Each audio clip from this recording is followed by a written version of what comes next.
Hello everyone, my name is Kronos. I'm here to walk you through the highlights of Week 1 of MPL LATAM. Let's get to it. This season was kicked off by Corinthians and Entity 7 in an entertaining series that Entity 7 took for themselves 2-1. The next match was DreamMax and Alpha 7, where a diversion play by Rainbow caught Alpha 7 by surprise and secured Vitu a triple kill and getting them the series. The next match, Influence Rage versus Malvinas Gaming. Malvinas Gaming was backed into a corner, securing Influence Rage a 2-0 dominating victory. And for the last match of round 1, we had Infinity versus 9Z Globant, where 9Z Globant went for back-to-back victories against the Peruvian Giants. Round 2 was filled with exciting draws for teams to get ahead in the Swiss format. The first match, Corinthians finally secured their first W against Malvinas Gaming, while Alpha 7 are still looking for their first victory, losing out against Infinity 2-0. In the third match, 9Z Globant beat DreamMax 2-0, keeping their dominant win streak alive in this season of MPL LATAM. For the final match, of course, we had Influence Rage, who faced a setback against Entity 7, but still came out on top in a 2-1 fashion. Looking at this Gatut Gacha play, that was the highlight in that match. While the next patch is around the corner, make sure you catch the action by following all the socials of MPL LATAM. This is Kronos. I'll see you there soon. Hello everyone! Today we're introducing our newest hero, the descendant of the great serpent, Kalea, the Surging Wave. Kalea is a support hero who specializes in close combat and offers strong, reliable single-target CC. Not only can she charge in and slam enemies around, she can also heal herself and allied heroes just by attacking. Surging Wave, Kalea!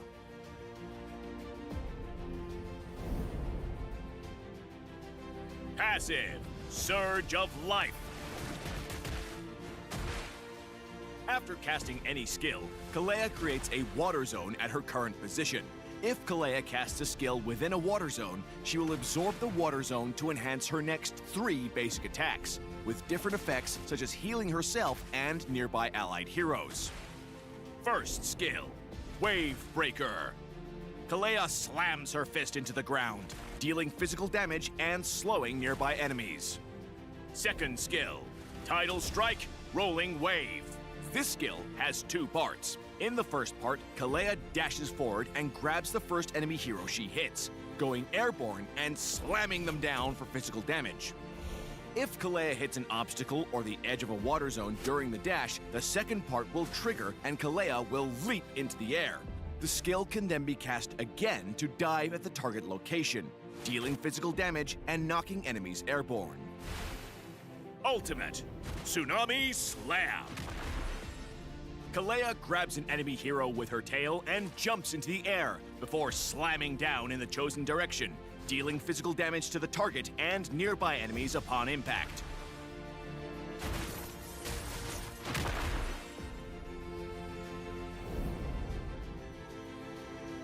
While ganking with Kalea, use her second skill to close in and CC the target. Then use her first skill to activate her enhanced basic attacks and unleash them on the target. In teamfights, Kalea should prioritize enemy mages or marksmen. Use her second skill to dash into an obstacle near the target to launch her into the air. Then dive down to CC them. Follow up with her ultimate to slam them into your team, and use her first skill to trigger her passive before finishing them off with her enhanced basic attacks.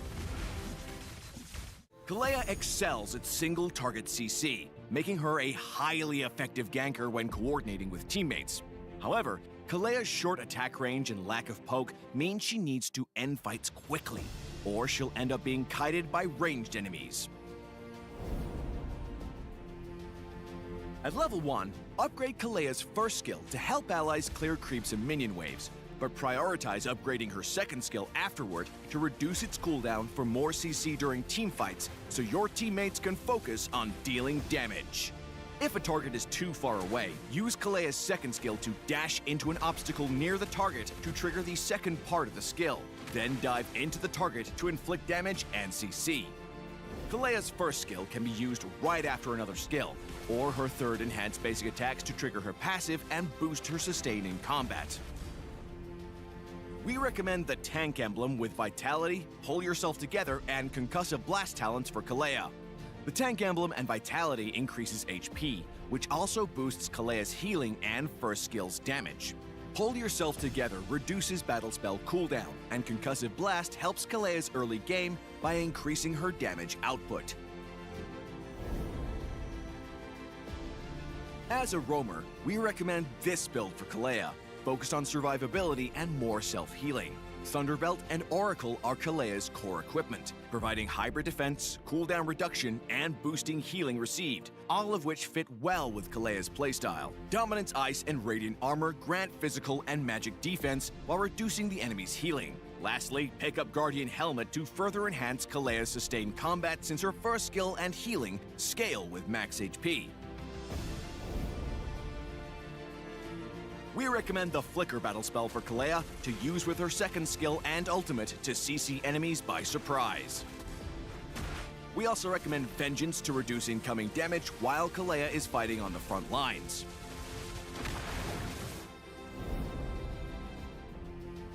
Kalea is good at dealing with heroes who lack mobility, like Layla and Chang'e. However, Kalea cannot grab enemies with control immunity, so heroes like Diggy and Minotaur can effectively counter her.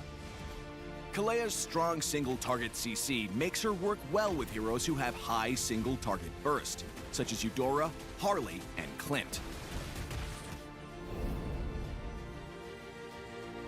In the early game, use Kalea's excellent support capabilities to assist the side lanes lock down targets for kills while using her passive to heal allies. In mid to late game teamfights, Kalea and her team should avoid poking with the enemy team, especially against supports like Florin and Rafaela. Kalea can initiate by diving into the enemy team and using her ultimate to slam key enemy damage dealers into your team for a quick kill and numbers advantage. Kalea, the Surging Wave, will be arriving on March 19th. Participate in the limited time event to get Kalea for as low as 0 diamonds. Pick up her Shimmering Wave skin for just 51 diamonds in the first 14 days. Come, break some waves with Kalea. And until next time, we'll be seeing you in the Land of Dawn.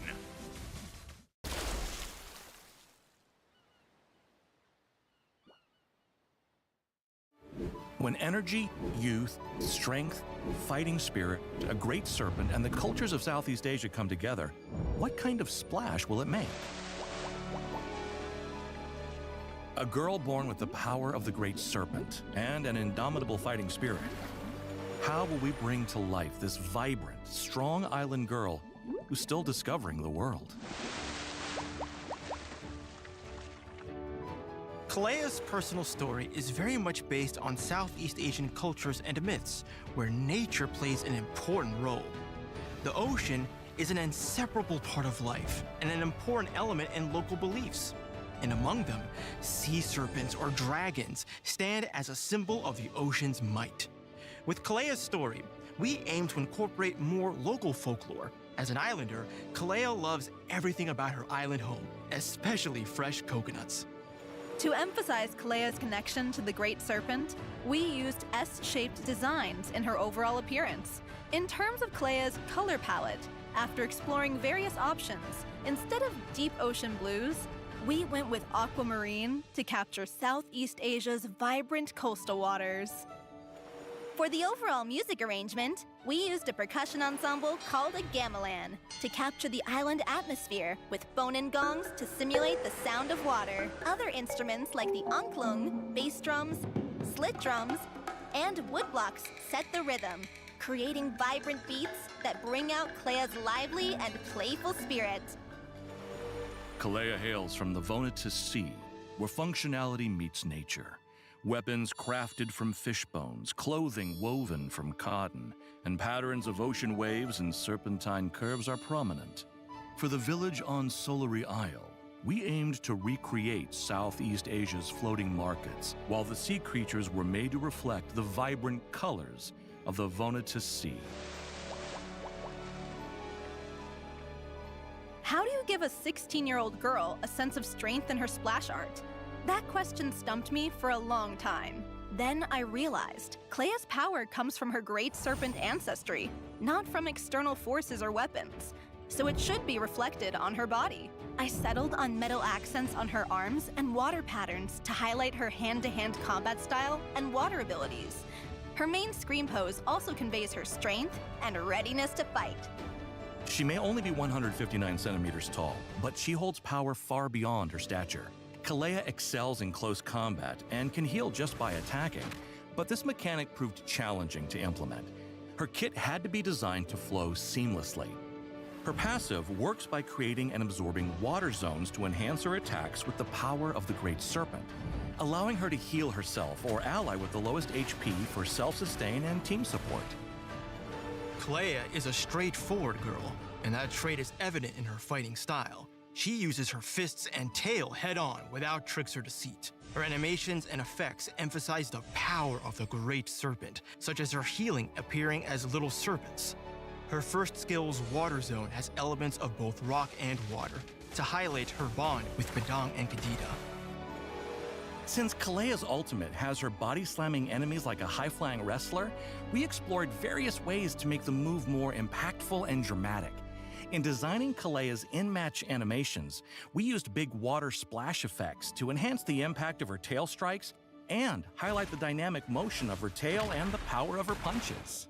The scenery in her main interface background visualizes the iconic ocean waves, like giant ocean waves repeatedly crashing into the cliff, carving it over time, as another symbol of Kalea's strength. We wanted Kalea's healing and power to feel rooted in her island home and her mentors, Badang and Kadita. Though blessed with a lineage of the Great Serpent, Kalea is also a teenager trying to find herself. Her journey includes a rebellious phase, rejecting her human form, followed by a powerful awakening through self-acceptance. In her animated trailer, we highlight her journey of self-discovery with 3 key moments when she looks at her hands, from rejection to acceptance to fully embracing herself to unlock her true power. Throughout the trailer, we used many first-person shots to give players a better sense of immersion. The final scene with the sea monster has multiple layers of significance. Through Kalea's perspective, stylized visuals show that she's not just defeating the sea monster, but also overcoming her nightmare of never becoming the Great Serpent. For Kalea's theme song, it had to capture her personality. The music arrangement portrays her growth, starting with flowing melodies that depict her carefreeness in the Vonatus Sea. The orchestral section symbolizes her inner development and the harmony she achieves as she masters her power. And that is Kalea's unique charm. We hope to explore more fascinating cultures in MLBB's future hero designs. We hope you enjoy Kalea, the descendant of the Great Serpent, and use her power to protect your allies just as she does. After all, with the power to smash into enemy lines and peel attackers off your carry, what can't she do?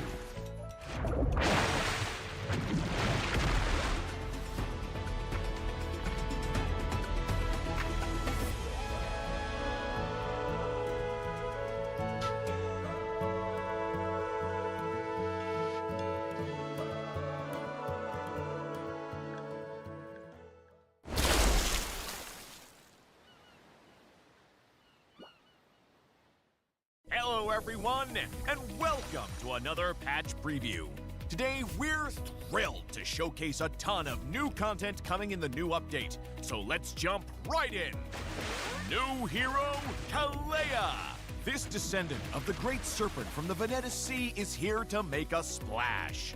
As a roaming support fighter hybrid, Kalea's core gameplay involves healing her team by attacking enemies and body slamming opponents around to create a unique close combat experience for the support role.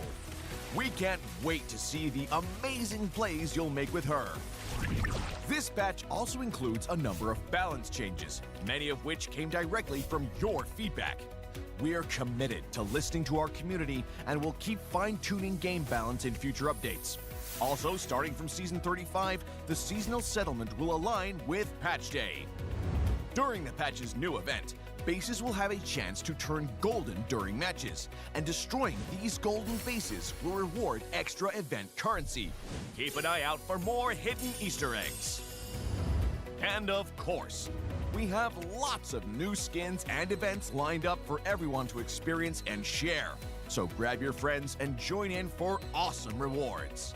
But that's not all.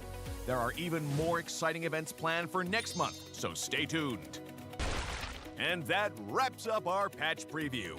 We hope you enjoy the new update, and until next time, we'll be seeing you in the Land of Dawn.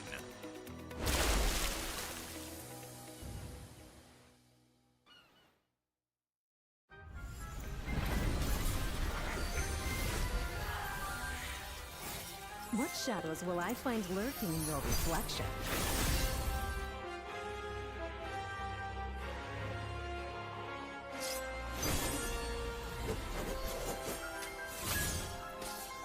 Swift and deadly. Mirror waltz. Your move. Pierce through.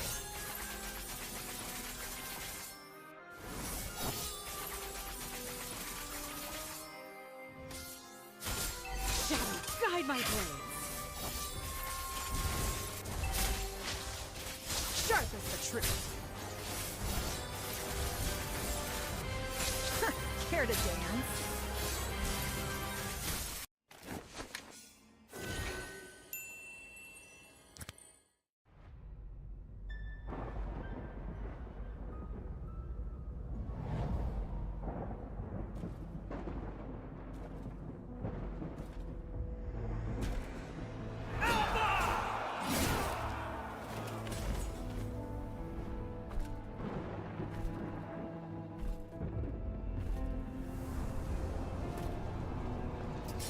Alpha, my dear doomed king. The time has come to cast away that frail mortal shell. Join me in eternity.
A giant tail above the waves.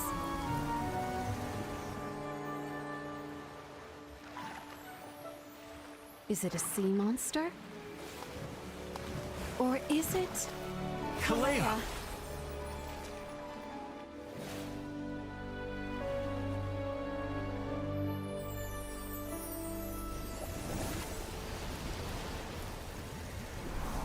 A clearing of downed trees.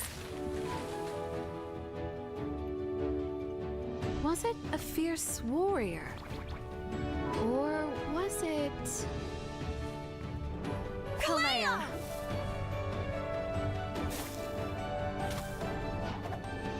Yeah, definitely Kalea. If you encounter danger by the sea, just shout the Great Serpent's name.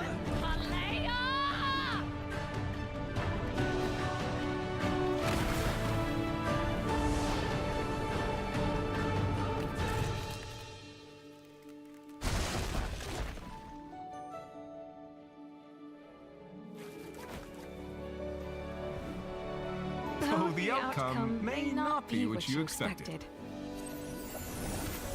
When an obstacle appears before you, it might not be an obstacle at all, But a springboard to send enemies flying.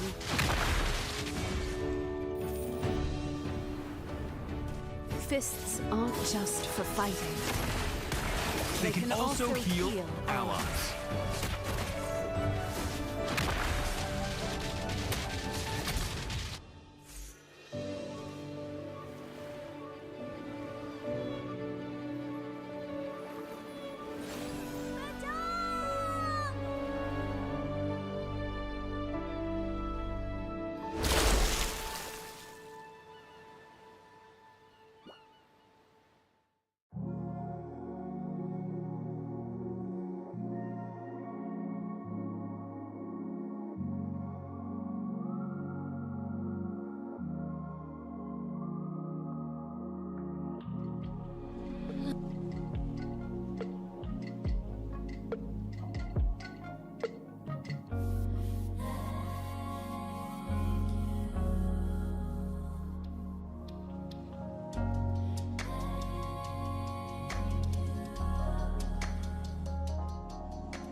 Jesus, you're always with me.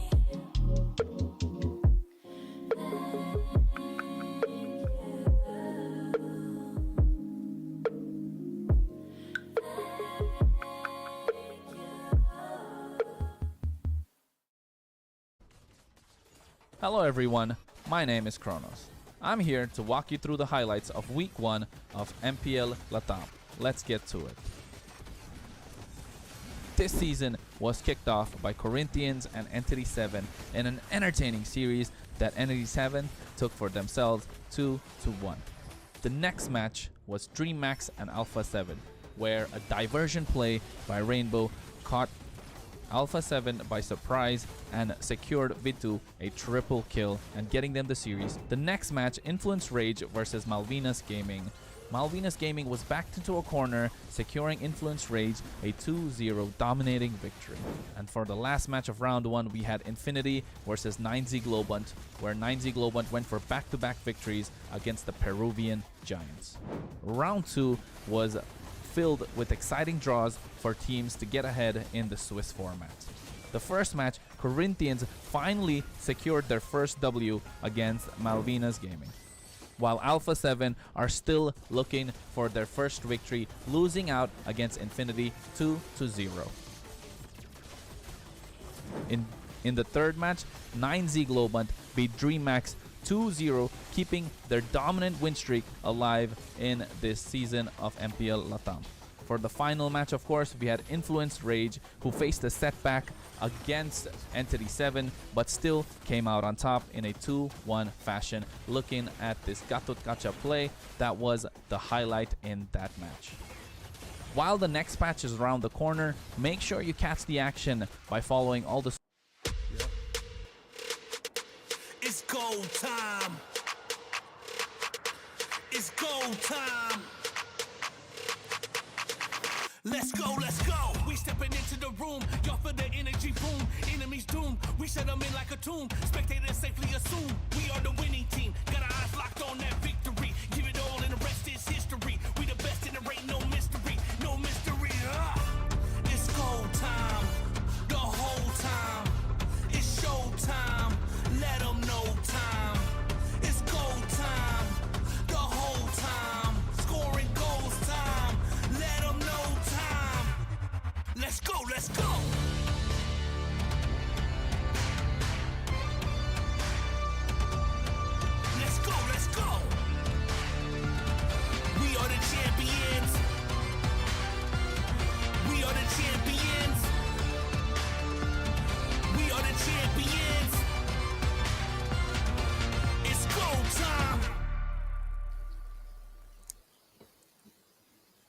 Make it or break it today, because that's the title for day number 4 in MPL LATAM Season 3. We're looking at exciting matches with 2 best of 5 series for today, and of course, we are reporting for duty with me, Faye, as your anchor, and Gabriel and Kronos here with me too as our analyst and also play-by-play for today. Hey folks, what's up? Glad to have you all here. I'm Gabriel, your analyst for today. I'm here with Vey and Kronos. Nice to meet you, my man. Hey, thank you so much, Gabriel. Thank you so much. Way excited, of course, to bring you the action, what's in store right now. And we have some exciting games for us. And of course, let's not forget, right? Am I correct? I think it's a BO5. Somebody correct me if I'm wrong. Yeah. I think it's a BO5, right, Way?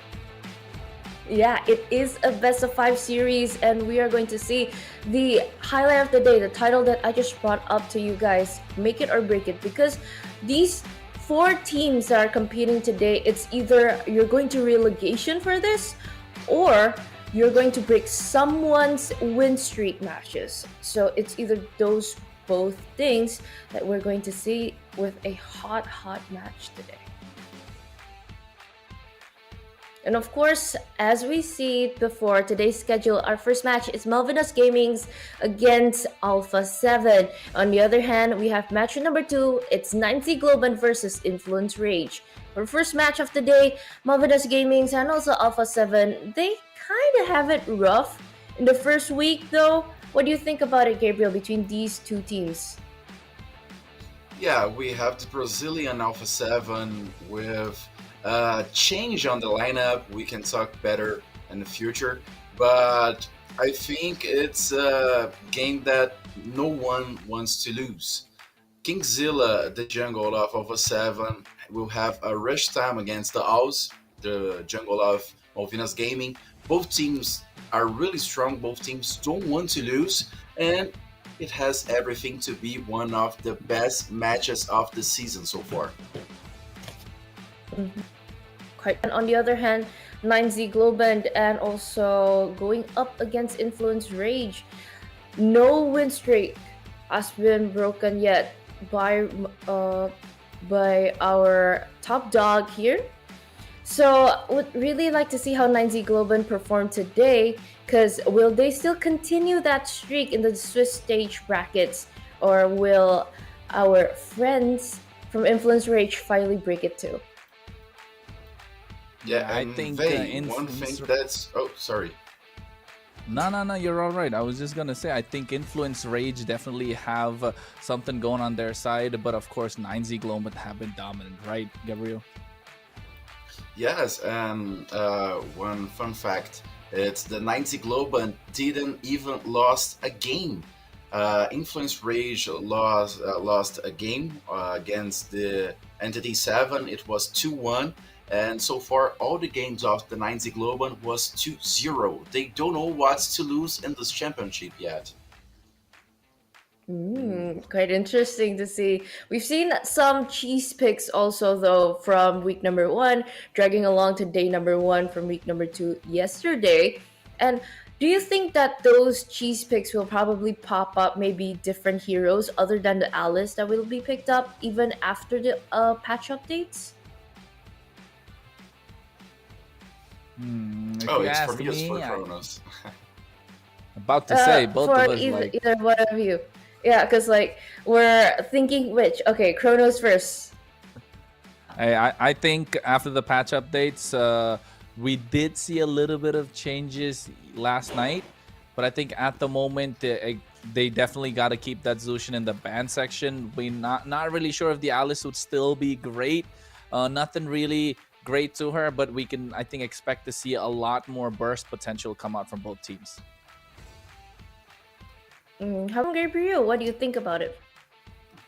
And actually, I agree with Kronos. I think Selena also can be able to use it at the mid lane or the roamer.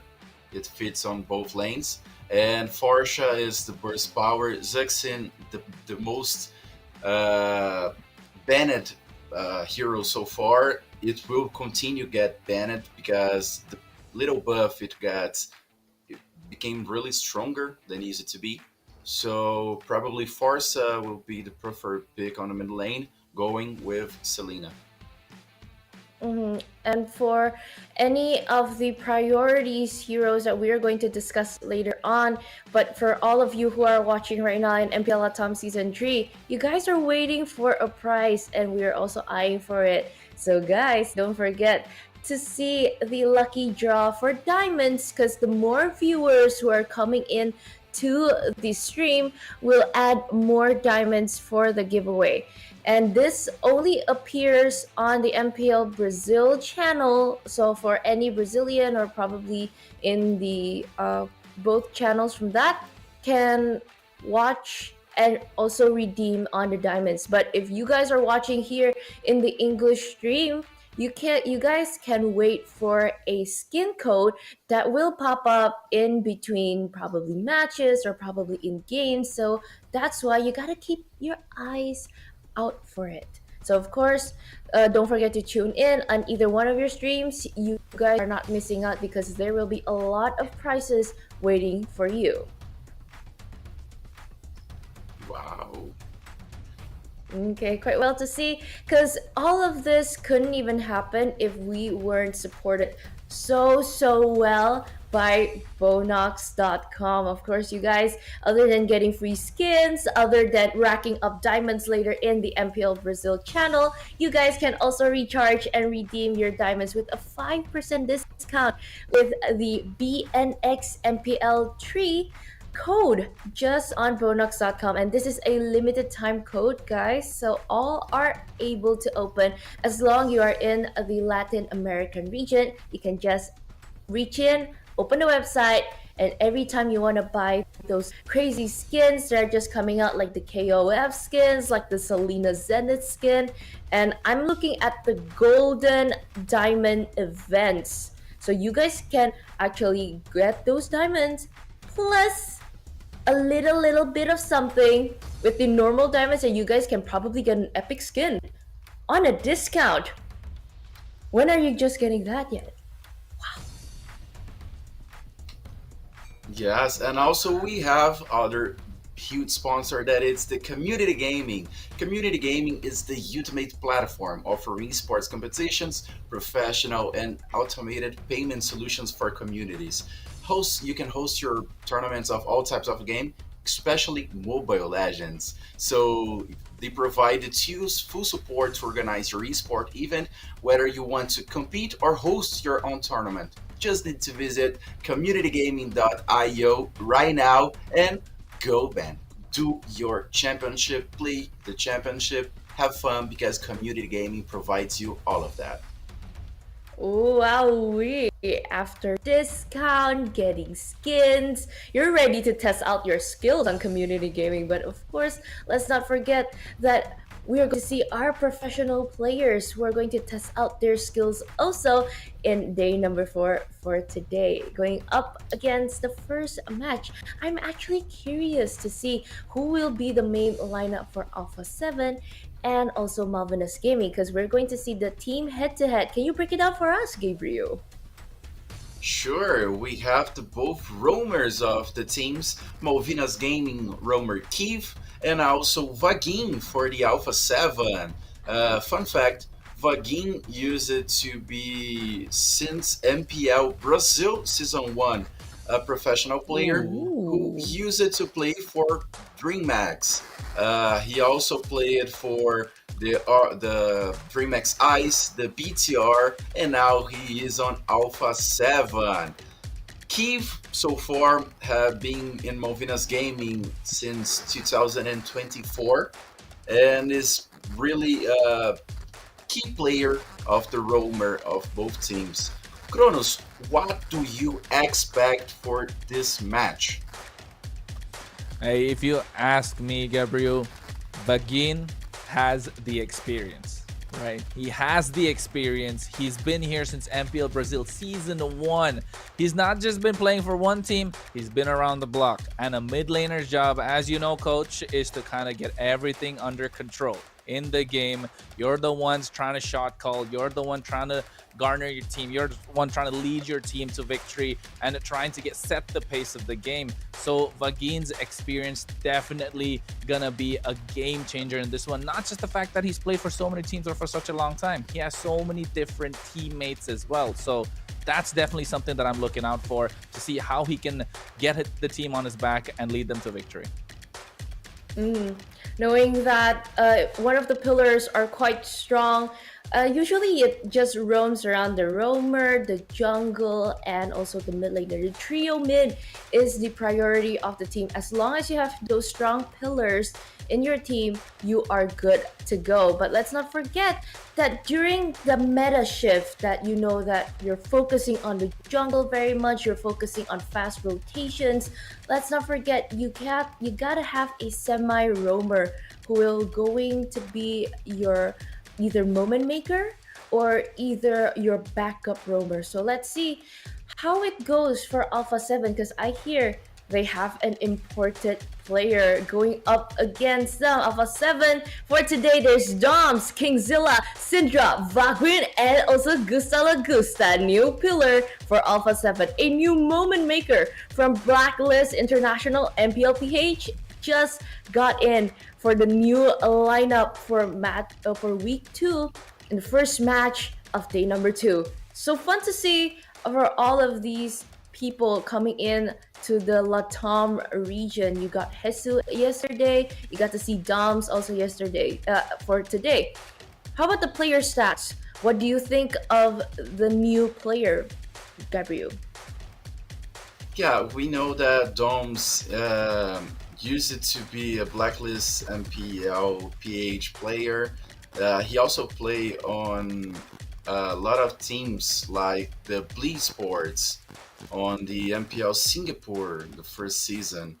We know that he really likes to use Hilda, Gatokacha. He used it to play really well with Lapu Lapu, so it's a new player. The teams don't have a lot of information of Doms in this season, so it could be a brilliant surprise for Alpha 7 squad. We also know that Kingzilla, Syndra, Vagin, and Gusta Lagusta used to be one of the top players of the last season. Kingzilla and Gusta Lagusta were on the RRQ Akira. Syndra and Vagin were playing on the BTR. So, another fun fact, Vagin and Gusta Lagusta played together in MPL Brazil Season 1 by Coda Solid squad. So they have a really good synergy. And other fun fact, Vagin and Gusta Lagusta defeated Syndra's team that used to be Sons of Anarchy on the MPL Season 1, the quarterfinals. So all of the players know each other really well, and I'm really looking forward to see how they adapt their games to play with Doms. Oh, okay. Once enemies and now brothers in the same team. So let's see these veterans, how they will perform today with the new addition on Dom. But let's not forget, they have an opposing team to go head to head for today. We're going to see Malvinus Gaming's official lineup from Field, Alls, Definite, Keith, and Niyashino. No one is changed yet from the first week. Still a solid lineup for today. Going up against Alpha 7, what do you think? Will any drafts or unique picks from these players on Malvinus Gaming's will make a difference for today's game? We already saw Alls and Niazinho doing great games, being important pieces, important players to the Argentinian squad. But we want to see more of Definite, the mid laner, and Keith, the roamer, because they are. I'm not sure if they are shy, if they are not keeping on with Alls and Niazinho, but we know those players can do better, and today they need to do better because it's a really important to win this match against Alpha 7. It's a tough game. It will be really hard for them to improve their abilities and their game for this match, but that's what they need to do, right, Kronos? Hey, that's what they gotta do. They definitely need to improve, and they're looking to make a stand here. They want to get ahead. They do not want to go into the relegation phase, of course, and that's gonna be the most important thing going on to this BO5. The best part about a BO5, you can always make a comeback. If it takes it to all the 5 games, that would be the best thing possible for the viewers, for us as casters as well. And the players will be tired, but I think they will be looking focused. But what I want to see a little bit more of is Feel going up against Doms. Because let's not forget, he is a gold medalist in the 30s in the SEA Games. For Philippines, having the experience of having played with Blacklist, understanding the style, I think that might be a slight bit of a difference maker. Okay, of course, it will be one of the keys to victories right here to see how Dom will actually perform even after being a gold medalist in the 31st SEA Games championships, and also being in Blacklist, plus having the advantage of actually going to Singapore also, because in that region you get unique picks that you don't get to see in other regions, because they experimented a lot. Most of the teams there, they don't have coaches, so like a lot of players, they just like, let's go brainstorming, let's go explore. So I'm really hoping that probably those one of the highlights that you can bring up in MPL LATAM here, because both of these teams, as you said before, Kronos and also Gabriel, they need this win. They need this W right now. And the best of 5 series is the best way to test it. It's not just about strategies, it's not just about wits, but it's also about the stamina and proving they are pro players and they are worthy of a place here in MPL LATAM, because both Malvinas Gamings and also Alpha 7 Esports, so far they don't really have advantage yet during the first week coming on to here, because in Alpha 7 Esports, they are lucky enough to actually push through a best of 3 series and unlocking the 3rd game, but so far no winning matches yet, because they only won 2 games so far. But on the other hand, Malvinas Gamings, they managed to secure 4 games throughout the day, but no wins yet. And we're going into drafting phase, and as you said before, Gabriel, I remember during the drafting phase, it will be a determination that will this team win just by the draft. So far, it's just 60% of it, because don't get outdrafted, because actually it will make an impact on how you play later on. Yes, and also we know that Alpha 7 coach named Cabral, he let the players do the drafting, because for example, he of course gives his opinion, but the players, okay, what do you feel comfortable of bringing? You know what you need to do, you know the game, so what you want to play with. So he advises the team, but the final decision is with the player himself. So it's a different line of coaching that we are used to during the, for example, MPL Philippines, MPL Singapore. The coaches is the final decision. Here in the Latin scenario, they gave really responsibility to the players to choose what they're going to do. And we already saw that Matilda is the first ban. Matilda is blocked by Malvinas Gaming, and also Badang is blocked by the Alpha 7. Both heroes are really strong on the game right now. Matilda with the ultimate, the following up, and the dash that could easily escape from dangerous situation. And Badang, it's just really strong and it's really hard to counter. Yeah, Kronos, it's a really good Badang cosplayer. I'm just kidding. But Joy also banned by Malvinas Gaming. Chip banned by Alpha 7. Both teams are really quick banners, so they already have this strategy going on. They are not even thinking about it. Okay, Joy banned. Okay, let's take it off Chip. And after this new patch, chip can teletransport in more ways, so it's a really, really, really good roamer. Could get vision, could show up anywhere in the map. So you need to be careful. And both Kronos and Vey, Kronos first, what you're thinking about the banning phase so far? I mean, the bans look good, right? I'm looking at a Suyo gonna be banned out from Alpha 7 because it's just too strong, and of course gonna say the Harriet to be taken off. Because I think you just told me before we got ready, Gusta Lagusta, his Harriet needs respect.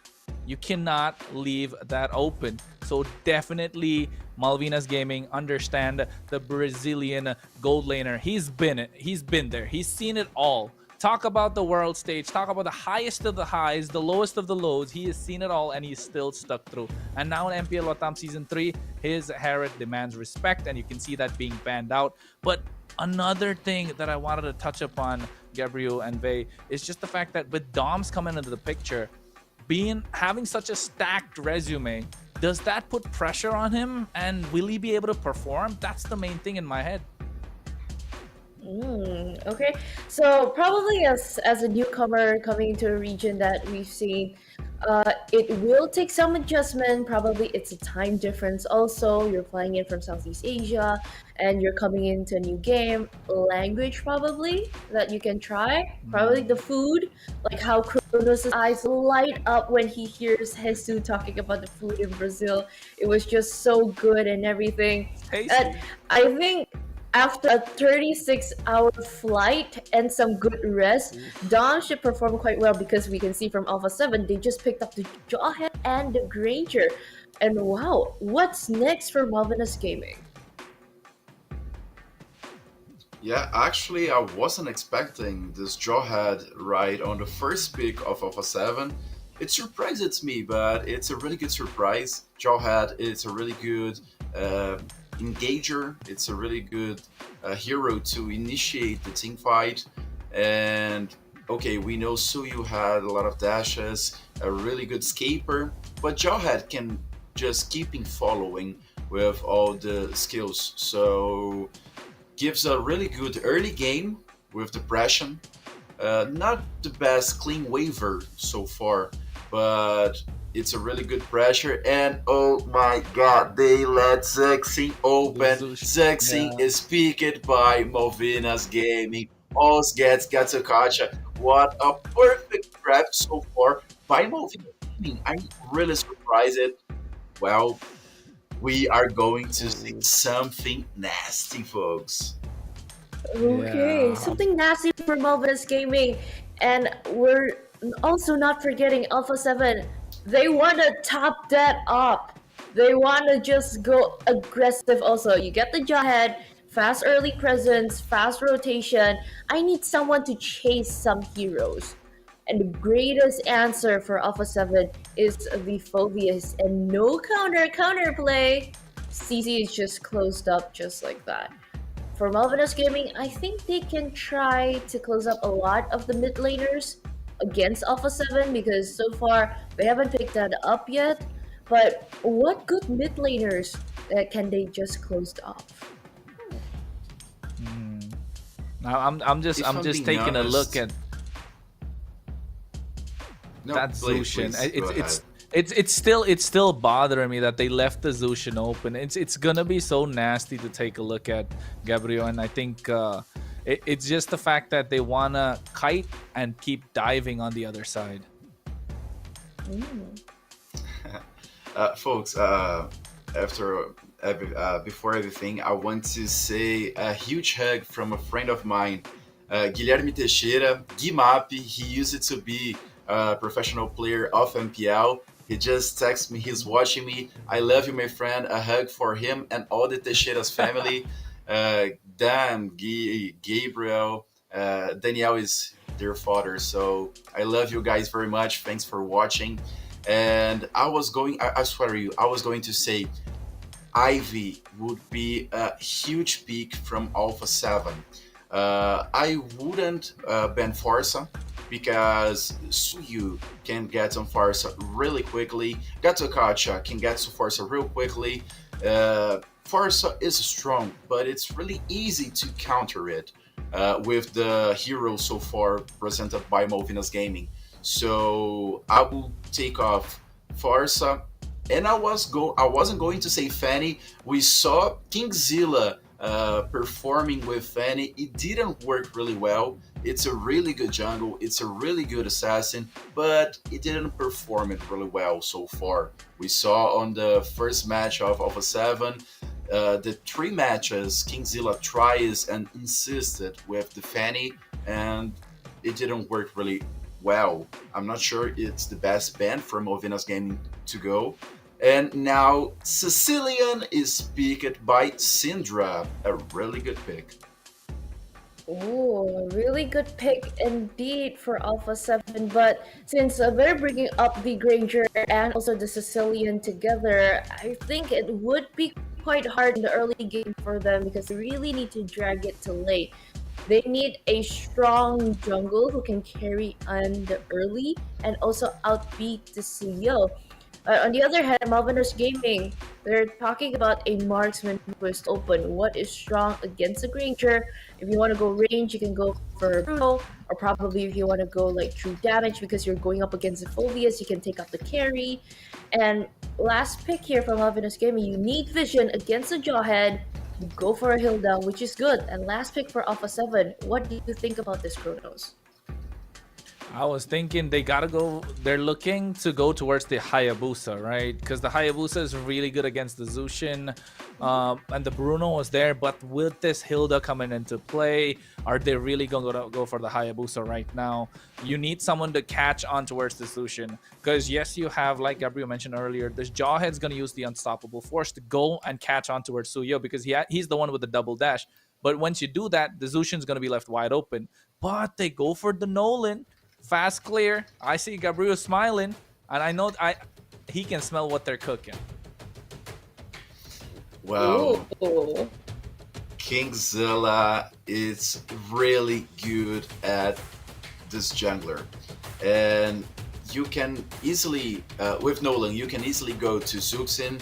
You can escape from Zuxin and just get a kill like nothing happens. I'm here, I'm not here anymore. Bye bye. Go to your base. It's a really good pick. It's not on the meta anymore. It's still on the meta, but not one of the top picks, the priorities of this meta. But it's a good pick. But I'm a little afraid of the. For example, they only have ability power. They only have mages, magic power to present, and the Granger. We know the early game of the Granger is really strong, but okay, in the late game you have Sicilian, you have Nolan. So let's see what's going, because let's see this amazing game.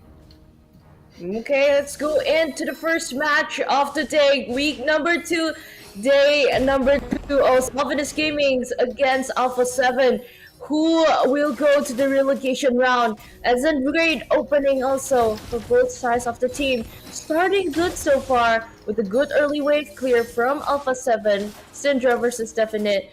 It will be a very hard thing to touch on for the early game. Which one farms better, Gabriel? Is it Malvinas Gaming or Alpha 7? Let's see. By the draft, I would say Malvinas Gaming gets a little more advantage. But look at what they're going to do. They're invading Alpha 7. Ooh.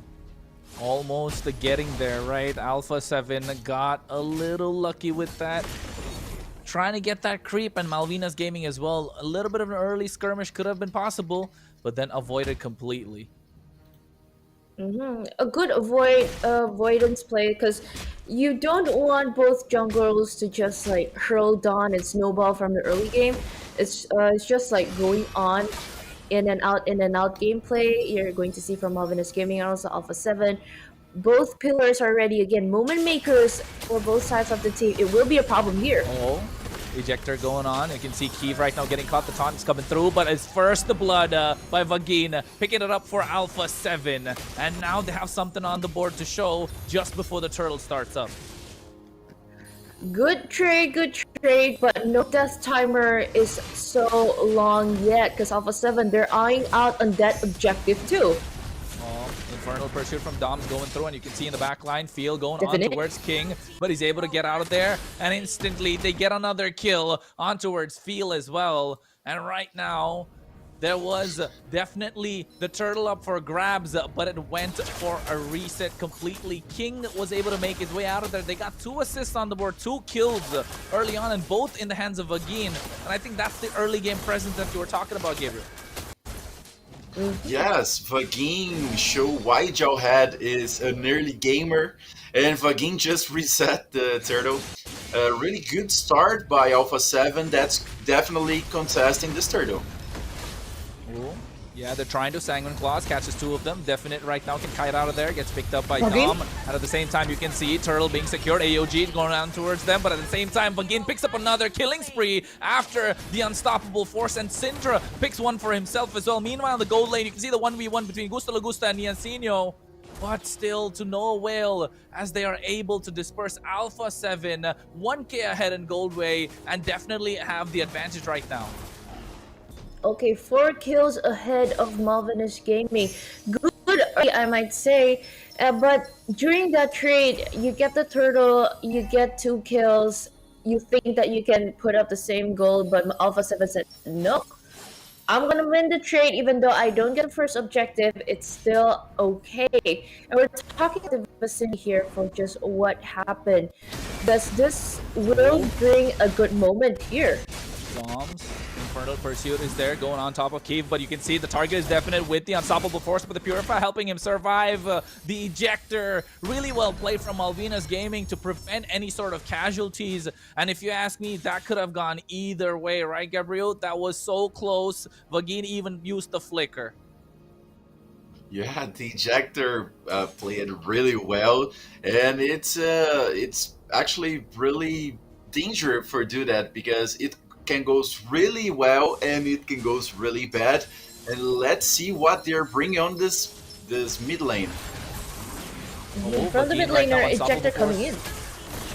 On towards Definite, and you can see instantly they take him down as well. AOG to run away. Keeve making sure that they don't get a lot more. Alpha 7, 5 kills on the board, 2k gold advantage, and now looking to take neutral objectives and slowly the turret structures.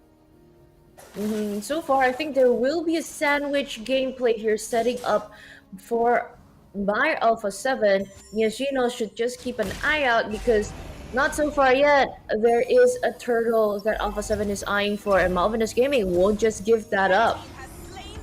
Yeah, but that was so fast though. King was able to burst it down, and that's the power of Granger. And also the Jawhead, Vagin, and Gusta Lagusta making sure that King is able to take that easy peasy lemon squeezy.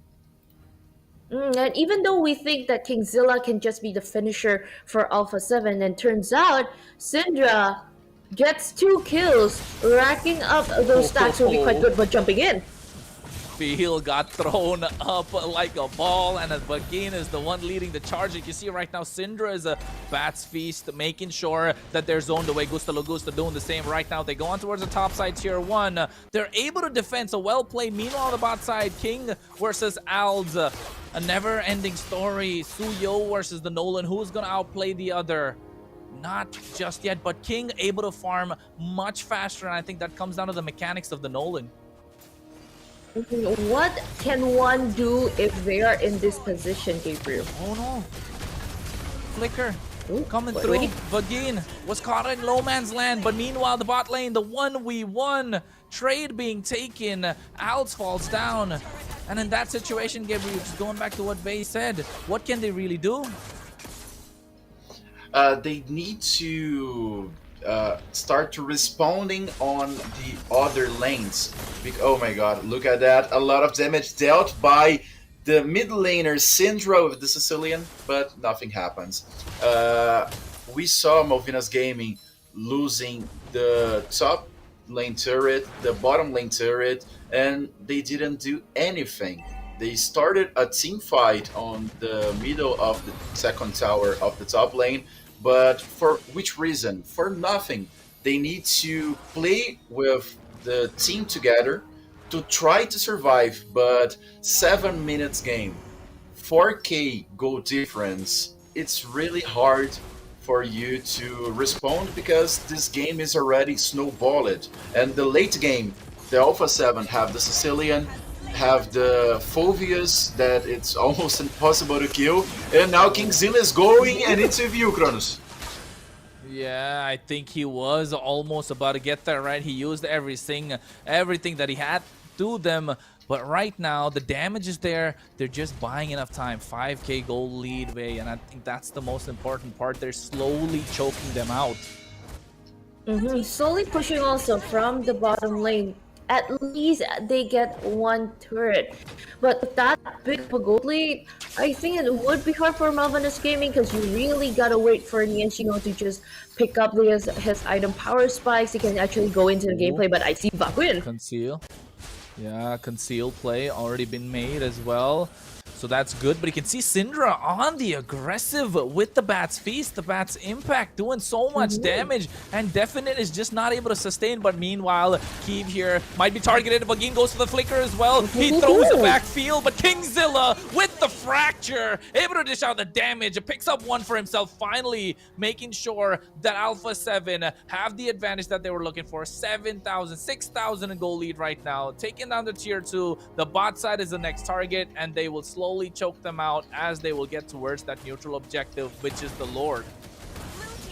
First target they want to get for Nianshino, but sadly, Fear is just way too much fronting there, and Alpha 7 got the objective. Even though, because of this gain, you can just burst down the Hilda as easy as that, but no, he gets caught out. That's a no man's land, but he's able to escape still with the help of the Fracture. They get the kill on towards Keeve, and Feel is the next one on the chopper block. He gets taken down, while Definite bites the dust as well. Syndra, 306, able to play an absolutely fantastic game off the back of the farming speed coming in from this Nolan as they're going in towards the Lord right now.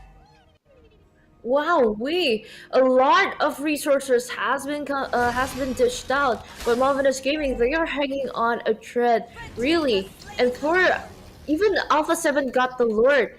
Malvinus Gaming, do they really have that high ground potential to defend all of this, Gabriel? They can try, but you are really 10 kills against none. The farming difference is in the house of the 8K. Vagin is starting the team fights really well. The pickoffs, the flash and ejector back, it's like impossible escaping play. And we saw that Malvinas Gaming don't have the power to kill. For example, Zuxin did a really great play by Falcon's Kingzilla, and Kingzilla could escape because, oh, look at that, look at that. Where's Bruno? Niancinho just instantly burst down. Keeve has to go back with the AOG. That's not a good sign. And right now you can see the inhibitor being burst down. The Lord still full HP. Malvinas Gaming need to find an answer. They don't have their goal laner to back them up now. The mid and the top side are going to be the target, but somehow the Lord, thanks to the new passive coming in from the turret, is able to survive, but he goes in Doms with that Infernal Pursuit, but able to kite out of there with the Flicker as well. Vagin looking for the next play, but Kingzilla is the one of the King of the Jungle, takes him down. Owls is going bye-bye, and right now he's on a killing spree. The Lord is not present, but the base is going to be the target. They get the next one, and now we're looking for another base, while the base crystal is left exposed. Gusta La Gusta gets 2, make that a triple, and finally Alpha 7 take this game in a very dominating fashion off the back of Gusta La Gusta and King's play, and what a way to get a triple kill right towards the end. Early bat off played well by Alpha 7. A victory, of course, in game number 1. But we're talking about a lot of the moments happening here in the highlights. A very fast game. A very, very fast moment to see. And Gabriel, can you break it down? What happened in there? Well, the Alpha 7 made a great use of Jaw's Head early game power, capitalizing on that initial advantage to take down the outer turrets. We saw 6-minute game, the top turret is already down, the bottom turret just went down again, and the initiation Vagin provides with the flash and ejector back, it's amazing. We saw Alpha 7 players playing until the limit of the hero, escaping every single time, and it takes only one Lord to end the game, because at that point the snowball effect was already in full force by Alpha 7. And by Alpha 7 executing it so well in game number 1 with quite a dominating thing, as Chrono said. For that type of early game, I think it will be a momentum and also mental boost for them. Because remember, it's a best of 5 series. If you can end it with a 3-0, why not? I think it's like they're layering, right? They were layering one on top of the other. And correct me if I'm wrong, coach, because the way that they went, it was slotting in one skill and then you making sure that they use their flicker, using their purify, and then comes the next engage. And the entire game, the Gatot Kacha was not able to go and initiate or even be a secondary engager, not even able to zone them away, always using the AOG to run away. And I think that goes to show that he was definitely not having a great game. We only saw the Gatokacha ultimates to escape. He didn't initiate anything. He only was trying to avoid the team fight, not engaging. And how the Alpha 7 baited the Purifies, it was like a really, really strong and intelligent way to perform. Because, okay, you go with the Jawhead's ultimate, you need to purify, or Jawhead will eject you back. But he didn't activate the ejector, so you just wasted your purify for, I won't say no reason, because it was a smart play to do. But like 10 seconds after, Jawhead flashes, eject you back, and say bye-bye to your life, because don't have anything for you to do. And even if you don't get ejected by Jawhead, you have Nolan just going to you and escaping with the dash, and the damage is dealt. So a really strong and intelligent game. And I said earlier, the Malvinas Gaming draft was perfect, but the execution of this draft wasn't. We saw in the early game the Malvinas Gaming trying to invade the Nolan, trying to be aggressive on the early game plays, but they stopped it. After the first invade didn't work out, they just stopped trying. They started responding to the offense of the Alpha 7, but they wasn't trying to improve their game. We're talking about the overall because like both sides of the team have those early conditions that need to meet up in order for them to win. And but turns out, as what you said, Gabriel, it's just responding instead of invading. And it kind of just stopped after the first hurdle. I thought that it actually be a momentum boost that you get that, oh, wait, I already got the first objective. I got 500 gold for the whole team. It's good. I get to rack up points. But like after that, I'm gonna go front. Never mind. Yeah, I'm done. But let's see, of course, because you can't put that up in game number 2 because you really got to keep that piece up.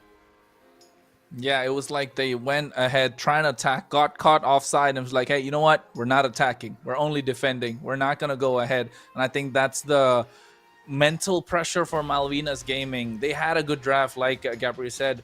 Execution wasn't there. Early game, they tried to make something happen. They were getting creative. They were trying to find openings, but that was a failed attempt. And the next thing you know, like, you know what? Let's not do anything, guys. Let's just wait. We'll wait for Alpha 7 to make blunders, and then we'll capitalize. But guess what? Alpha 7, with their experience, with the new import coming through, who has tons of experience of his own, adding extra information, and I think there was just no blunders coming through. It was a clean game by Alpha 7. I don't even know if one of them even sacrificed themselves, because it feels like nobody even died in that game from the side of Alpha 7. And when they were focused the crystal, If I'm not wrong, Vagin may died. Yeah, two people died, but it was when Alpha 7 was going for the all-in. And talking about the first game, 11 minutes. It was one of the fastest games of the season so far. We saw a 11k goal difference. It's a huge gap between the teams. Turrets 8-2, just one Lord to close the game. Only took one single Lord. By the Turtles, Alpha 7 just gave up the last turtle because they were focusing on keeping the turrets down. The farming on the buffs, it wasn't a huge gap because at some point Alpha 7 just took off the Malvinas jungle at all.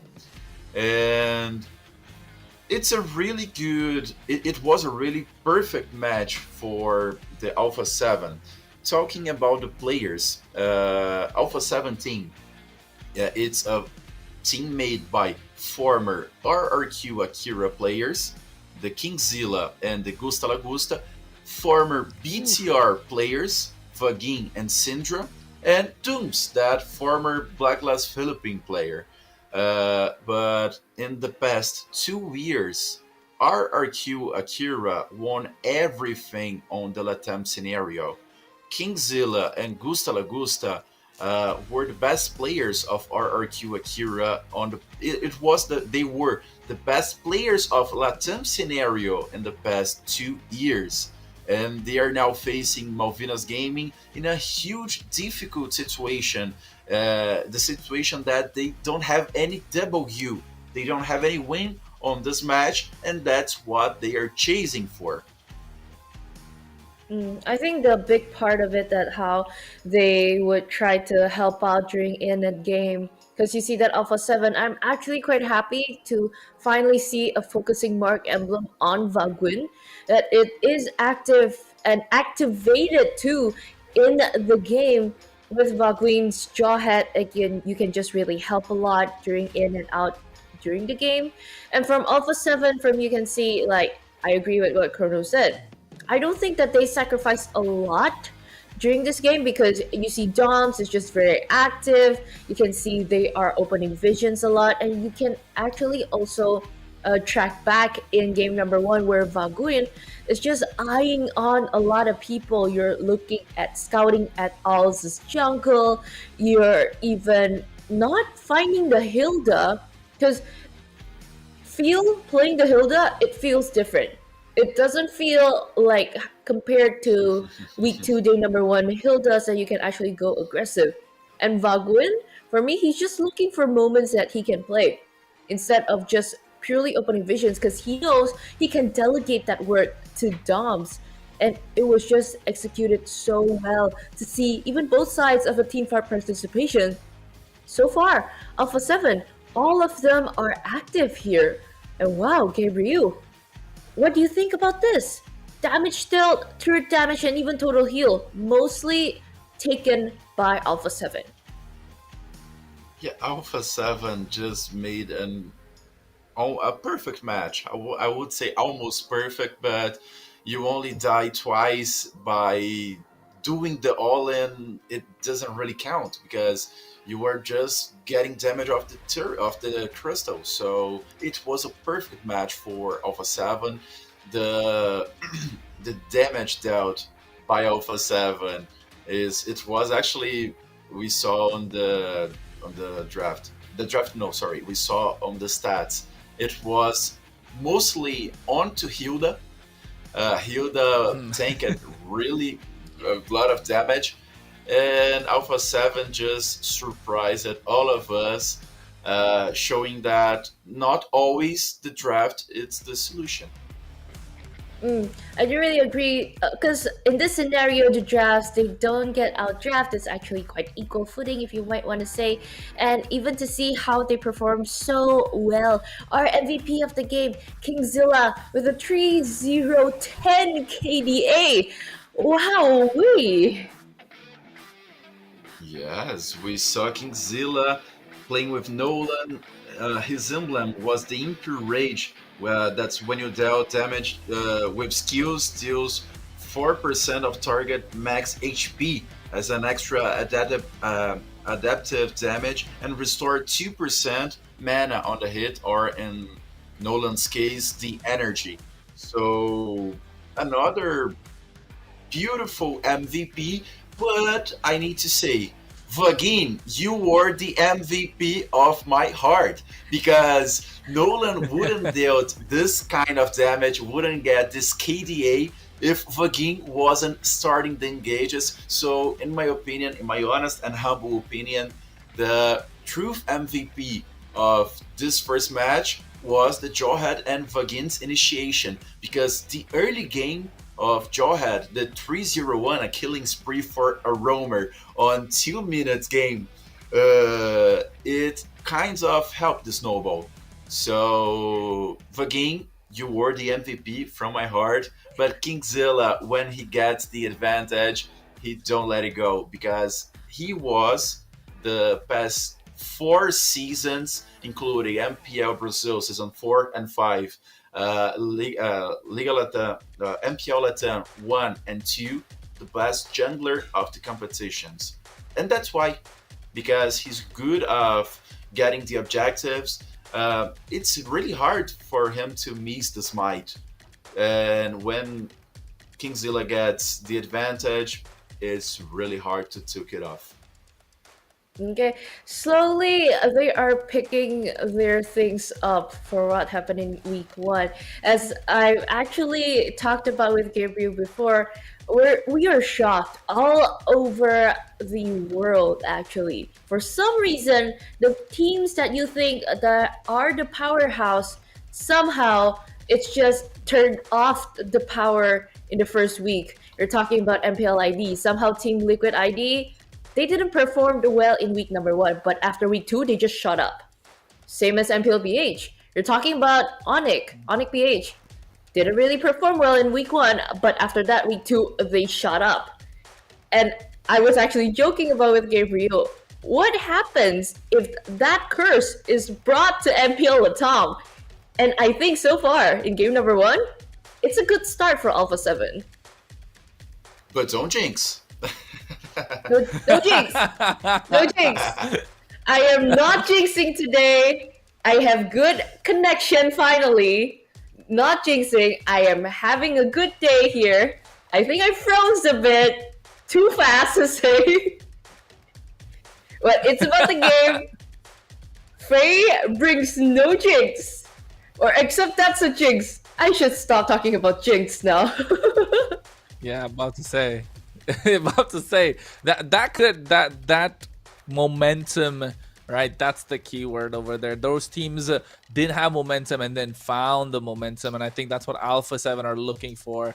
Game number 1 in a BO5, it is so important. Yes, it's easy for, Malvina's gaming coach or Malvina's gaming's player to say that, hey guys, it was only 1 game. We can win 2 more back to back. It's easy to say that. But to pull it off when you're in the game, maybe 6-7 minutes in, all of a sudden you see somebody else on the other side kind of spamming that recall, it gets to your head and you're like, okay. And then you let loose and all of a sudden you're not in the driver's seat anymore. So definitely Alpha 7 on the aggression. And Gabriel, same bands, same story? Well, let's see, because they are playing against the meta. Matilda, they're respecting Gusta Legusta's Harif, Bedang for Alpha 7 side. Actually, I'm not sure if they need to respect anything. I wouldn't waste a ban neither on Jawhead or on Nolan's, for example. Granger just showed up on the game like to 5 or 6 minutes of the game, while the snowball was already made it. And okay, they respect the Jawhead, sorry. I jinxed it. But okay, we can understand why they do that, but I'm not sure if it was the best strategy. Louis taken off by Alpha 7. They have the first pick. I would insist on Suyu, but they bring us joy. We saw, if I'm not wrong, Entity 17 last weekend, picking joy in every single match, and it didn't work out. Joy has a really good early game, but the team needs to perform with this hero so they can really help the Joy to grow. Joy solo early game wouldn't carry the full team. I do agree. It's other than the matter of execution. I think both sides of the team they need to understand that they have early conditions to meet up. Both Suyo and also Joy would be a deal breaker in that. And so far, we can see that Alpha Seven just performed better and game based on game number one against Malvinas Gaming. The thing is that something I learned about MPLPH, the mentality that made Onyx PH go to M6 in the M series is that every time you see an opening, fight. Anytime a moment that is created, you fight. Because it's not about how the drafts are playing out around. Because you see, in game number one, both are equal, and they can actually start. Even you miss out the first opportunity, and you see that there's an opening, you fight. Because any time of that situation, you can actually take back the tide because both have early aggressions on, and especially bringing up the Lucas and also the Hilda. So that means both frontliners, you can see both sustaining heroes, you already been opened up, and Alpha 7, you just need in to bring the gun powers that to just burst both of them down. What hero do you think that would be good, Gabriel, to close out the first drafting phase? Ivy. Ivy. Ivy would be the perfect pick here for because when you have a lot of fighters, Ivy could slow down the game. Okay, you don't have a good escape of Joy, but the outrange provides you to deal your damage under the turret. So you could be protected by the turret. You have a front line in front of you, and okay, they just pick Vexana. Good pick as well. Need a flash to get more to escape from Joy most often. But I'm not sure if I like Vexana's pick right now.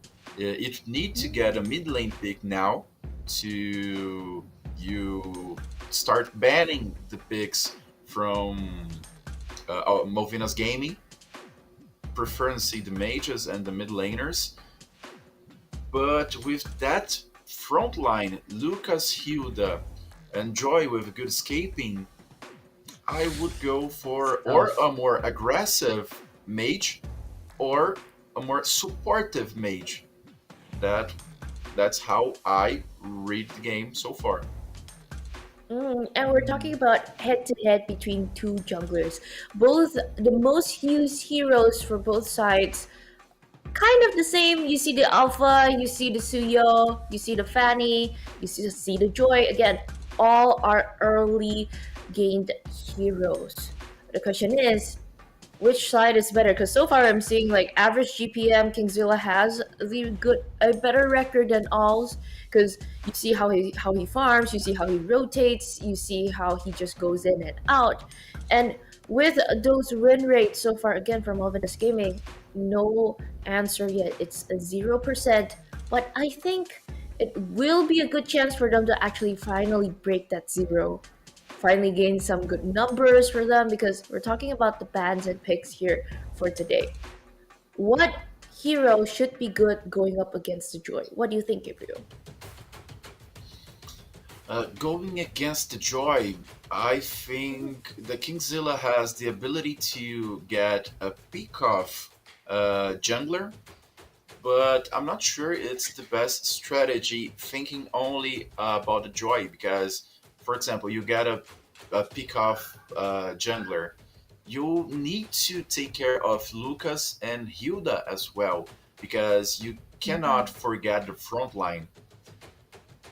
If I'm being honest, I think Alpha it's going to be a great pick if Malvinas game don't ban. But knowing the pool of the Kingzilla, I would say Alpha, if not banned, it will be the preferred pick for the Alpha 7 jungle. You need something to front against the Hilda and also the Lucas. Probably melt down some of it because you already picked up the Phobias. There's no chance you're picking up the CC.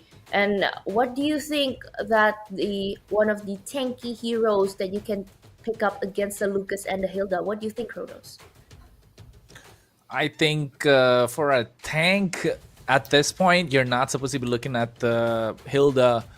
I'm looking at the fact that you gotta go for a Cho to pick off the Joy, because the Joy is gonna be the threat for the Vexana. So the Cho is definitely an option, but I agree with Gabriel in the fact that there has to be that Alpha in the jungle. Not only for the fact, like you mentioned, Vey, he'll be the one leading the charge, he'll be the one trying to get that frontline presence, but also has true damage. And we all know the Alphas just gonna get a double kill at some point in the game. You can have a really bad early game. You can be 0-3-0. You can be 0-4-1. The game could not be going in your favor, and all of a sudden, a double kill on the Alpha, and now Alpha is online. All it takes is one item, that War Axe. After that, you're gonna go full tank anyway. So you just need that little bit of a support from your team, and all he has to do is come by and finish up for the rest of the team, and that will be a big problem. So the Alpha is a good one, and also looking at the Cho in the roam position to kind of pick off that Joy, have an engaging tool, play aggressive, because right now looking at the draft and what Gabriel spoke about was the fact that Malvinas Gaming have a good draft, but you want to respond aggression with aggression. Now, if you start playing defensive after having a really great game one, that momentum that you have in your favor could completely swing, and that's what Malvinas Gaming wants, and that's what Alpha 7 should not let happen. So yes, they got their hands on the Suyo, but do they want to play defensive by picking up maybe a secondary initiator? If they go for a Hylos in the roam, it seems nice in theory, but mentally speaking, I think they want to go for that Cho, right? At least that's what I think. I do agree a Hylas, but just for the fact of like stopping on the Joy. But I think it's better to have a better pick off potential instead of just like a mini stun. At least you can kick someone. But from the things that we're talking about, the draft compositions and whatnot, I kind of want to try to revert back in week one. So far, all of the alphas that have been brought up, a majority of the time, and especially picked on the red side, no success rate yet, or even a high success rate. Because being on the alpha, playing it all, Kingzilla, somehow I see, even from the stats, he plays better in those typical assassin types of jungles instead of like the hardcore initiators in alpha. For some reason, if you bring up the fighter, you think sustain. If you bring up the fighter, you think you're a frontliner. So that early aggression just turns into, I need someone as a finisher. It goes two ways. You get turned over by your enemy, or you gotta wait for your gold laner to rise up. And in this type of scenario, if they pick the alpha, do you think that they can stand a chance and finally win this time, Gabriel? Gusto la gusto.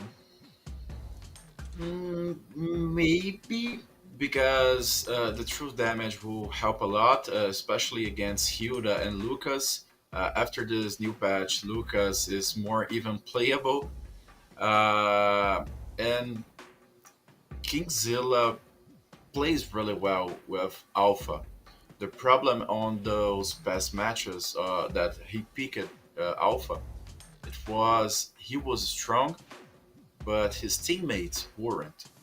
So they just started to focus on Gusta La Gusta, and okay, Cho, it's a good pick, but I'm not sure.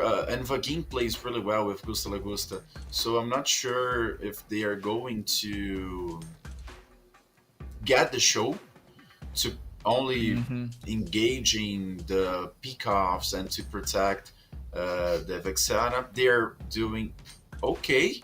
Ooh, They are changing. That's unique. The change is nice. The change is nice though, right? The change is nice though. The Khalid is early, adds on to the Joys early with the Hilda. Fine, it still looks nice. I like it. But now more of a, I think now you like to go for more of a Tigreal kind of route, right, Gabriel? Maybe a Tigreal in the wrong position if you were Alpha 7. Yeah. Yeah, let's see if they insist on Vexana. Yeah. I don't think so anymore because Kelly Yeah, not can anymore. goes on Vexana really easier than Lucas. Yes. Wow, and I was surprised about this change. Okay, now Show makes sense because Show can stop the regeneration of the Khalid on the second skill. We got a game changer, and that's Yeah. how Mobile Legends it's a really good and strategy game because you change it one hero and you change it the entire draft. Because okay, Vixana was not a good, but it was an okay response of Lucas, Hilda, and Joy. But Show, it's an amazing response against Khalid and Joy. So I love drafting. I love this chess, mental chess playing stuff. Exactly. And 1-1 is just banned by Alpha 7. Yeah, because like it's a built-in purify, I might say. So it would be hard for the show to play around if you have the 1-1 on the side of Malvinus Gaming. And let's not forget, the Selena is just banned out by Malvinus Gaming. You don't want Vision. You don't want anyone stopping the Khalid or Hilda marching around, prancing around the land of Dawn, because it kind of gives away. Because if you don't have the Jawhead, the next potential who just scouring around information is Khalid and Hilda. On the other hand, Phobius and Cho, which one do you think can scour more info? Because we're seeing here most of the heroes play. You need a finisher during that vision opening or even being in the presence there. Against Gusa and also Niyashino, you're closing off the Granger, you're closing off the 1-1. What is a good marksman to pick up for Alpha 7 and also Malvinus Gaming? What do you think, Gabriel? A marksman, I would after the patch, I wouldn't say Melissa. I wouldn't say Carrie? Melissa. I wouldn't say Carrie because of Joy and Khalid. Carrie would fit really well against Hilda because of the truth damage on the passive. But I'd say I would get the last pick as a marksman. Now I'll get the middle. I would get the mid lane if I were Alpha 7, and they only banned Selena because Alpha 7 picked Show. And this mid lane combo of Show and Selena, it's Nasty. almost lethal every time. So that's the only reason why they banned it, because I'm not sure even Selena fits here. It's really hard for Selena to get Joy, for example, to stun Joy. And okay, you're going to stun. Wow, good pick. Yeah. Yeah, Moskov good for pick. Moskov. Gusta. I was impressed. Signature Okay, hero, really good comfort hero.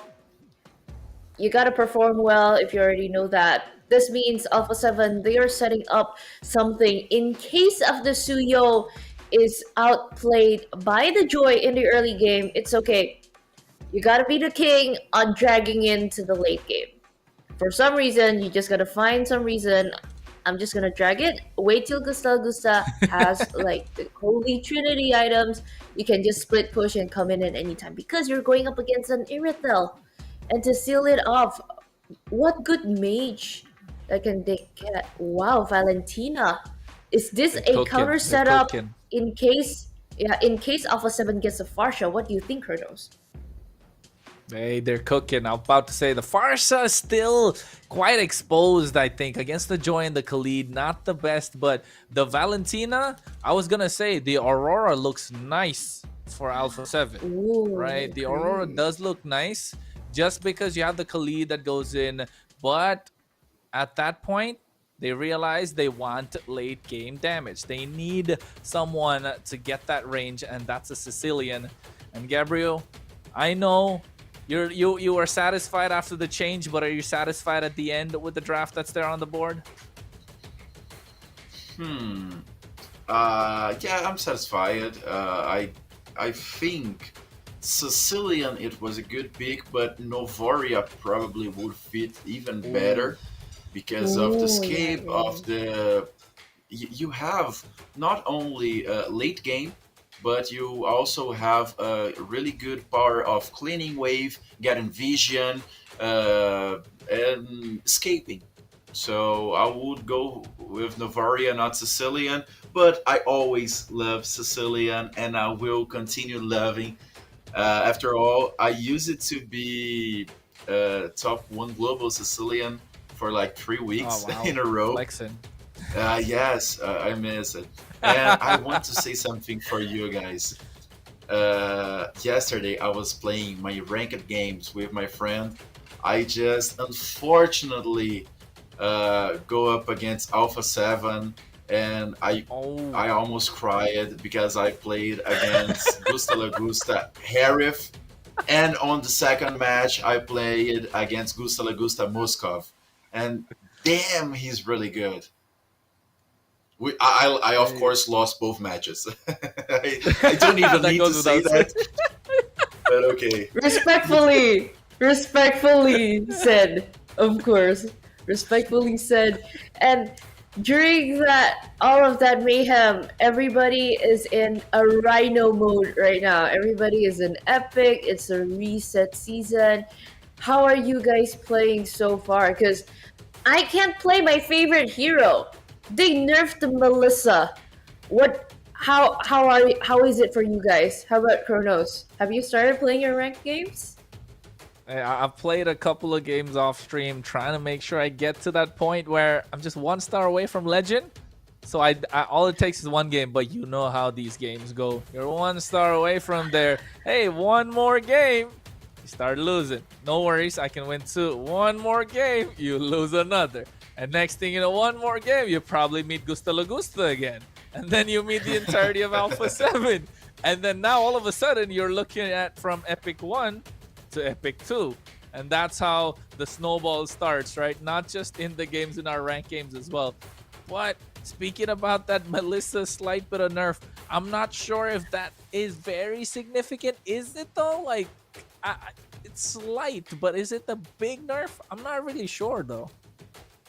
I mean, it's just the damage distribution though. When you're used to like going in from mid to late, it'll be a very powerful hero. But right now, it's just same. It'll just be stale from the early to late. It's just all 60% after the patch update, instead of the increasing numbers from before 60 to 80. So you kind of can feel it a little bit of slight because I'm not that typical goat laner where you played safe, you keep distance. I, for some reason, played that goat lane like a fighter. So if I cannot escape, if I cannot escape, yes, I feel that slight decrease of 20%. But I think it's just me. I'm not. I'm just playing there for fun, guys. I'm not a pro player. This is why I cast. Hey, that's why it's true that's why we're here casting. But I think Gabriel, he's a gold laner from what he's saying, because he's going against Gusta Lagusta in the lane, right? Not once but twice. You're not a gold laner, mid laner. I played gold yesterday because my teammates need a gold laner, but I am a mid laner. Hey. Wow, and we're talking about the mid laners jumping into the game with Valentina against the Sicilian. Some things that I would like to talk about later on with Gabriel, but of course, let's welcome in to all of our viewers watching right now. Match number 1, game number 2 from Malvinus Gamings against Alpha 7. Can they take back and equalize that stats in this Best of 5 series? So let's see. So far, a good invade from Vaguin, but Vagin. I think it's just No. tested out quite well. Sadly, a flicker is forced out, and so far, we're talking about the mid laners here from both sides.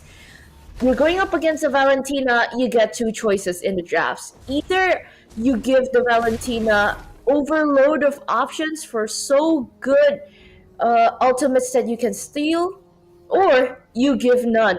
And so far, what do you think about this Valentina draft and pick from Malvinus Gaming, Gabriel?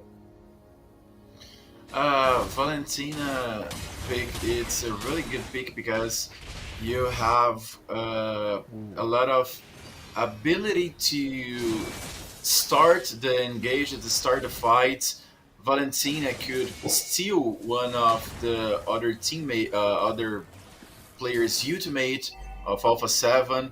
I will go with probably Domes or Vagin ultimate.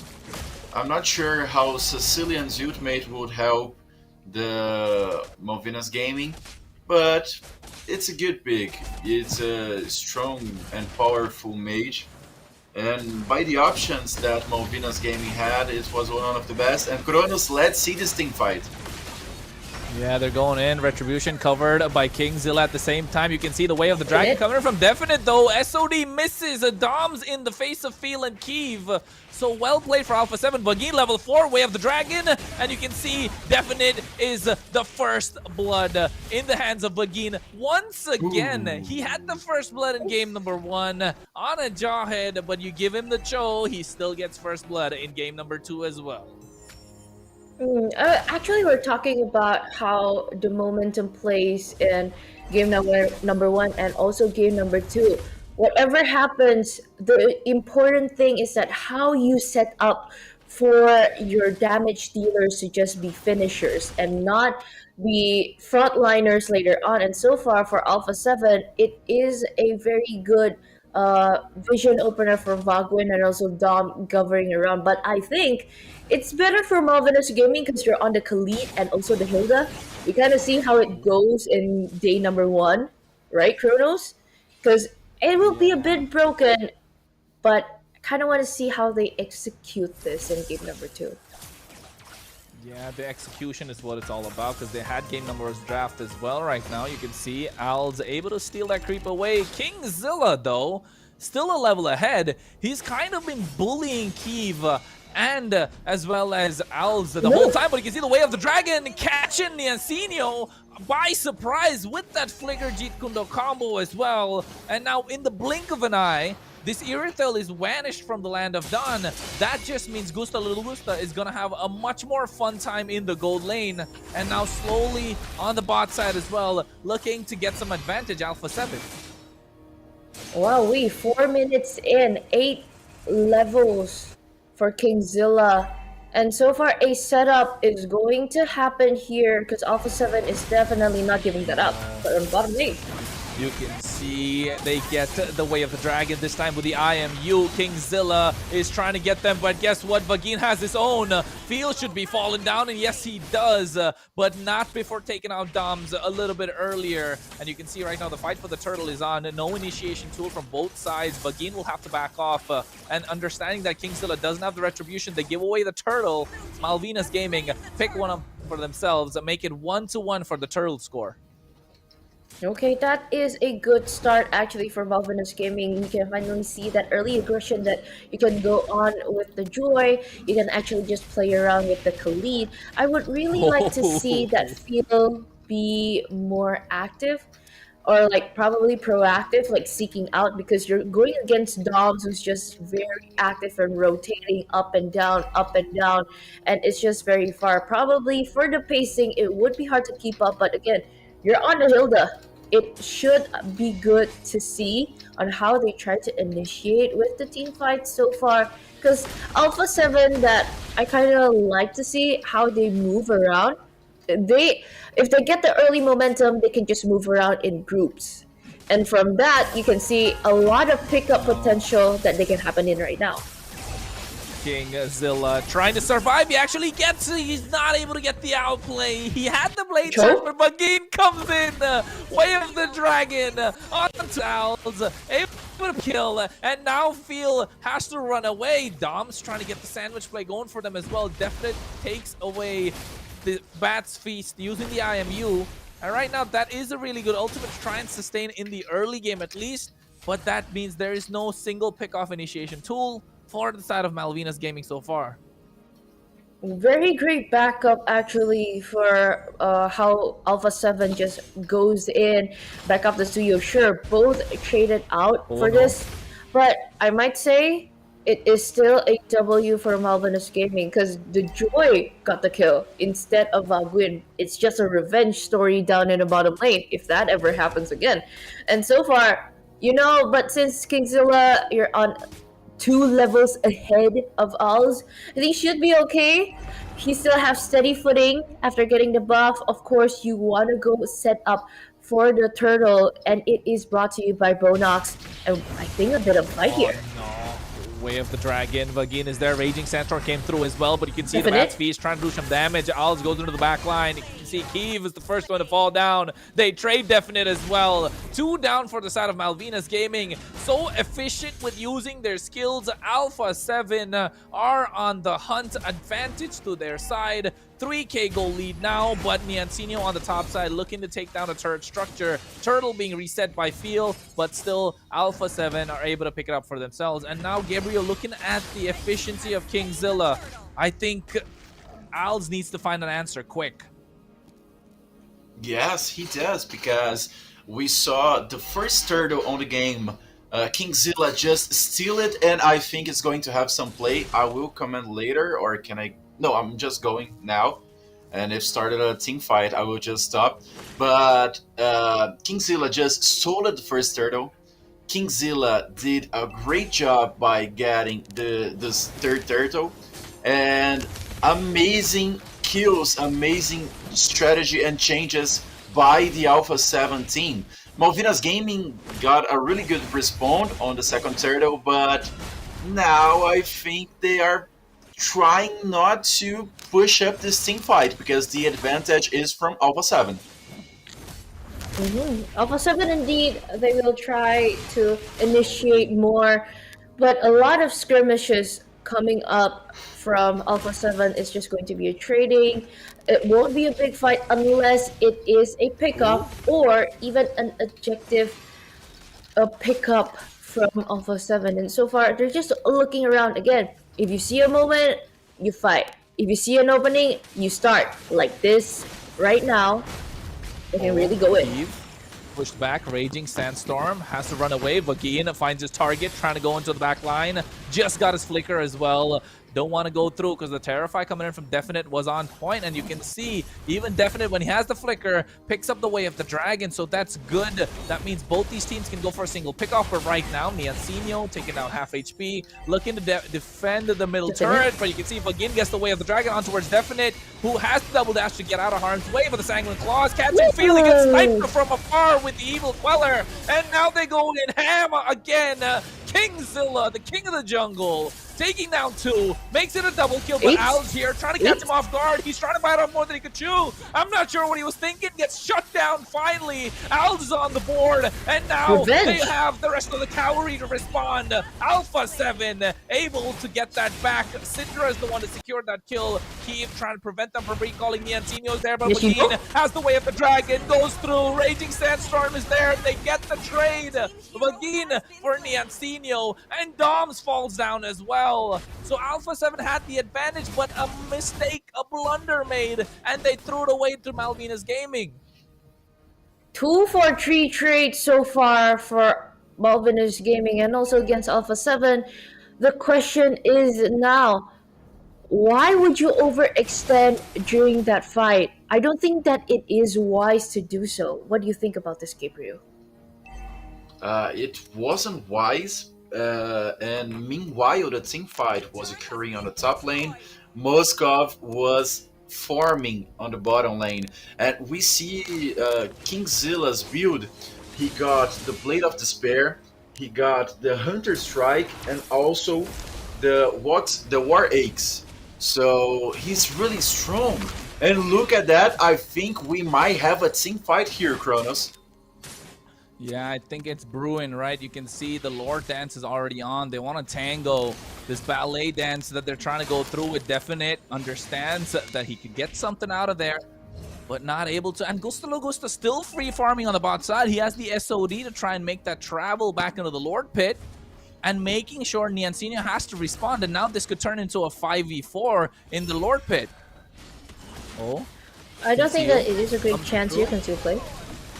Yeah, you can see it. Raging Sandstorm going on towards it. Vagin gets the knock up, but the killing spree in the hands of Syndra. And at the same time, SOD misses. I'm not sure who got the Lord. I think, is it Alpha 7? Did they secure it, Nip? Yes. Yes, it's Alpha 7.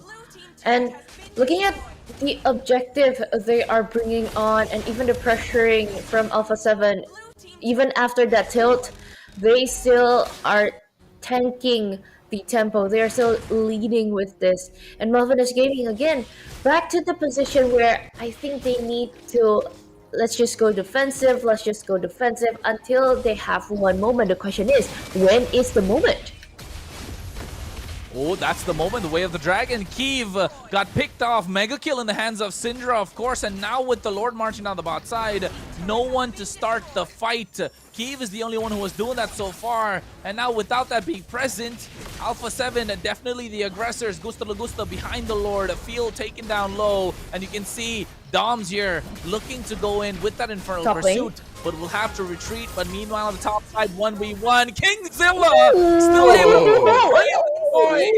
With the help of course, Definite, they get the kill. But that 1v1 was so good. And right now, Alpha 7 taking down the top side inhibitor. Vagin just standing there menacingly, staring down Malvinus Gaming, who can't really do anything at this point.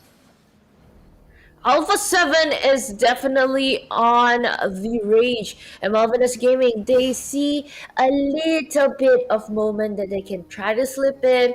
Thank God, Kingzilla, you think that you can get out? No, you're entering our base too much. No, it's still my base to handle in, and that is how they handled out during that game fight. But I think Alpha 7, they are still on the hunt for getting more kills and more pressure against Malvinus Gaming's space, because you know what, you gotta pressure in quite well, because you gotta buy time for that 52-second Lord that is coming up after this. But I don't think that they want to wait, because Alpha 7, they can initiate quite well. Way of the dragon on towards the right target. Niancinio falls down in the hands of Gusta Lagusta. Here comes the SOD. Kiev's Raging Sandstorm was not even there. He tried the quicksand guard but got cancelled. Kingzilla goes on towards Definite, but he has a way of dragon of his own. Killing spree in the hands of Gusta Lagusta. They get another. It's a full 5-man wipeout. Game number 2 again secured by Alpha 7.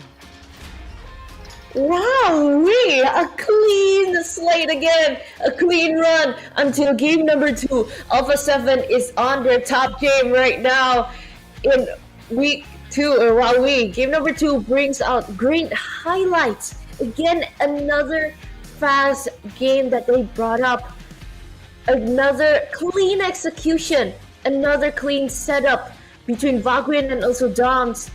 And Gabriel, can you break it down for us? Wow, what a beautiful game.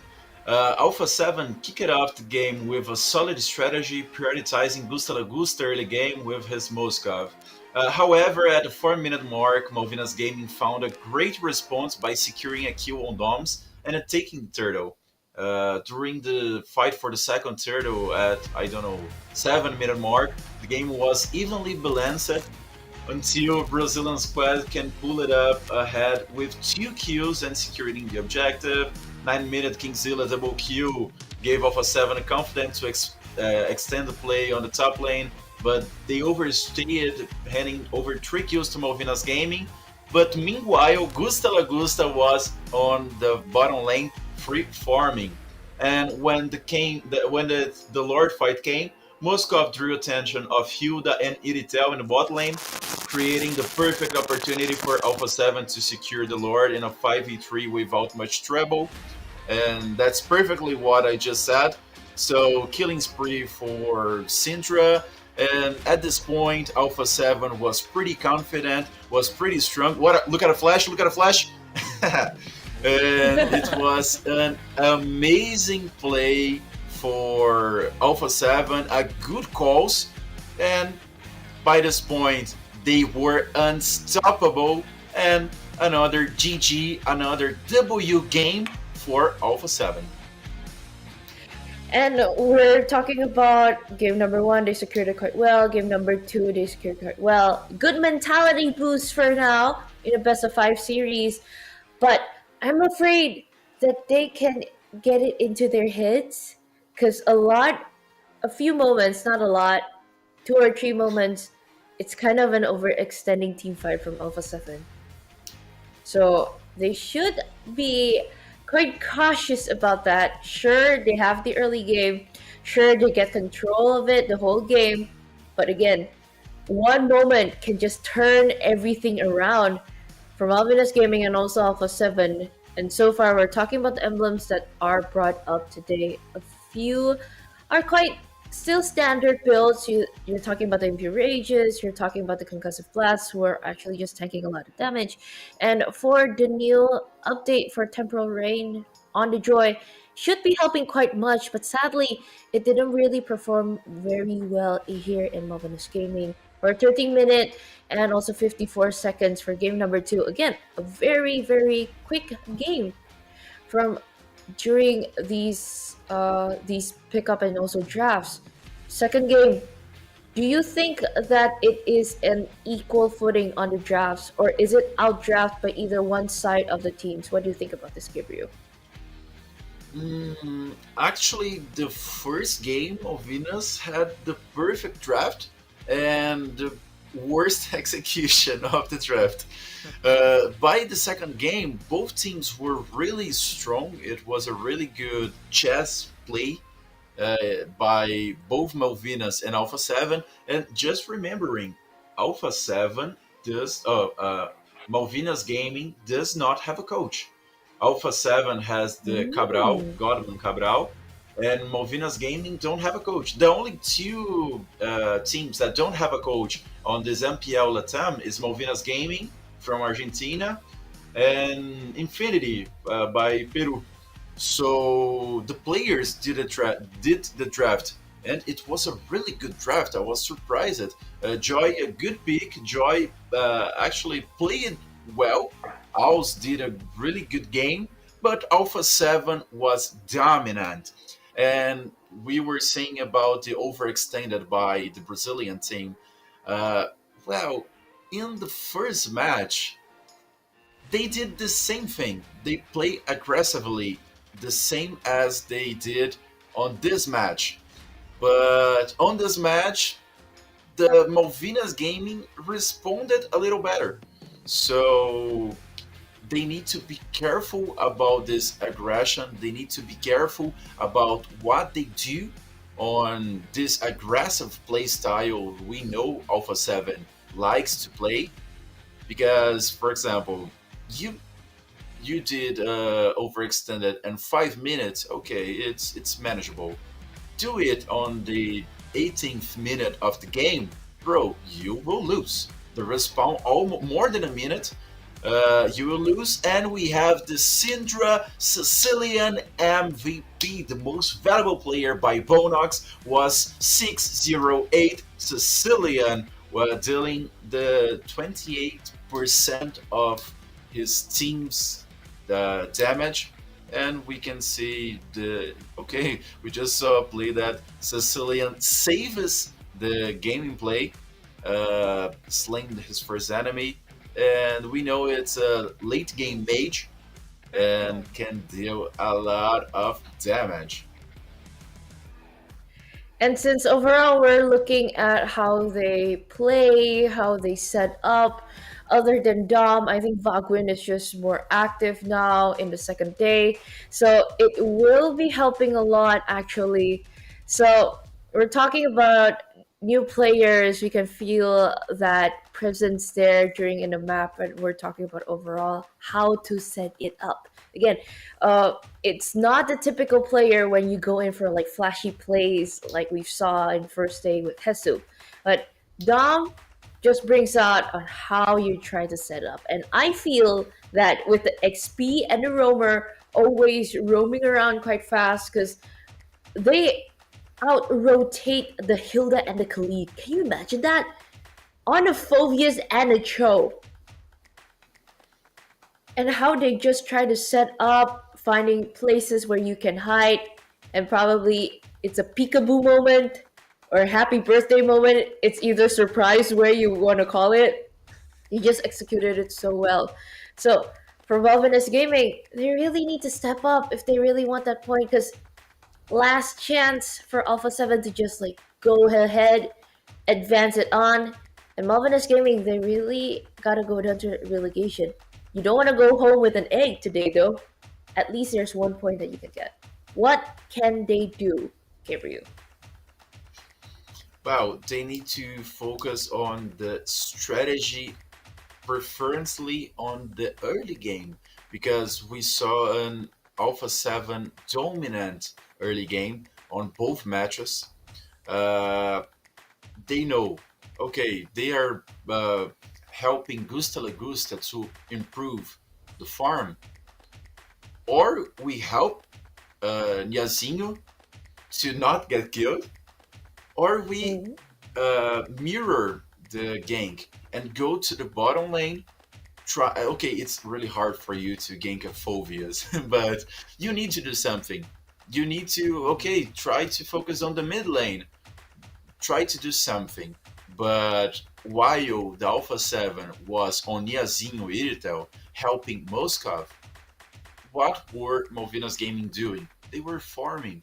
Okay, farm is important, but protect your gold laner, it's even more important. You cannot let a player as good as Gusta Lagusta farm free the entire game. Moskov was lonely. It was almost Akon. Lonely, I'm Mr. Lonely. I had nobody, I'm farming on my own, because why you let me so free? Here in Brazil, we have a music, a famous music. Por que você me deixa tão solto? Why you let me so free? Because, okay, we wasn't talking much about Gusta Lagusta. We didn't talk, but if we had to, you would see how strong Moskov was. And in the same page, Nyazinho and Iritel wasn't strong enough to handle Moskov and to help their teammates. So you have one of the best gold laners on the scenario and you don't focus on him, you probably lose the match. And I'm telling, I have experience to tell this, because yesterday was really tough, bro.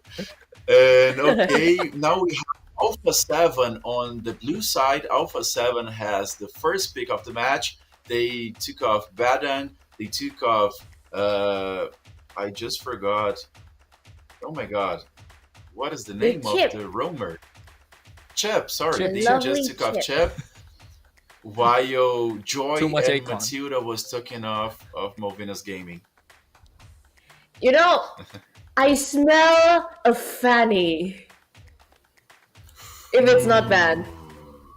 I smell a Fanny. That's why Alpha 7 wants to get that on the blue side. Because, you see, Kingzilla on the Fanny, it was insane in week 1. As you said, Gabriel, sadly, there weren't any good setups for the Fanny to actually perform.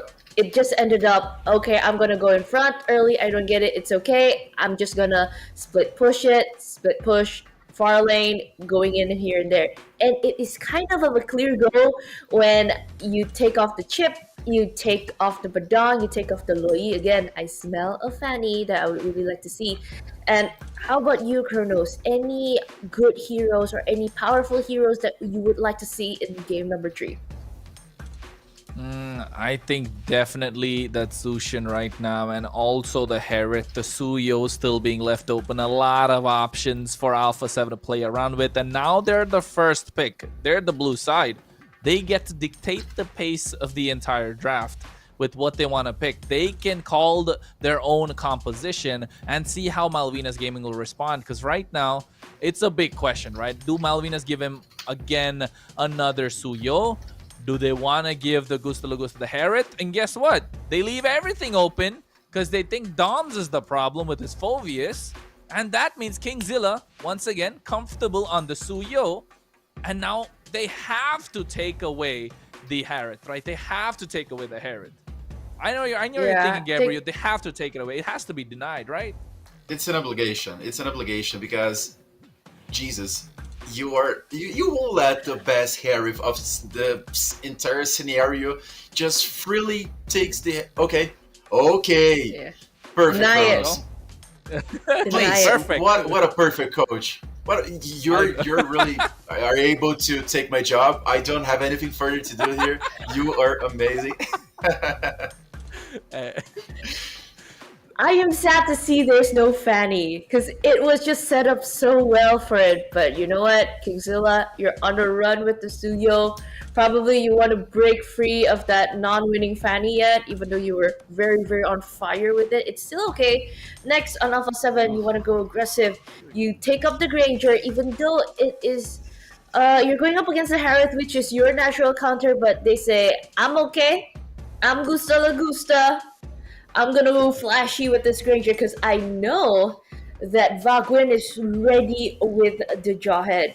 And last pick for Malvinus Gaming before they close it off, 2 more heroes from this side. What is interesting, do you think? Maybe Hilda. Hilda? Yeah, you can At least you go get eye touch to eye with Roamer. the Yeah, it's not the best strategy, but we know that the XP of Malvinas Gaming got a game with Hilda, plays really well. Or you can also do Hilda as a roamer too, because I guess Getokacha will fit better on the XP. But so far, Nolan show on all's hands. Let's see how it can goes, because we saw the Kingzilla playing really well with this Nolan. But so far, Malvinas Gaming is loving the magical power, the ability power, the magical damage. So let's see how it goes. I think ban out of Vexana would be a very good thing because if you jump in with the AOG, you're ready for a setup, and then suddenly you get terrified, you get thrown by a mini lord, the Eternal Guard. You don't want that against an entry if you wanted to set it up quite well. But I think it's also good to just close off a few tanky heroes, probably the Hylas, probably a Hilda that you can see. For both sides of the team, it would still be a very good advantage. And we're talking about both roamer setups. You can see the Kacha, the Cho, it was just played so well. Even the Halid and also the Hylos brought up between Kiev and also Vagwin. But since the Matilda is also banned out, the player head-to-head so far, it's very, very thin though. You're talking about the damage per second, it's not much because you know you're on a roamer. It's higher on Vagwin because, well, he just brought up the Jawhead. You're talking so far a respect for, instead of picking off the Granger or the Suyo, a good way to just let's bet off the Cho. Let's just play it safe. Except for Malvinas Gaming, what else for them that they can close off so they can have a good strategy and good entry later in the game? Zuxin. Wow. They just took off Sicilian, okay. We know that Harif is going on the gold lane because Nolan is in jungle. Nolan don't fit in any other lane. Harriet could go jungle, but I'm not sure it's the best use. But okay, Nolan with Nolan on the team, you have Harriet on the gold lane. I might say they could go to Zuxin because it's a good pick, even though that the base HP of Zuxin has increased, has gained a buff. The passive adjustments on Zuxin was about the maximum stacks. It used to be 20, now it's 15. The mana regeneration was 4% on the stacks, now it's 5%. The skill number 2, that it's the skill you just zoom the player and stand it up. had a really, really important nerf by the mana cost. Now it's used to be 90 on the early stage and 120 on the last stage. Now it starts with 120. And okay, it doesn't matter because they have Selena. I won't say anything further about Zuxin. Okay, they shut me up. Actually, your theory can actually work other than the juicy because you know the Harith is going to be in the gold lane. Yeah, but the question is now: is the Harith going to be in the gold lane or flex to the middle? Nah. It could be a swerve pick. It's a bit far fetched. Now too much now. Too much. What could Selena could mid work though? or Selena Rome? Selena Rome could work here. I'm thinking of that as well. But against the Jawhead, that's risky, right? It couldn't. Yeah. Selena too mid, risky and against the they're Jawhead. picking something to roam, but a lot of magical damage on Malvina's gaming. They really need a physical here. Banning the CC was just smart at this point for Alpha 7. Last one, they need someone tanky the Halid. Yeah, at least you can just mental it out against the Jawhead. You get vision from there, you can follow up, which is good. I think revitalize for both Gato, Kasha, and Halid. Greater support, greater area that they can cover. But because of this, you're going up against Syndra on the Valentina. A lot of good utilities ultimate that he can copy. It could be a double-edged sword. What do you guys think? How about Chronos first? Definitely a lot of magic damage, of course. So it could be a double-edged sword just because the Khalid wants to play aggressive, but so does the Jawhead. And this Selena is going to be a big difference maker in the mid lane, to be honest, at least for the early part. And if Nolan gets his hands on a good jungle farm, it's going to be unstoppable. And Gabriel, what do you think about that one? Yeah, actually, I agree 100% with you.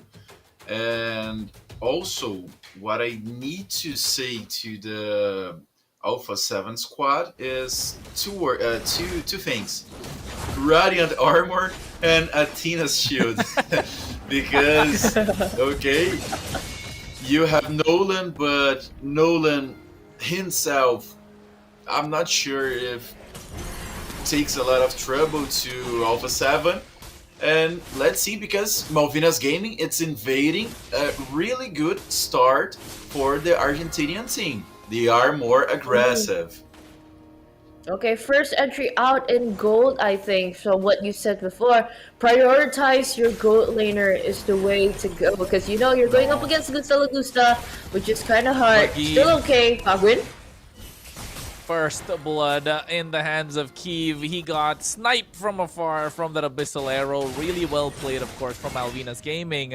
And that's the power of the Selena in the early game. But you can see Al's almost getting Syndra. Had the full combo. The region helping him survive. Alpha 7 still somehow not letting go of the advantage that they want to have in the momentum in their favor. So yeah. Time to step up is the key here like this now. Okay, bit hard on top in the middle lane and also on the top lane because both are just joking out again and again.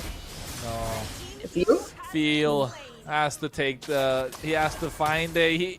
Oh my... It's just so many fights Malvina's Gaming right now. I don't know where they found this aggression. Where was it in game number 1? Where was it in game number 2? And now suddenly they're putting Alpha 7 on the back. And now with the turtles, still Alpha 7 have some sort of control on the river. Okay, which is good. They try to set up, okay, quite well. Abyssal arrow coming in. Keep, get terrified, stuck in the middle of everything, but thank God there is a defensive mechanism to go out. Only Vagwin as the collateral damage during that team fight. Yeah.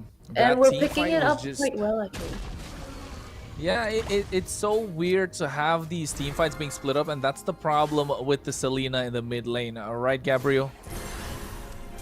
Yes, Selena and Khaled cleaning the wave really easily. Oh, they're going to play. Yeah, you can see ejector on towards Kiev. He somehow survives and he goes with the unstoppable force. Kingzilla comes in, cleans up the kill, and that's off the back of an abyssal arrow. So double-edged sword, like you mentioned before, Wei.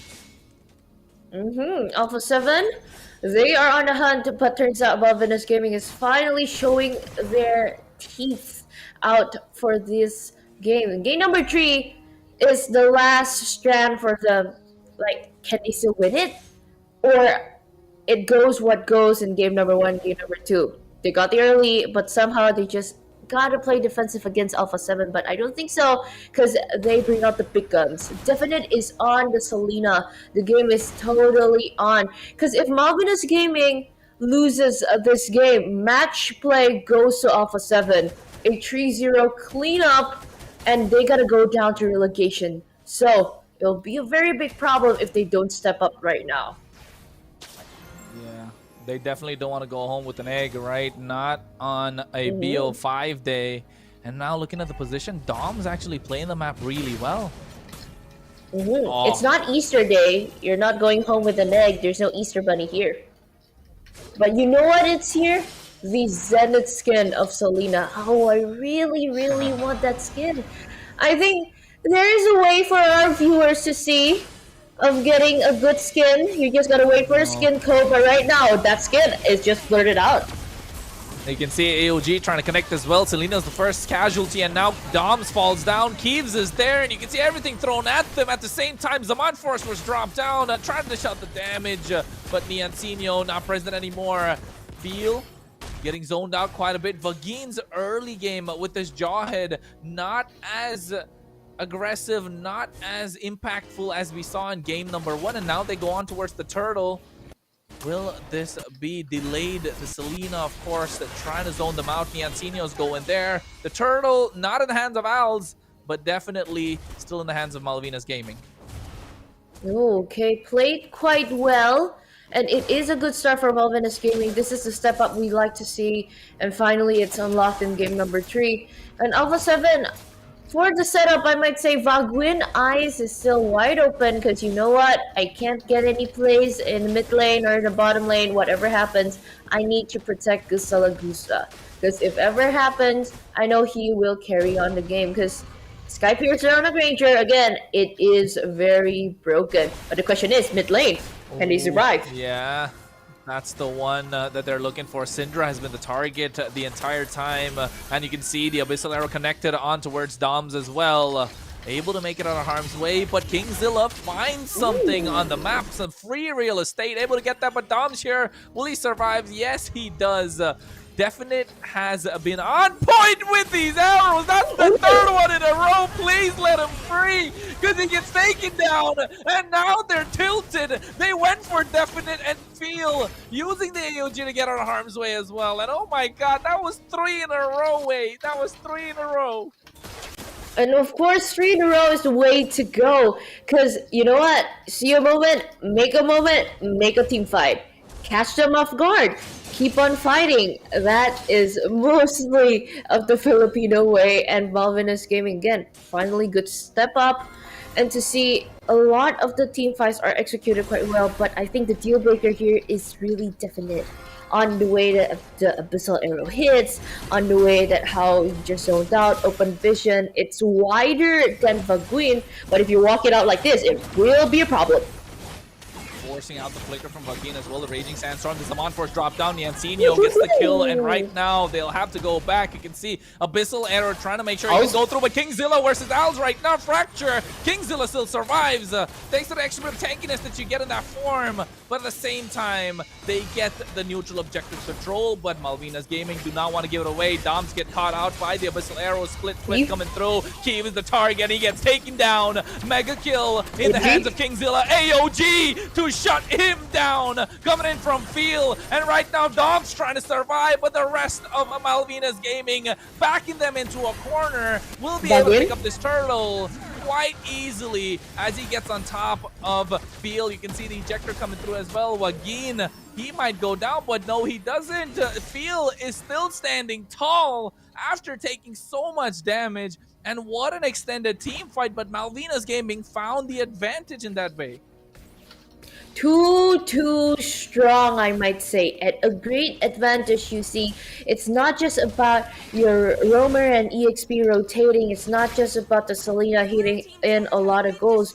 But for me, the deal breaker here is when Niashino gets the advantage to just rotate around with Malvinas Gaming as a whole, leaving Gusta alone to just farm. It is a different strategy, but it works so well because of the combination heroes that you are pulling out from Malvinas Gaming with the chain CCs. You just need a finisher in a good early game. You need the Harith forcing out a lot of Zaman forces, and so far it just works very well. Oh. Because of that, Vaguin is in a bit of a problem because even you want to try to initiate and get a first blood or in the front line, it would be a problem. Feel creating the separation, but guess what? Doms right now goes in with a split. Slam is there. Raging Sandstorm catches 3. No AOG right now to protect them. Zaman Force used up as well. Feel is left standing in no man's land. Will get taken down, and Malvinas Gaming realized they should not go for more. Definite, making sure they can try and defend this mid lane tier 1 turret. Al's now in prime position. Kingzilla is there as well. Will he go for the backline finish? And he's trying to go for it with the fracture. But Wagin, presence of mind is there. Zaman Force dropped down. Niancinho looking for the revenge after Al's got taken down. And now Definite going in with the Abyssal Arrows as well. Kiev with the Desert Tornado. They catch him again with that Abyssal Arrow. Niancinho is on a killing spree. 3-0-2 while Alpha 7's Kingzilla trying to make moves around the map and still gets that tier 2 on the bot lane. No, he doesn't even get that. Oh no, and even an invade for Malvinas Gaming so far, just going so great for them. Let's not forget, even though you get the kills, even though you get the good early, Kingzilla somehow, he can just divert on how he plays. Let's just play on the far lane, let's just split push. And Baguin tanking a lot of that Abyssal Arrow so much. Won't be too wise if the Selena finally hits like probably good items like glowing wand. You can just burn it down, or probably rushing onto the divine glaive so you can deal a lot of damage later on. But let's not forget, there is the Lord that they are trying to eye on, and so far Malvinas Gaming is just handling the area so well. Oh my goodness, these Abyssal Arrows are hitting left, right, and center. Conceal play comes through. AOG is there to try and make sure something happens, but at the same time, Syndra is the first casualty. Kingzilla and Gusta Lagusta will have to run away, and now Malvinas Gaming get control of the Lord Pit. Doms will have to run out as well. Gusta Lagusta trying to snipe from afar. Vagin right now can't really do anything. Caught in no man's land. No flicker, no ejector. Gets taken down after Alz secured the Lord, and now Malvinas Gaming finally on the front foot after taking beatdown after beatdown in game number 1 and 2, have the Lord in their favor, and now looking to try and get an advantage, a clear advantage in this gameway. Finally, Malvinas Gaming has the advantage, I might say, from the early you get to start. From the things that you've seen, they've executed quite well, but Kingzilla on the hunt for Alls, and of course, the turrets that going on. Quite far maneuver, I might say. Almost caught on the Shido. Trying to go. Oh my god, that Synchro Vision gameplay though. It's just me on my edge of my seat, even though it's not me playing, but Dom's initiated by Malvinas Gaming. Fronting out too much would be a big problem because the Lord is just marching in the middle lane. Yeah, it's the Lord in the mid lane, and Kiev trying to create some separation. And you can see right now they use the ejector to make sure Gusta Lagusta is safe. That is really well played and smart coming in from Wagin as well. Making sure his gold laner is staying safe, and that's the key for them to victory. Isn't that right, Gabriel? That was a really well played ejector. What a really beautiful defensive play by Vagin. And we saw the Lord fighting once again went in favor for Malvinas Gaming. Now it's going to be a tough for Alpha 7 to hold this pressure, to keep up with the increasing of both Gusta Lagusta and Kingzilla's. So they need to get one straight team fight, one correct team fight, to try to avoid losing this game because it will be very hard for farming. But by the way, look at that. The team fight is just beginning. AOG is there to try and create some space, but the first kill is definite, and now they shut down Niancinio as well. Where he'll play Gusto Lagusta gets the double kill. Syndra is the one with the flicker that was the bait, and they bit that, and now with him surviving as well, Alpha 7 found an opening and took down 3. Feel was the last one to get down, and that was really well played from Alpha 7. Really good patient game, waiting for the AOG to come through, and then made the space for Gusto Lagusta to actually make something happen, Bay. Peak copy from IMU. That is how you utilize the Raging Sandstorm for reals. This time for Alpha 7, they finally get to take back that moment. And since securing that area creates so much space for them, it is a time for the Lord. But Malvinus Gaming also eyeing there. You know that Keeve is just going there. It's just also protecting that area because you know what? It's a 5v5. We can handle it as long as Kingzilla spotted out too early. No retribution power. Almost taken us down. 1v2 almost executed quite well. But no retribution power now for Alpha 7. I think it's a clear go for Malvinus Gaming if they really want that Lord. Yeah, that Lord definitely going to be the neutral objective. And I think Gabriel, they want to go for this 1v1 with the junglers, don't they?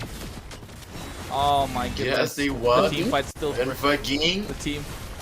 Yeah, you can see right now AOG from Feel is there. Zamanforce dropped down. Niancinio able to pick up the first kill, and that's Vagine. So no initiation probability coming in from the side of Alpha 7. And Malvinas Gaming will be able to secure this Lord easily unless Doms want to do something or Gusto Lagusta tries to snipe from afar.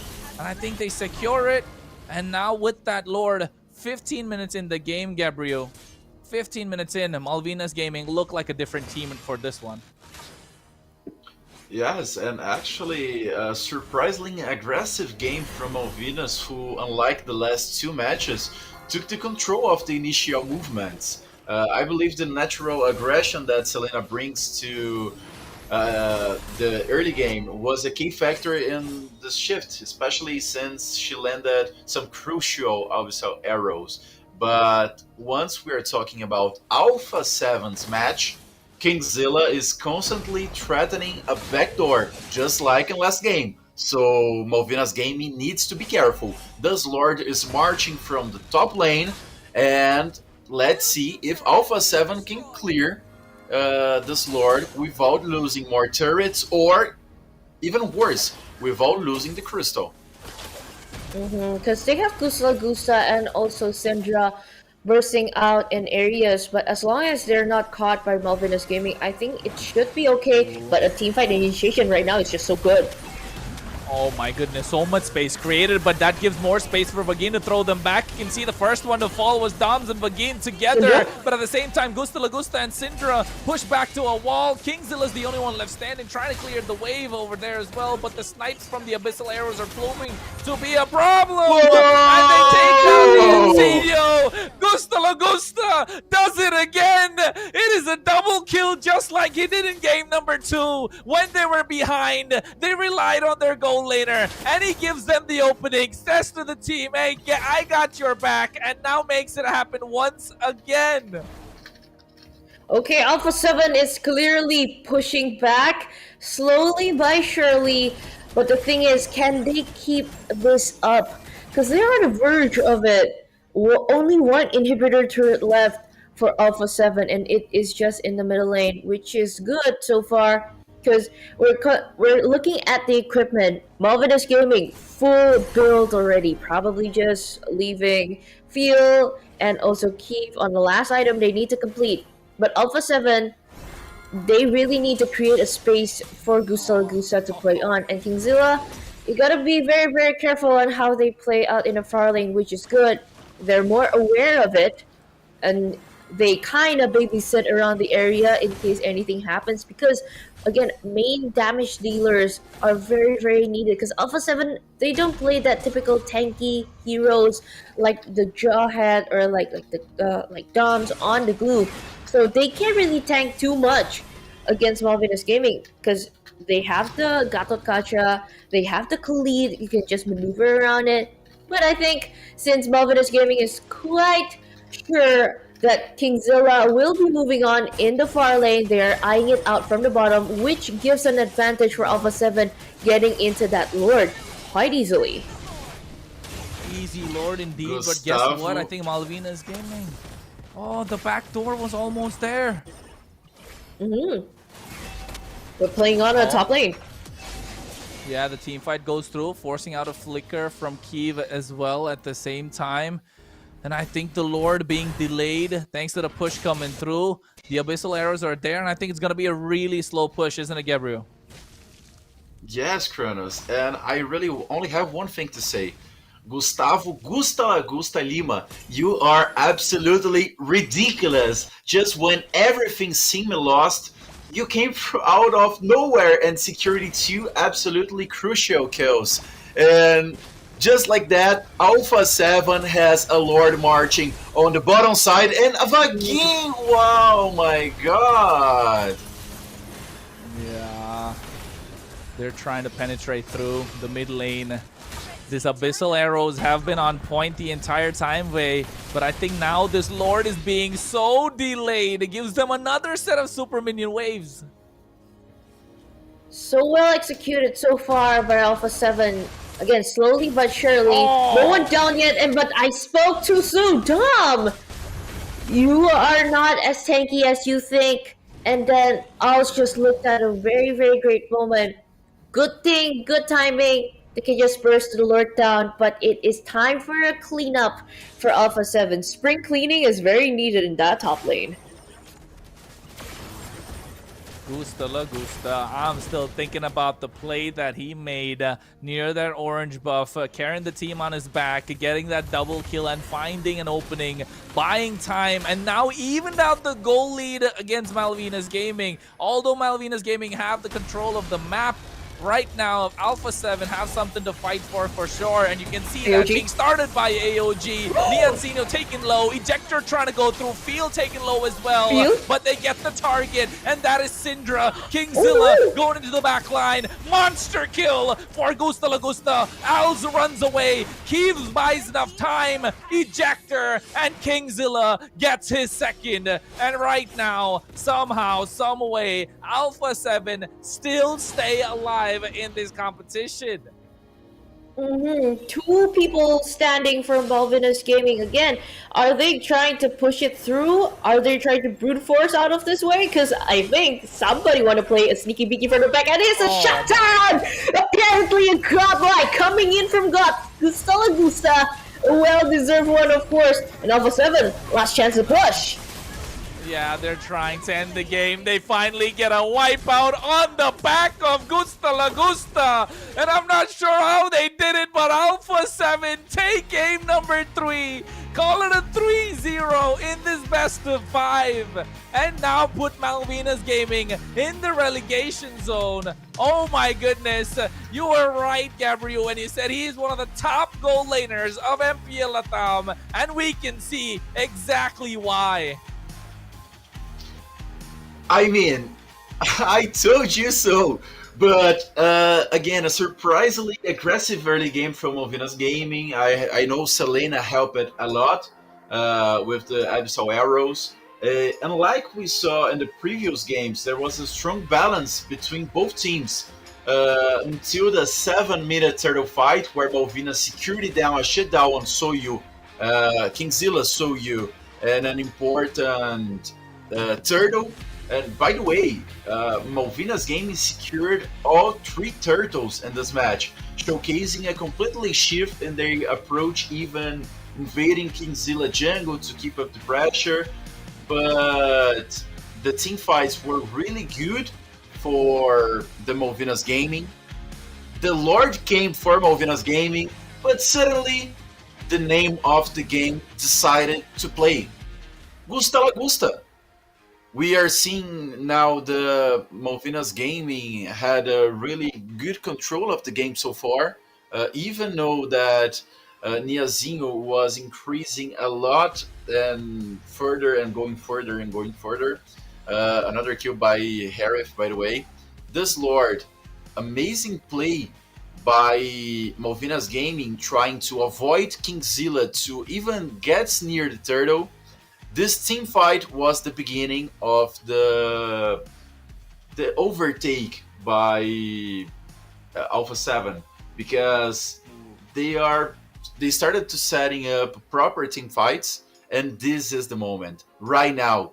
The mega kill against Haref, another kill against Kiev, and by this moment Gusta Lagusta show why he was the best gold laner on the past 4 seasons. Wowie.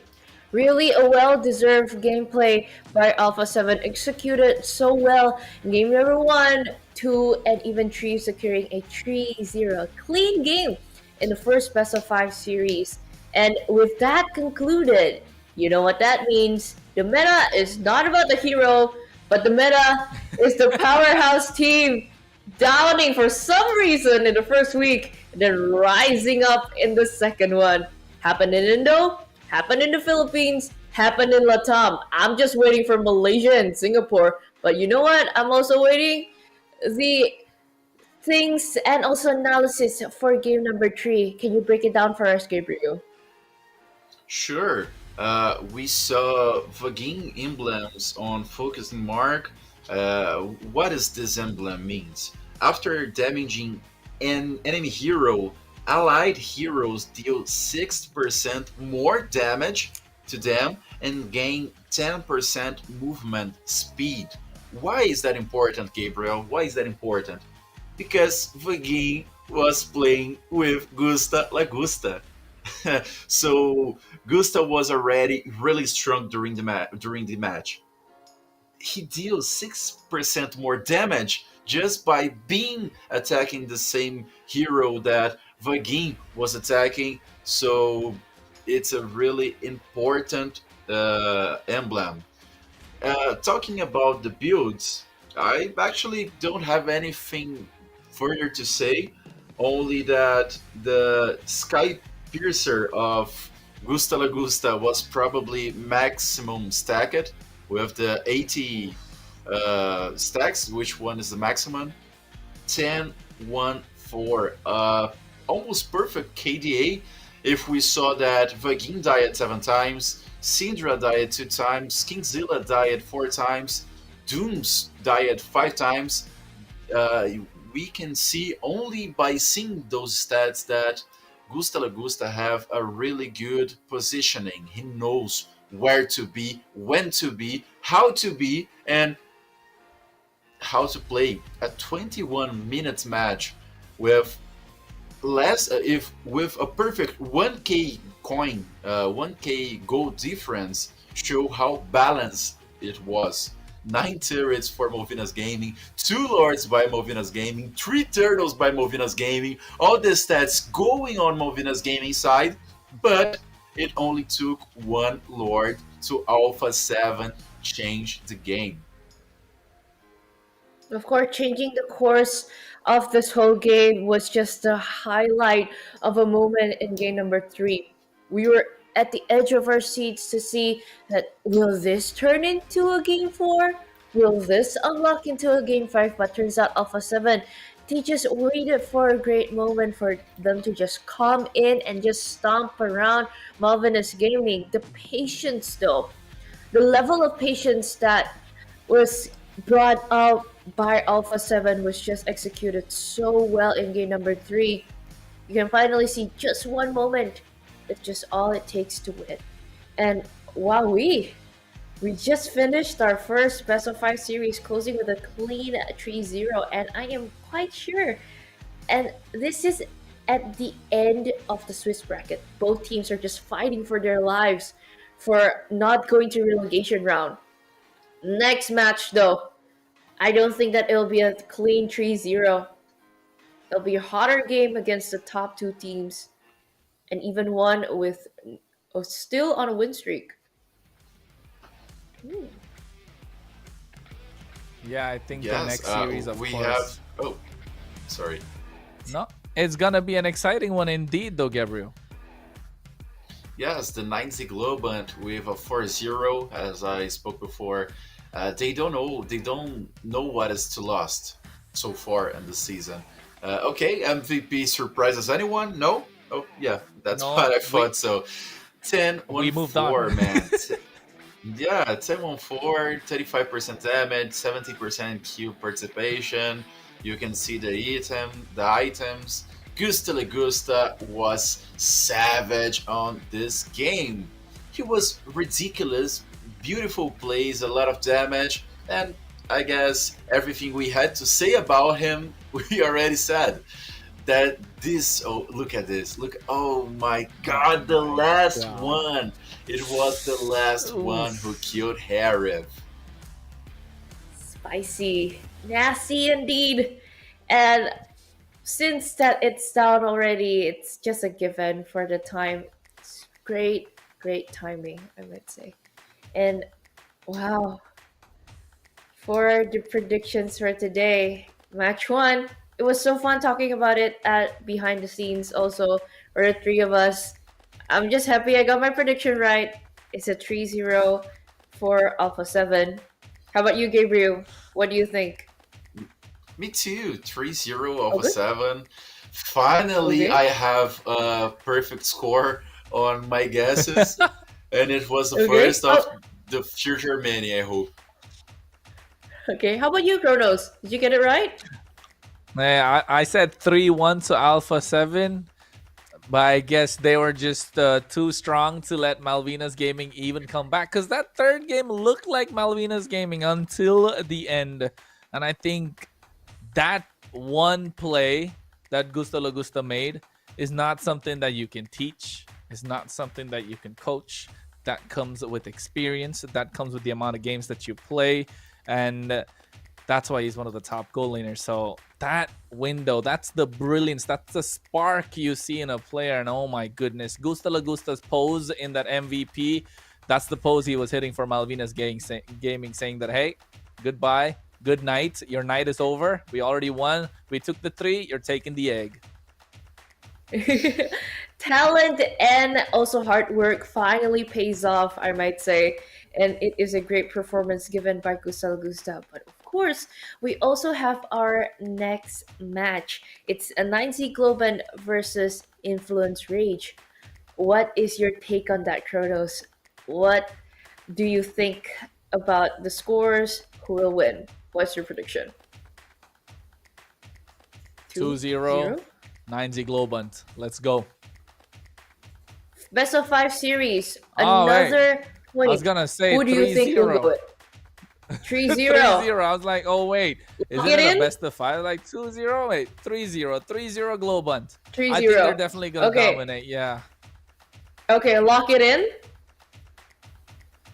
Lock it You're in. making me think now. Okay. You're making me think twice. Now. Okay. You know what? What are you Maybe- thinking? Maybe 3-1. Who? Maybe 3-1. 9-0. 3-1. Maybe. 3-1. Maybe. Yeah, Okay. yeah. Okay. How about Gabriel? 3-0, 3-1, 3-2? I will go by 3-1, but since Kronos just took my guess, I will go with 3-2, a completely best of 5 decided on the last match for 90 Globant. For 9Z Globan. Okay, at least we are on the same page here, but I kind of want to make it spicy though. I want to see that win streak break. I want to see that. Or they are still on their tippy toes, just going up around and walking around. I'm gonna go with a 3-1 on 9Z Globan. I think so. But again, it's a prediction, guys. We're going to see how it goes later on. So, how about for all of you guys? I also want to see and hear on your comments section down in our YouTube and also all of our live streams. Is it 90 Globan or Influence Rage? Or probably you think it's post back, it's a 3-1 on Influence Rage? I don't know. So comment down below, of course, because you know we are fully supported by Bonox.com. And other than just guessing out prizes, we also want discounts, of course, for our diamonds. So you guys can recharge on top with a 5% discount using our code BNXMPL3 on Bonox.com. And this is open all for all Latin American areas. So you just really got to spot that out. You just really got to recharge now because I hear with great skins comes with great skills. Where can you test that, Gabriel? Yeah, actually, I'm looking forward to use the Bonox code because I want the Selena Zenith skin. It's really beautiful. I love pub games. But also, not only Bonox is helping us to bring this incredible MPL LATAM Season 3, we also have the community gaming. What is community gaming? Bro, you don't know yet? Community gaming is the ultimate platform offering esports competition, professional and automated payment solutions for communities. Host tournaments for all types, especially Mobile Legends. They provide the tools and full support to organize your esports event. Whether you want to compete or you want to host your own tournament, just go visit communitygaming.io right now. And bro, if you do that, let us know because we want to be there to watch, to participate, and to cheers for the best victory, the best teams, the best win. And thank you again, Community Gaming down here. Okay, quite incredible to see, of course, in community gaming. Probably, we don't know. Since they are our sponsors, they can eye out on good players. A straight line for MPL LATAM trials? We never know. 'Cause of course, you get discounts. Of course, you already get the skins, and you gotta face off the skills. You gotta flex it off. But you know what? Comes with freebies in this stream. You gotta flex it off. Who is the fastest to get our skin codes? Free skins for everyone to see. So come on, redeem your skins now. It's HASB0 LQ9G. As we talked before with Chronos in day number 1, you don't want to mess up the 9 and the G because I think those fast fingers and him looking down. Hey, you gotta get that skin right now before Chronos does. Come on, guys, redeem it right now. Redeem it right now. I see that happy face. What did you get? Chronos? Did you sneakily redeem one? I got 10 mobile tickets. God damn it. I was late. Somebody's already redeemed it. Ooh, I would really So like close. to see. Okay, what skin did you get, guys? Comment down and also tag MPL Brazil, MLBB Brazil, and of course using our hashtag MPL LATAM S3. And wow, we can't wait to see what skin you got because I hear there for one code you can actually redeem a lot of skins, but I think our viewers are just too fast for us. Can't redeem it now. Wow. Yes, they are. Well, well, while waiting to see what skin you guys get, other than also tagging us, we kind of want to know. But we gotta also prep for match number 2. So we're gonna wait to see how it goes. Can't wait. Is it a 3-2? Is it a 3-1? Is it a 3-0? So you just gotta wait for now, guys. We're going to have a little break, and after this, we're going to come back and we gotta go straight to game number 2. Socials of MPL LATAM. This is Chronos. I'll see you there soon. Hello, everyone! Today we're introducing our newest hero, the descendant of the great serpent, Kalea, the Surging Wave. Kalea is a support hero who specializes in close combat and offers strong, reliable single-target CC.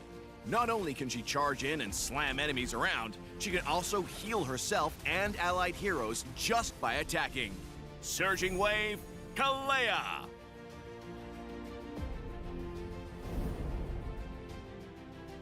Passive, Surge of Life. After casting any skill, Kalea creates a water zone at her current position. If Kalea casts a skill within a water zone, she will absorb the water zone to enhance her next 3 basic attacks, with different effects such as healing herself and nearby allied heroes. First skill, Wave Breaker. Kalea slams her fist into the ground, dealing physical damage and slowing nearby enemies. Second skill, Tidal Strike, Rolling Wave.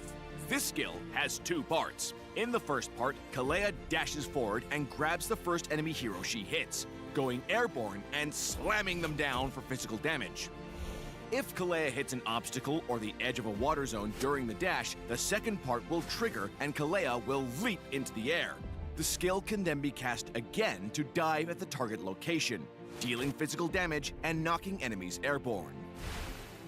Ultimate, Tsunami Slam. Kalea grabs an enemy hero with her tail and jumps into the air before slamming down in the chosen direction, dealing physical damage to the target and nearby enemies upon impact.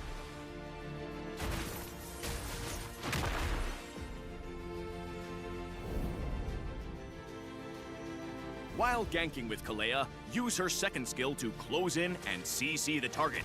Then use her first skill to activate her enhanced basic attacks and unleash them on the target. In teamfights, Kalea should prioritize enemy mages or marksmen. Use her second skill to dash into an obstacle near the target to launch her into the air. Then dive down to CC them. Follow up with her ultimate to slam them into your team, and use her first skill to trigger her passive before finishing them off with her enhanced basic attacks. Kalea excels at single target CC, making her a highly effective ganker when coordinating with teammates. However, Kalea's short attack range and lack of poke means she needs to end fights quickly, or she'll end up being kited by ranged enemies. At level 1, upgrade Kalea's first skill to help allies clear creeps and minion waves, but prioritize upgrading her second skill afterward to reduce its cooldown for more CC during teamfights so your teammates can focus on dealing damage. If a target is too far away, use Kalea's second skill to dash into an obstacle near the target to trigger the second part of the skill. Then dive into the target to inflict damage and CC. Kalea's first skill can be used right after another skill, or her third enhanced basic attacks to trigger her passive and boost her sustain in combat. We recommend the Tank Emblem with Vitality, Pull Yourself Together, and Concussive Blast talents for Kalea. The Tank Emblem and Vitality increases HP, which also boosts Kalea's healing and first skill's damage. Pull Yourself Together reduces battle spell cooldown, and Concussive Blast helps Kalea's early game by increasing her damage output. As a roamer, we recommend this build for Kalea, focused on survivability and more self-healing. Thunderbelt and Oracle are Kalea's core equipment, providing hybrid defense, cooldown reduction, and boosting healing received, all of which fit well with Kalea's playstyle. Dominance Ice and Radiant Armor grant physical and magic defense while reducing the enemy's healing. Lastly, pick up Guardian Helmet to further enhance Kalea's sustained combat since her first skill and healing scale with max HP. We recommend the Flicker battle spell for Kalea to use with her second skill and ultimate to CC enemies by surprise. We also recommend Vengeance to reduce incoming damage while Kalea is fighting on the front lines.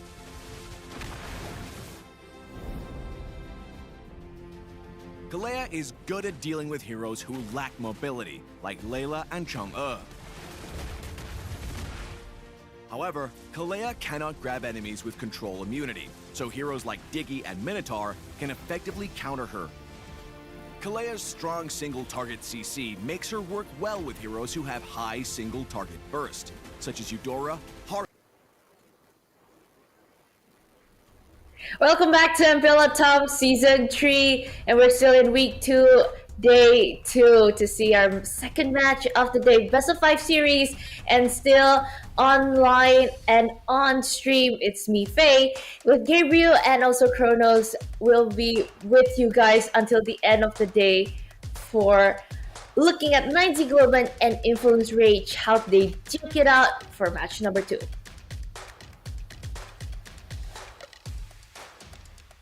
Ooh, 9Z Globant, right? 9Z Globant haven't been defeated yet so far. Influence Rage, one defeat, I think, out of the 2 series that they've had. So 9Z Globant right now definitely look like the favorites. I think the three of us gave our predictions as well. 3-1, 3-1. Gabriel all the way to game number 5. So, but still 9Z Globant to come out on top, right? So I think, Gabriel, you're the expert here. You know the teams much more. Why do you think it's 9Z Globant that will kind of take it rather than just Influence Rage not getting the advantage? Because we saw Alpha 7 take it 3-0. You think 9Z Globant have a similar prowess? Actually, it was more willing. I want to see the 5 matches more than I expect to see the 5 matches. I won't be surprised if 9Z Globant brings us a 3-0. I was actually going to guess 3-1, but I want to be different. But yeah, I really want to see the completely best of 5 because we are talking about the most victorious teams on this MPL LATAM Season 3. 9Z Globant is 4-0, Influence Rage is 4-1, and now we can see the 9Z Globant squad. Arctic on the XP lane, Hidden Bush by the jungle, Shin on the mid, Erwin on the roam, and Ewer on the gold lane. And that's actually really good to say that Ewer, he was born in 2003. I mean, he's really young. He used it to play for the Mycan Evolve, who actually went to the M6 series. He played on the M5 by the Imperio. So in the gold lane, you have 2 times M5 M Series World Championship player. He was the 3rd place on Liga LATAM in 2023. He was the 1st place on the Liga LATAM, on the MPL LATAM Season 2 by Macam Evolve. So Ure is an amazing and really expert player, and please be careful of the Harif that Ure can bring. If Gusta Lagusta is one of the best Harifs on the scenario, Ure is also, I would say he's the 2nd best Harif on the scenario. So folks, be careful. Hello, Influence Rage, do not let this open or you might get in trouble. And in the other hand, we have the Influence Rate squad. Chino on the XP, Jotun on the jungle, Chan on the mid, Paquito on the roaming, and Fury on the gold lane. Well, the Influence Rage team, we also have as a key player, the Jotun, the jungle. He used it to be on the Infinity squad, who lost the last season of MPL LATAM to Bigatron Zeta.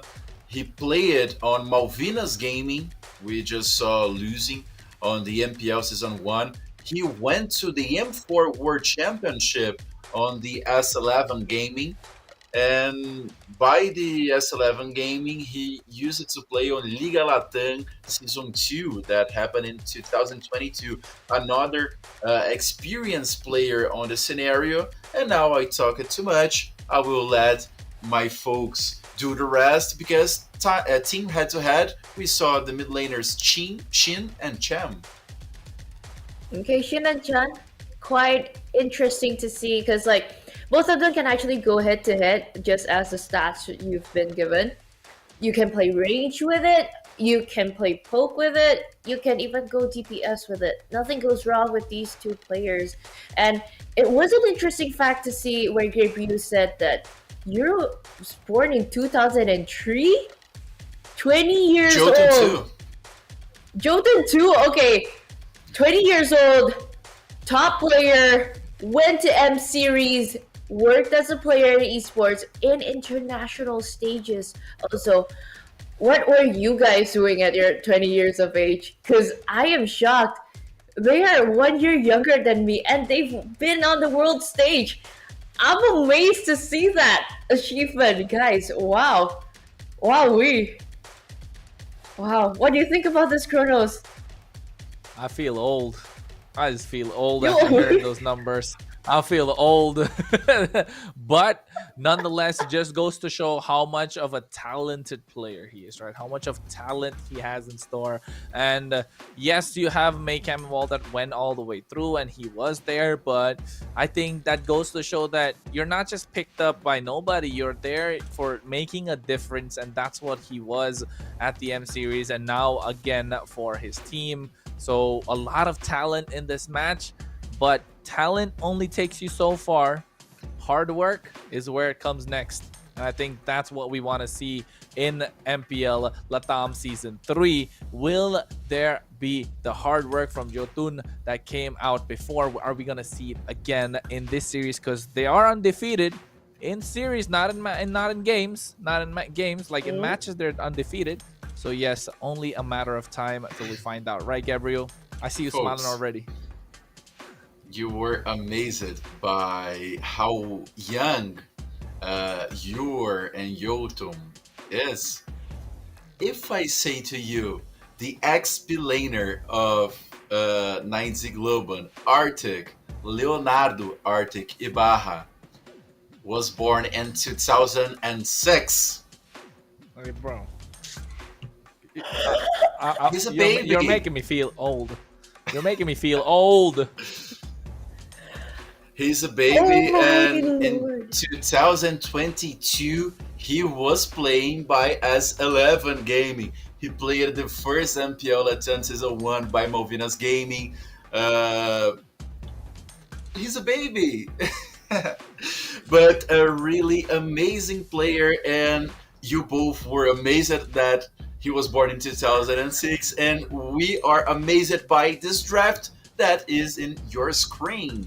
So we already have Bedang, Matilda, Fanny, and Louis Bennett. 90 Globan just finished their starting bannings with Gatokacha, and Chip was taken off by Range. So a really good banning phase. They are following the meta. Okay, good so far, still steady, but I think since it comes with experience also from what they've seen in week one, you're on a hot streak. That means all eyes are on you. Sometimes that's kind of heavy, sometimes that's kind of pressuring, but still okay. You got talent, you got experience. Yeah, my speech just ends there. Okay, but let's see, Globin. You guys were hoping something epic, right? Because same as I'm hoping for something epic picks from this side, but Chusin is the first pick here. And wow, Kronos, you were smiling. You were waiting for something. Is that what you're waiting for? Not really. I mean, yes and no, because there are so many options open. This meta is, yes, it's ever changing, but also revolves so much around a team's play style, right? This Zushin, it's why would you leave it open? Yes, you now they're looking to trade. It was either take the Suya and the Zushin, and now oh my goodness, they answer back with the Jawhead. You're forcing the Zushin on a Purify now, so that means you need a little more additional CC coming out from Influence Rage.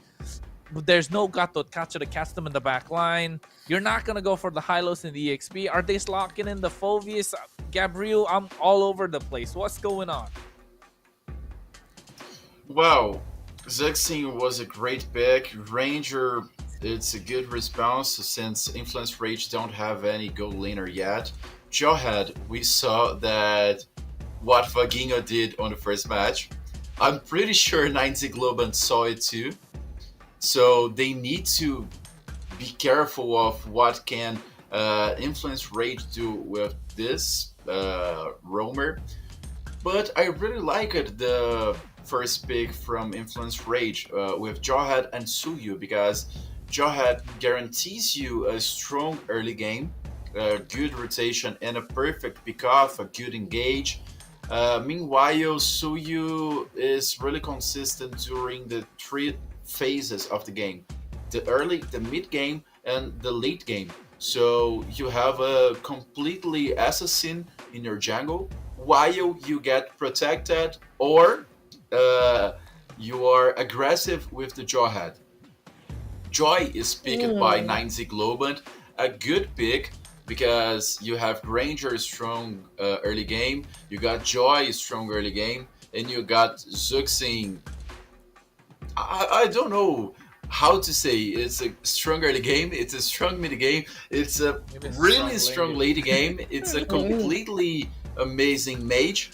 And the last pick from Rage in this first picking phase, it was Glue, a really good pick.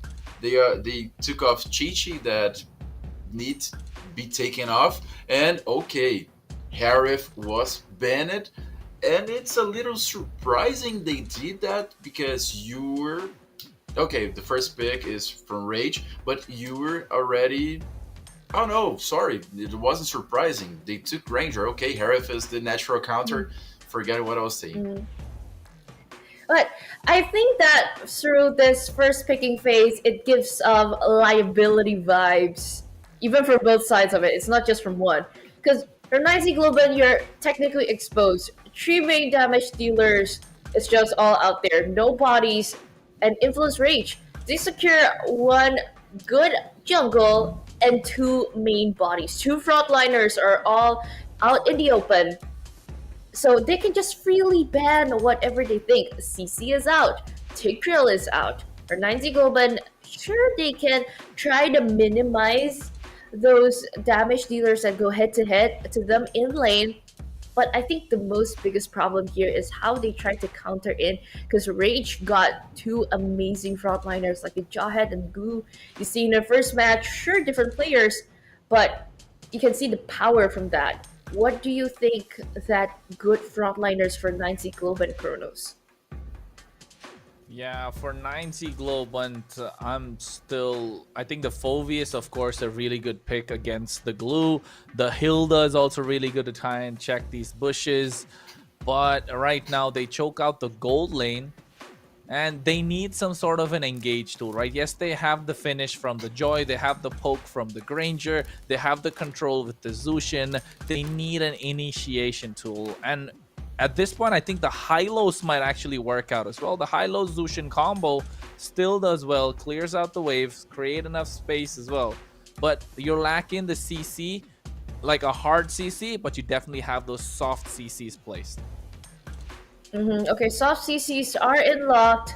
We kind of need those hard CCs coming in. Moskov is locked in. What do you think is best for 90 Globan right now, Gabriel? They probably go with Fulvius, or even if with Lucas, it's a good pick. I'm not sure if I would choose Hilda to this match because you need a kind of group control. You need something to stop the Suyu to get to Moskov. Actually, this Moskov was really good pick. We saw on the second match of the last match, the second game of the last match, Moskov playing against the Joy. Gusta Legusta played really well. What? And okay, never mind.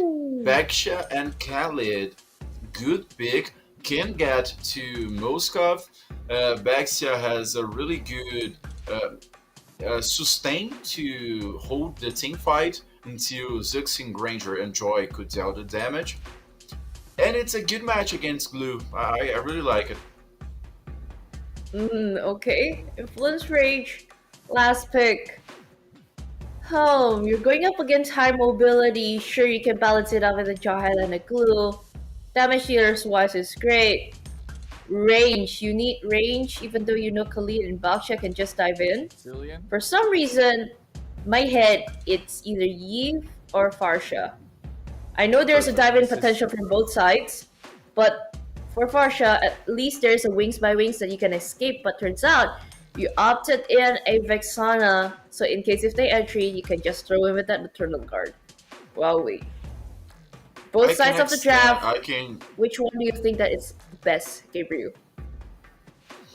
Oh, the best, I think it's 9Z Globant. But I cannot understand why the Chen chooses Vexana, because when Joy tries to get into the mage, the stun is automatically, so it will be very hard for Joy to finish it.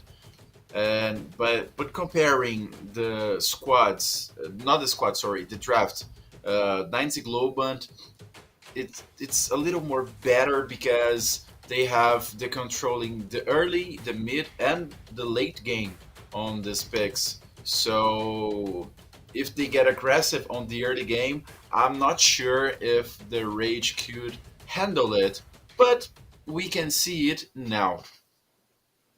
Okay, entering in for match number 2, the spicy match of the day. 9Z Globan versus Influence Rage. Will that win streak finally break down?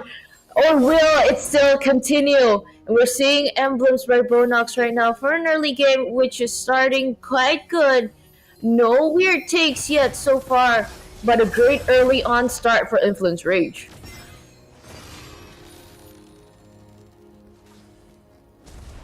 Okay, so we can see here the first the first initiation of both teams. Jordan has helped the dual mid lane to clear the wave and go further to gank, probably the XP lane. And on the bottom side of the game, we see Fury trying to avoid confront from Ewer, but Joy is still going up and trying to. No, I think they would invade the Influence Rage jungle, but not yet. And so far, no flashy plays yet, but I think rotating wise, they will mirror. Even though 9Z Govan are opting out on the first entry out in gold, but Influence Rage, they try to sandwich on Arctic, but knowing that Baksha can just roll around in any moment. So I think Influence Rage, even though they bring up the Jawhead, initiation wise, 9Z Govan is just waiting for it first. And look at that, Irving needs to take the flash to defend. Cheeto was ejected back, nearly did 90 Globan turret, but both teams now just get to recompose themselves, and the turtle now is initiated by the 90 Globant. Okay.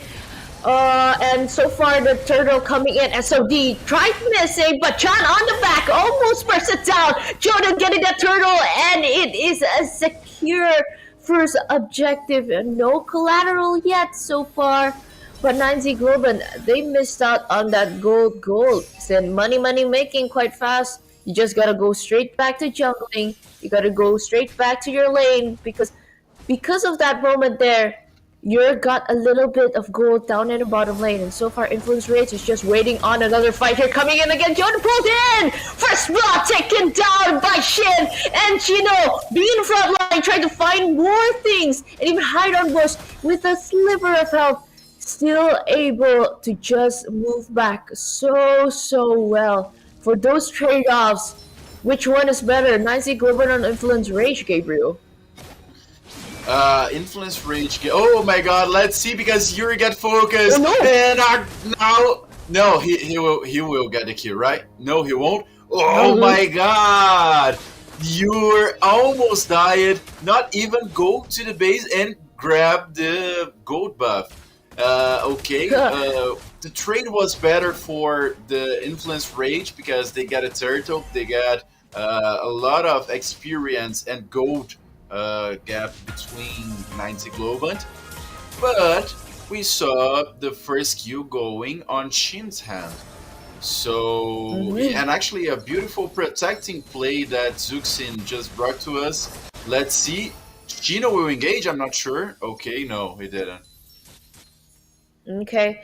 So far, there aren't any hard engages for both sides of the team for now. It's just toning it down. Because, like, how do you want to talk about it so far? The way they set up is just so calmly. You gotta try to go for those explosive plays that we've seen before. And I think it's gonna break out a little bit while here on the turtle, because it is started by Arctic. You know those frontliners, you know they're tanky. You know they can just bring out, but Paquito eyeing on that ejector, turning it in, finally reaching Sandstorm, following up quite well. Chan with the flicker going back, but a turtle guard stopping on Hide on Bush, but finally a kill secured quite easily on the back. Paquito sadly just turned down, but Fury helping Arctic down quite well. 3 people as collateral for Influence Rage. So far, it is not a good timing for them to just start it in. Even the Moskov needs to move back, and even 9Z Globen finding a good advantage on taking that turtle for the second time. And Jordan almost turned and went home alone, but Erwin, I think, going to start in a bit of a fight here. No initiations yet because Paquito is there to back them up. Wow, and with 5 minutes game, the first brick is down for 90 Global and 4 kills against none. A really great team fight on this turtle. And that shows how and why 90 Global is one of the top teams on this season so far. Now we see Fury getting really damaged by Arctic getting really damaged by Fury. And Kronos, what are you thinking about the game so far? Hey, so far it's been dominant, and you can see instantly they go in on towards Shin. Jotun gets pushed back, and just when you ask for me that, Gabriel, you can see 9Z Global are still on the hunt, taking them down one after another. A strong early game, and now Corner and Fury, he has nowhere to go. He tried to flicker, he tried to make an outplay, but guess what? He was cornered from all sides. 4 of them taking them down, and now 9Z Global 7-0. Backed up to a wall. That's what Chrono said. So far, looking at the equipment items, all in favor of 9Z Global with a 7-0 kill. I think it's quite hard to give a gap here, I might say. And so far, they have created it so well. But an ejector here coming in. Yeah, Paquito has a nice ejector on towards Irvin, making sure he has to run back with that Raging Sandstorm. So right now, they found an opening. No engage possibility coming in from the side of 9Z Globan, but Influence Rage still backed up. You can see Chino trying to make a difference. Split coming through. He's on top of Arctic. Instantly gets a slam. Paquito pushes him back with the ejector. Now the Eternal Guardian from Chan to make a difference, but the shutdown coming through on towards Arctic. Finally, Influence Rage pick up a kill, and Hide on Bush comes in with the electrifying beats, trying to dish out some damage, but nobody low enough to clean up shop. Wow, we almost at the end. Chino was taken down, but so far for 9Z Global and Influence Rage, a lot of trade-offs pulling in even like this. Fury almost taken down with that first effect, not enough, but the ejector coming in quite in early, but no one gets the job done. No last hits survived. And so far, it's a good start for the turtle.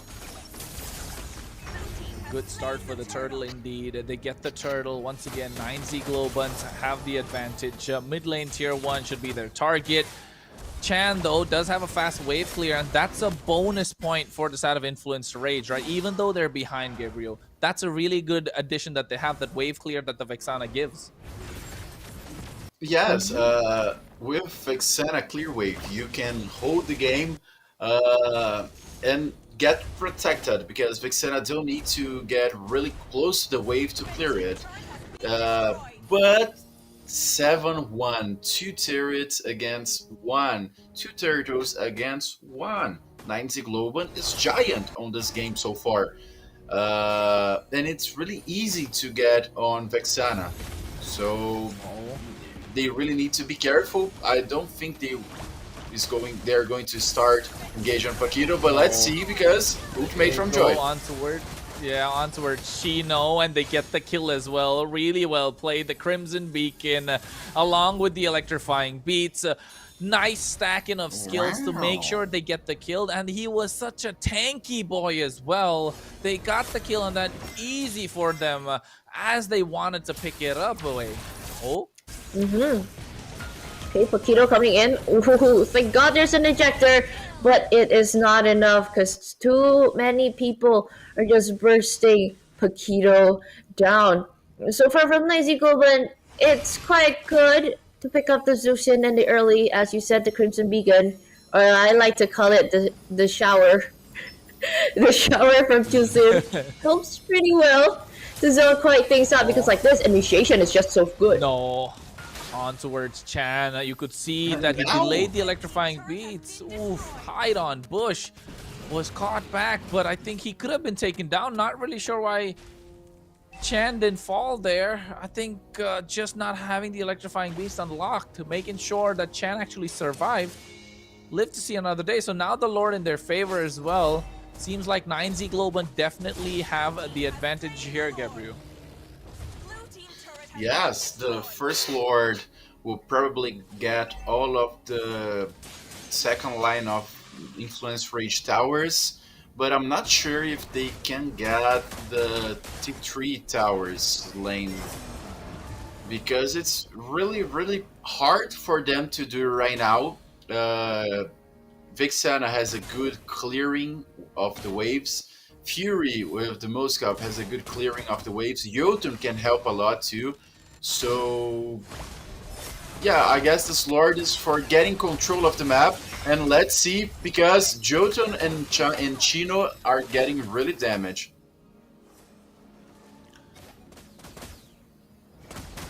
Okay, ripped up apart, of course, for 9Z Globan. It would be a problem if they don't try to find a way to just entry in. Influence Rage so far still has a high ground defense play. Yes, you bring up the Vexana, you bring up the glue, clear range wise is good, but entry is just way better for 9Z Globan. Oh, concealed play going through as well. They catch Arctic off guard, but Paquito is there as well, forced to flick around. You can see the Lantern Flare coming through. Shut down after Chan had enough of Hide on Bush. Took him down 4-1-5 on that KDA. And yes, that was the opening that he was looking for, but so was Chan. He found that opportunity and made sure to get that shutdown. And that Lantern Flare. It's like a disco light that wants to make entire Globan dance around, as Paquito might want to go for initiation way, but realize it's not the right time. Not as smooth as butter. And but for 9Z Globan, it's just sad you got caught on, but probably you're caught up in the middle of the hype where your adrenaline is just so in. But rushing into that inhibitor turret in the 12th minute mark, it's quite a bit rushing. They can kind of pull it off as long as your gets to hit like a lot of things to Influence Rage. But since, again, high ground defense power-wise, Influence Rage has it in their pocket.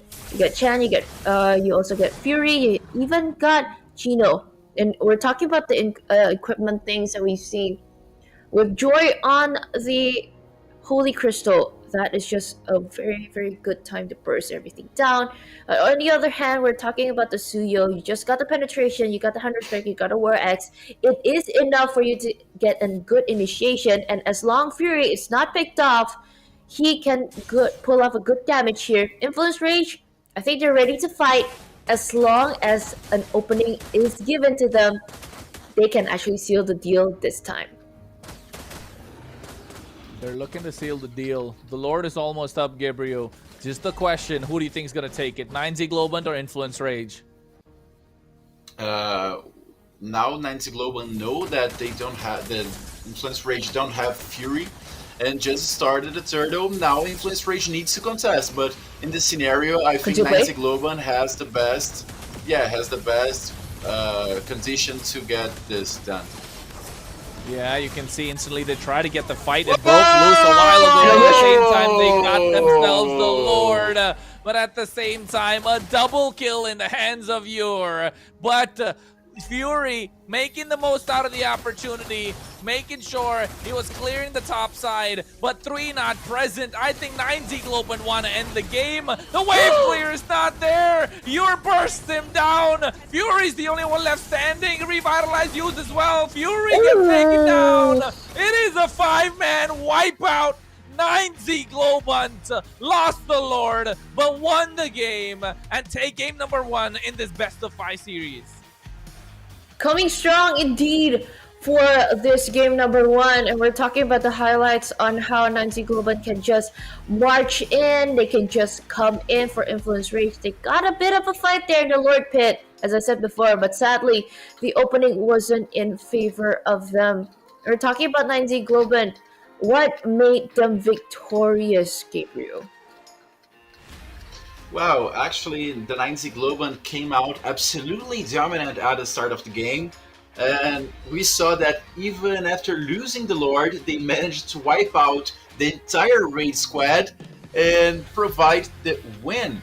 Hiron Bush played really well. We are just seeing a mega kill of him. They overextended this play on the T3 tier on the top side. This fight without your primary carry, that is Moskov, who just who just didn't get the ultimate right. It's impossible for you to win because Jotun was strong, but Moskov was farming the entire game. You have a 4v5 without your primary carry. It's impossible for you to win.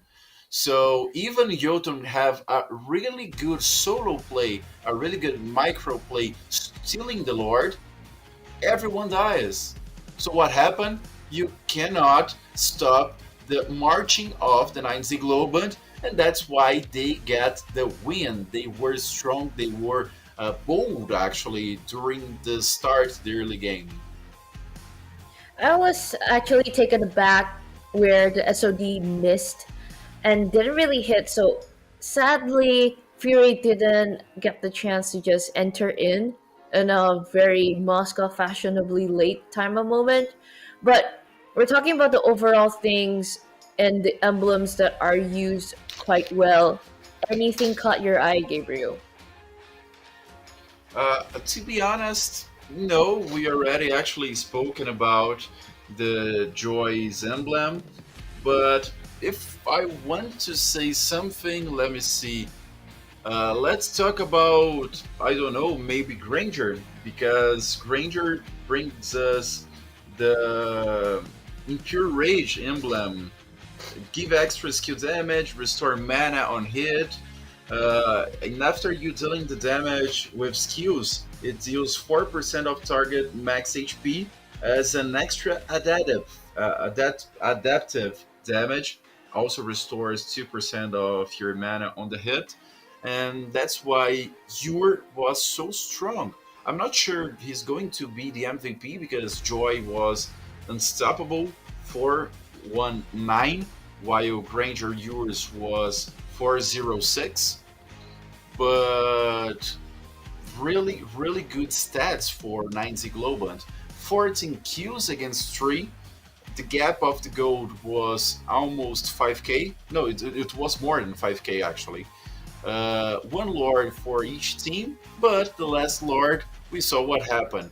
Jotun could get a really beautiful stealing, but everyone dies besides Moskov and Vexana. Beautiful play for Baxia, beautiful play for Zuxin and Granger.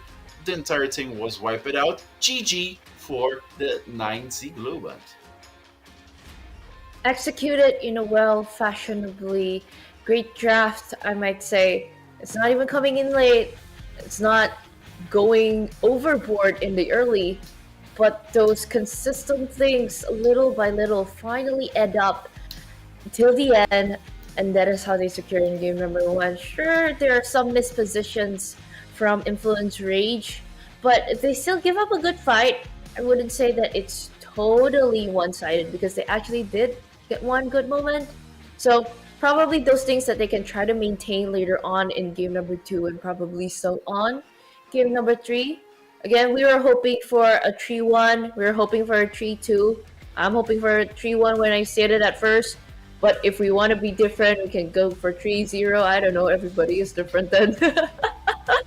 But you know what's not different? Our MVP of the game, Yor, really shined using the Granger. Even though there's no Harith in the vicinity in game number one, sadly was banned. But a 406 KDA with the Sky Piercer on, it's turning online. Looking at on how they highlights on how Yor played, it was just executed well. He knows where to position. Didn't really overextend on how he plays in and out because you know you got Shin covering him up. There's Arctic also helping in from the back. So this Granger was just all let loose, even though Laning wise, both gold laners are quite free, I might say, but only one gets to rise on top just because how well the team gives space for this Granger. And we were waiting for game number two, of course, while the draft's coming in. Any good heroes or any repeated heroes that you would like to see in game number two, Chronos? The Granger for sure. The Granger for sure. If Yor can pull it off like that, why not see it another time? The Granger has been a staple in the meta for quite some time. We saw the first match, Gusta Lagusta went absolutely berserk with it. I don't see why Yor cannot go with it as well. So it was really well played from him, of course. But at the same time, I think they need to start respecting the Joy and the Suyo, right? These are two junglers that are there. You force them into something that is more risky, like a Nolan, and ask them to play high risk, high reward. But I mean, hey, I don't know what the coaches are thinking. I don't know what the players are thinking. That's what my thought is. Gabriel, what do you think? Coach, you think they got to go for the same route or different? Actually, it depends on which team will get the first pick. 90 Global was the first pick on this match. What is not banned, for example, the primary pick was Zuxin, and we actually talk about it in the beginning of this live. In the first match, Zuxin was open. None of the teams wanted to pick it, but as we can see, the both Argentinians team, actually, 90 Globan is an Argentinian team, and the Influence Rage is a Brazilian squad, but have 4 Argentinian players and 1 Peruvian player. So I would say both Argentinian teams. Um, they know each other really well, and they just bring the Zuxin as the first pick, as the primary pick. So it will be something I would like to see or ban it or prioritize it again. Granger did a really great and amazing job. We saw what Gusta Lagusta done on the last match with a Granger. We saw what Ure just did with a Granger. So it definitely will be prioritized. But a name that we are not talking during the drafts, probably because it's obvious. Suyu is being on this championship the most picked or banned hero, because in every match you probably will see a Suyu, and if you don't, it's because probably gets banned. So I would say it's one of the priority picks of the championship and should be really seen on this future pick and ban. We're talking about the meta shifting after the patch update, even though it doesn't really shift it too much, but it did shift it a few prio heroes up to the pick and also the banned list later on. And so far, from what I'm getting, Kronos wants to see that Granger again. Gabriel says the consistency on 9Z Globan with a lot of great heroes that they can actually pull off too. What I'm waiting for is, because this is a best of 5 series, Ooh.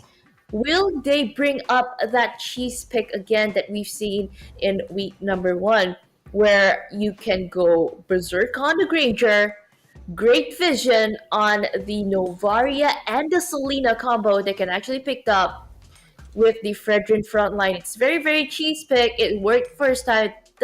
Probably won't work it the second time, because without that strategy, Jusin still is winning their hearts for 90 Globan. What's next for Influence Rage? Will they take away the Granger? What do you think about this, Chronos? Why did they give away the Zushin once again? I think Gabriel and myself are thinking the same thing. That hero is strong in the early game, strong in the mid game, strong in the late game. Why are you giving it away? And now, even if Influence Rage pick up the Granger, you're leaving the Harriet open. The Suyo is open. The Joy can always be picked up. Hey, coach, you gotta tell him to ban out that Zushin. Oh, but they go for the Hayabusa. We saw Wow. what Jotun did in the past games. with this Hayabusa. I mean, I won't lie. I have my little schedule here. Influence Rage, the 2-1 against the Entity 7. Hayabusa was really well played. And in the first game of after winning 2-0 on Malvinas Gaming, Hayabusa was prioritized. Joe don't have great assassins, but it's a strange they did not prioritize the Harif because they went forward to Suyu and Jawhead.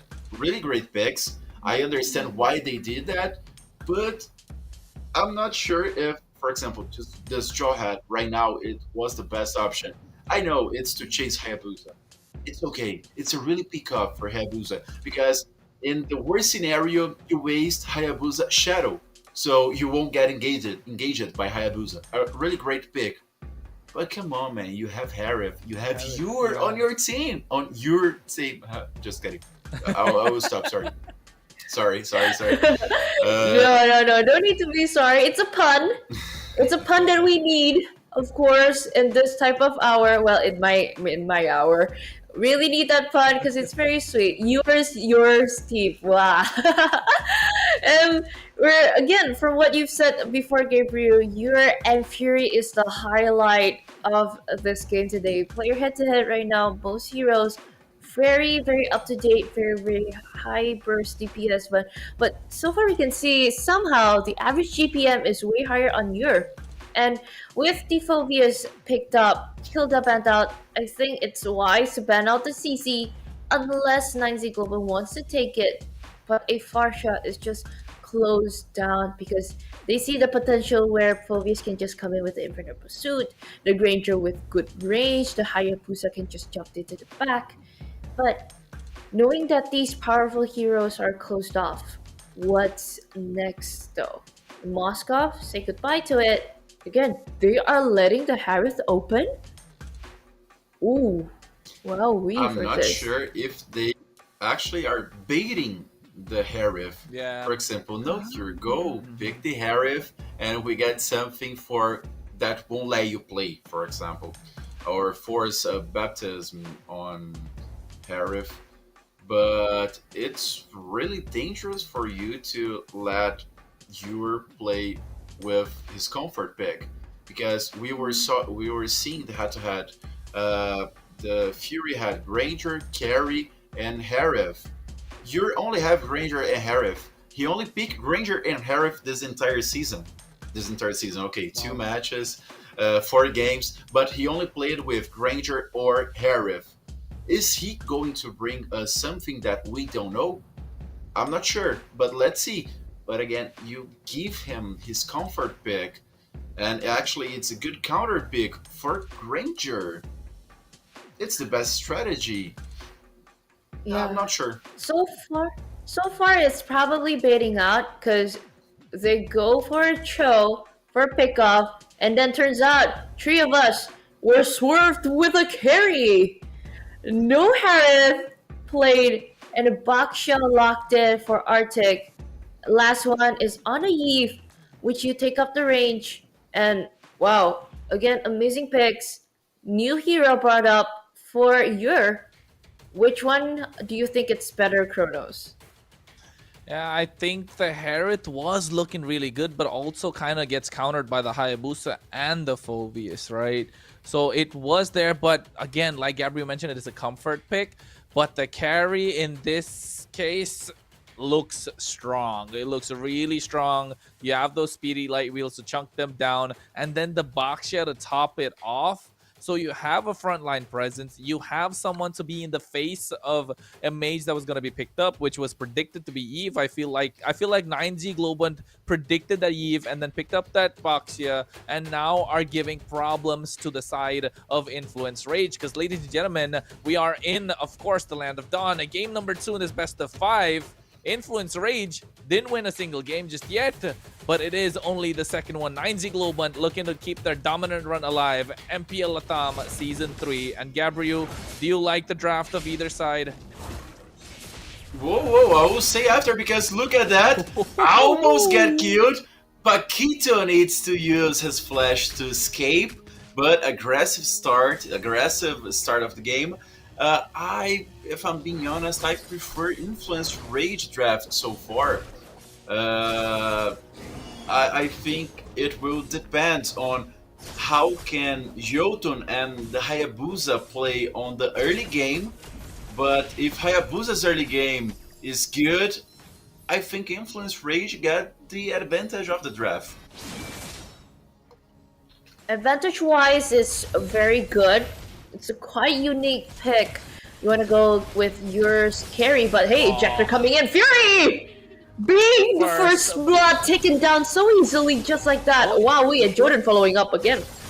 Yeah, you can see the quad shadow with the Yogi shadow kill, able to secure him the kill quite easily. And now Paquito trying to go in, but gets ejected into the tower, gets a knock up with the Jeet Kundo. And Chan trying to get that Void Crystal down to dish out some damage, but guess what? Irwin bites the dust nonetheless. And Jotun, as we were speaking for him to get an advantage, has picked it up, and now this Hayabusa is looking to snowball. Okay, great snowball and an early start, of course, Influence Rage. So far, you've talked about the problem. Somehow they showed up with the solution. But the question is, can they keep this up? Because the turtle is up and 9Z Goban is just shooing everybody away with that golden shower from Shin.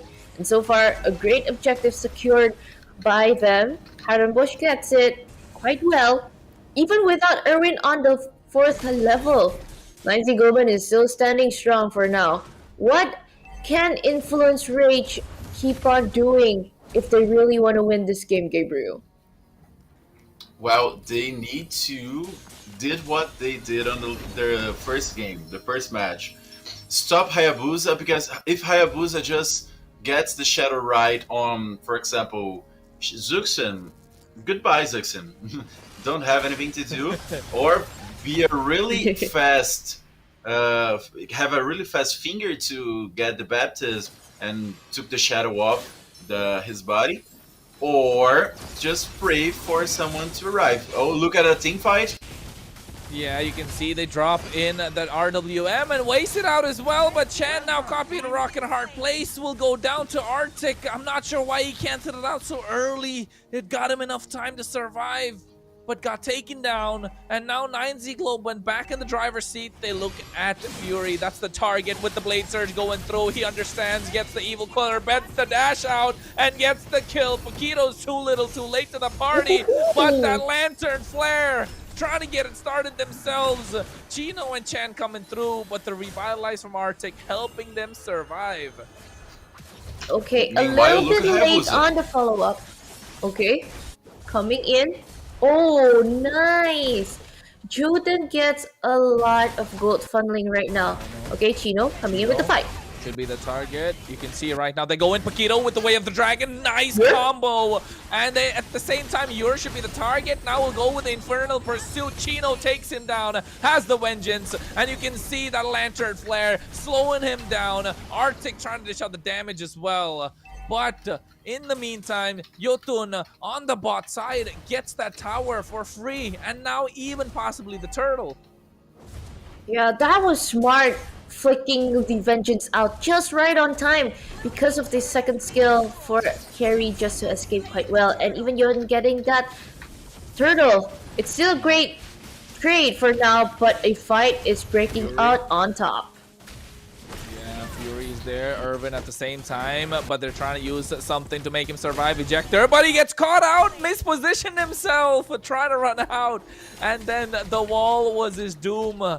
He gets taken down, and now slowly, surely, Influence Rage taking control of the map. Paquito gets the Jeet Kundo knock up on towards Arctic, just saying hello and goodbye. Okay, hello and goodbye indeed. Gotta be showing some poise there. Influence Rage really forcing a lot of team fights again. See a moment, you gotta give up a big fight. Because so far Influence Rage is really bringing in the influence for them for right now. From Paquito, you can see the Way of the Dragon going on towards the target. As you can see, the unstoppable force coming out from Irvin, but guess what? Only delaying the inevitable. He gets taken down, and now Shin wants to go through. He's using the Lantern Flare. Chino with the Infernal Pursuit get caught out. and at the same time will get taken down. So the trade being made, but on the bot side, Yotun has been threatening to split push the map the entire time. Wow, we looking at a lot of moments happening again and again, and Influence Rage slowly just forcing in a lot of team fights. I thought 90 Globen has that potential because you get Erwin on the Jawhead, but turns out Influence Rage, they really live up to their names. Influence Rage quite well coming in. RWM dropped down. Way of the Dragon to cake back Irvin, who's not having a great game on this Jawhead 0-5-2. As you can see, Paquito is the one who's kicking him back the entire time, because without the Jawhead being present now, Irwin not being able to engage for 9Z Globant, that means 9Z Globant do not have any form or initiation tool.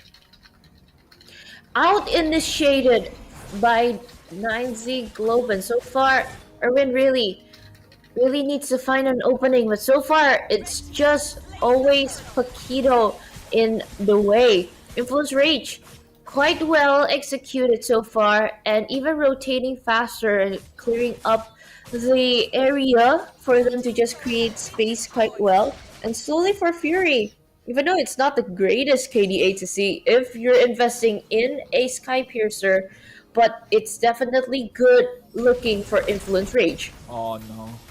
It is looking good at the moment, but you can see that Shin is being a problem. Slowly and surely, good drop of the RWM, catches Arctic and eats a face full of bullets as well. Fury finally gets the kill, and now Yotun wants to go for a little bit more. Quad Shadow being expended already, and you can see him taunting the opposition as well. And oh my goodness, Gabriel, what will that mean for 9Z Globant?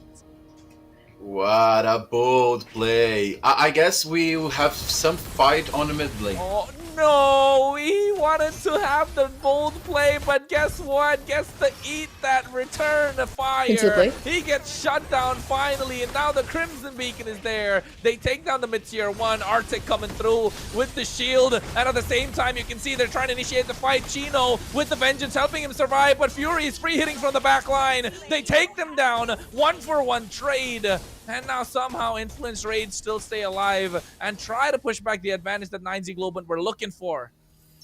Actually, finally a 2 trade. That's good too. It was a 2v1 I'm trying to find a good opening though. change. Thank you. No, it was a 2v1 change, but 2 kills for 9Z Globant, 1 for Influence Rage, but they get the mid lane turret. So now your game is open. The Influence Rage team has access to the mid of the jungle of the 9Z Globant. And 9Z okay, let's see. Oh my god, Paquito with the good way of the dragon, but at the same time, Chan goes in with the RWM. You can see the Ogi shadow kill on towards Shin. He gets a Crimson Beacon, but the damage is too much. A double kill in the hands of Fury. Once again, free hitting from afar. There's no possible way for anyone to stop him, and they turn their attention on towards the Lord. It should be easy for Influence Rage. And Gabriel, I think this is what you were saying. They got the mid lane, they left it open, got 9Z Globant exposed, and now Influence Rage are just pressing down on the wound that they found on 9Z Globant.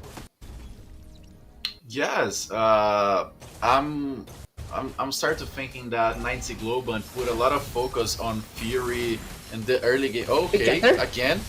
Yeah, the ejector catching Fury this time. The target is there, but you can see the Ogi shadow kill being spent already. They group up together to split the damage. So now that casualty way, that Fury has gone down, means that they'll be able to defend much more easier. But the thing is, a good thing that a far lane from 9Z Globant was played very well by Ur. So at least it is a distraction for 9Z Globant to just clear out that Lord. But the thing is, if Influence Rage has a 2.7 gold lead right now, 4 kills ahead, is it looking good for them if they want to try to end it quite well? Because I think dragging into the late game, 9Z Global would have that advantage. What do you think about this, Gabriel? Yes, it's they actually are on a tough position. They are focusing a lot on the Fury. They are spamming and forcing plays against Fury, and they are completely overlooking Hayabusa. who was essentially free to farm and secure objectives. While the game remained fairly balanced, there were multiple moments that 90. Okay. Wow. Wow, what an ejector. Oh! But he'll still survive. The Ogi Shadow Kill comes out. Hide on. Bush will fall down.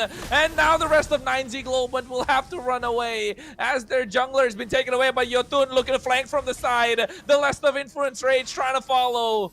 Will he be able to catch them off guard? Irvin waiting, poised, ready to pick the ejector on towards them. And looks like they have to run back, realizing it's not worth it. A good swerve, actually. Yoden, I thought that he was eyeing out for a kill. I thought probably Euro would be a target, or probably Shin would be a target, but no. It's the orange buff. And with that swerve, quite well made him still sustain and also alive right now, because we're talking about the minion waves marching in from Influence Rage. So far, it's still not fully cleared out by 9Z Globant, but with this one Lord, will that be a deal breaker though to finally end this game and equalize? Yeah, it would actually. But see, 9Z Globant don't have the control of the waves. So someone is going to the top lane to try. No, actually, the minions just nailed my argument entirely. But look at the position of the Chino. Oh.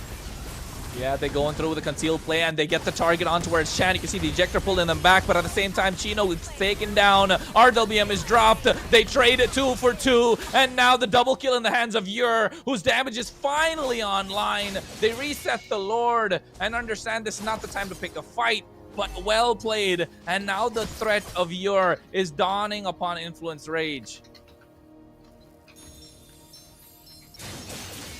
And since because of this 9Z Globant, they are in a clutch though. How do you drag it until Ur is online like this right now? I think they really need to drag it a little bit more late. At least, what is a good item next for Ur right now, Gabriel? For Ur, let me see. For example, he is suffering a lot with Hayabusa, so probably Wind of Nature could be good for carry because the wow, look at that. Okay, I have lucky. I was lucky on this one. But who else is lucky? Influence Rage, get the Lord. 9Z Globant not able to find an opening. Conceal play coming through as well. And now just have to wait and position themselves to pick him off once again before the Lord marches down the top side. Can they defend this though for this 9Z Globant? Yes, they can, but 9Z Globant, I don't know why, I'm not sure why, they are trying to stimulate a lot of team fights. It's not really interesting right now when you need to defend the Lord. So give up this mid turret, the tier 2, right? But try to wait this Lord and do not initiate a team fight. Okay, Show is getting ready for the Jackando, let's see. Oh yeah, he goes in with the Way of the Dragon as well. Irvin though, he doesn't get taken down. Ardalium was dropped, and now the slow CC that came in from Shin, able to buy enough time. Yuri gets taken down. Hayabusa is on a roll. As you can see, Yotun got his double, but at the same time, so does the rest of the team. And now Chan picks up his own. Make that a triple. They trade 4 for 3. Chan and Chino, the only one left standing. Hide on Bush is there to try and defend. Will Influence Rage try and end as they got all the inhibitors. Hide on Bush is the only one left standing. Chino looking to go with the Infernal Pursuit. Pushes him out of harm's way. The Lord is not there, but the base is going to be the target. They goes in with the ejector, unstoppable force. But oh my goodness, finally Influence Rage able to pick up the game and turn this series 1-1. Wowee! And that is not the hero, guys. It's literally equalized right now in the best of 5 series. And we're looking at like a lot of packed action team fights during in the highlights. Which one is your favorite, Gabriel? Okay, my favorite probably would be this last Jet Kundo reverse flash way of the dragon of Paquitos.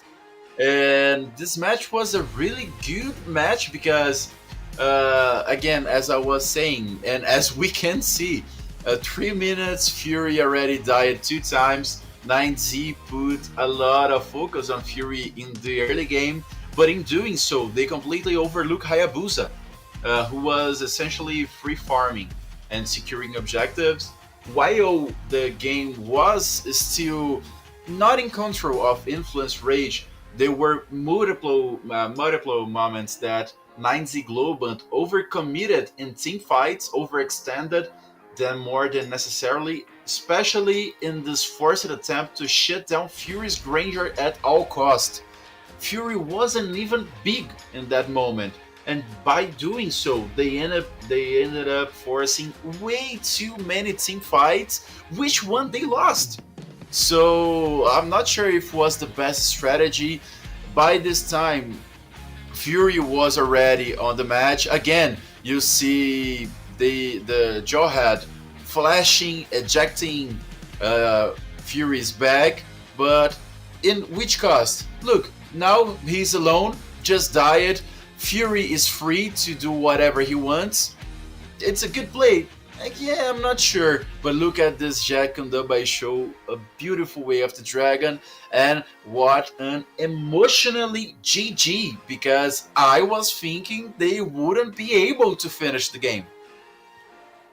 But turns out, last moment in a clutch, of course, Influence Rage gets the deal done.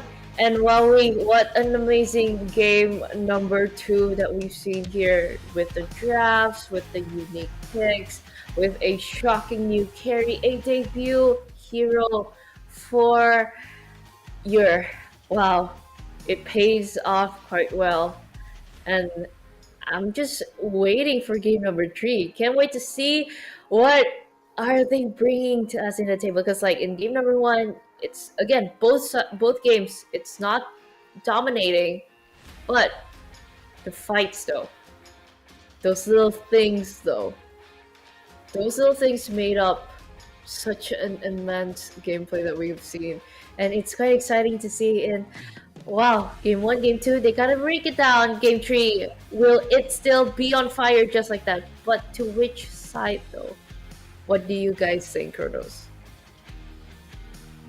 If you ask me, like you mentioned, it's these small fights, these small skirmishes, these small targets that are trying to get is turned into a bigger objective.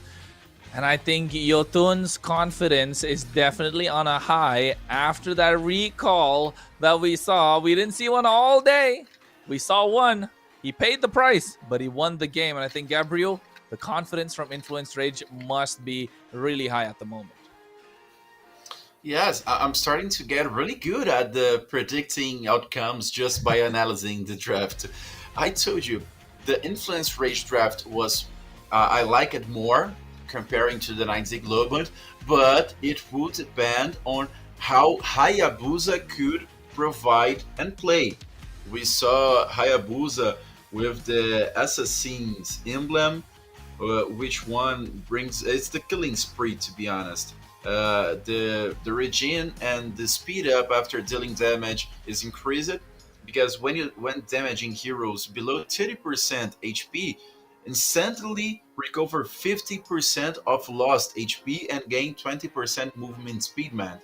So, and actually that's an additional effect. The reset cooldown upon killing an enemy hero, it's why Hayabusa can every time go with the shadow, kill, and just get without saying even goodbye.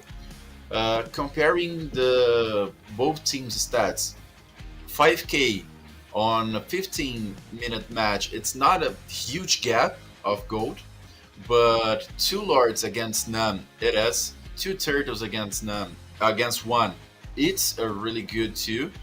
But when the 90 Globan get the turtle, Hayabusa was splitting push the other lane. So it was a really good strategy. Okay, let's grab this turtle, but let's give Hayabusa free farm. Let's get Influence Rage, a free tower. I'm not sure if they could follow up with this strategy because when they were focused on the okay, we need to kill Fury, we need to stop this Granger, they let every other teammates free, and even though they focus Fury, he is the MVP by Bonox of the game. 6 for 10, 28% damage, 84% kill participation. What a man, what a hero. Of course, Fury shined so well in the Granger here. It wasn't really suppressed, as you said, in the laning phase. It was just going smooth for him. And when he just joined in the team fight again, he just knows where to position himself with all the Rhapsody hitting in, with all of those Death Sonatas also helping in.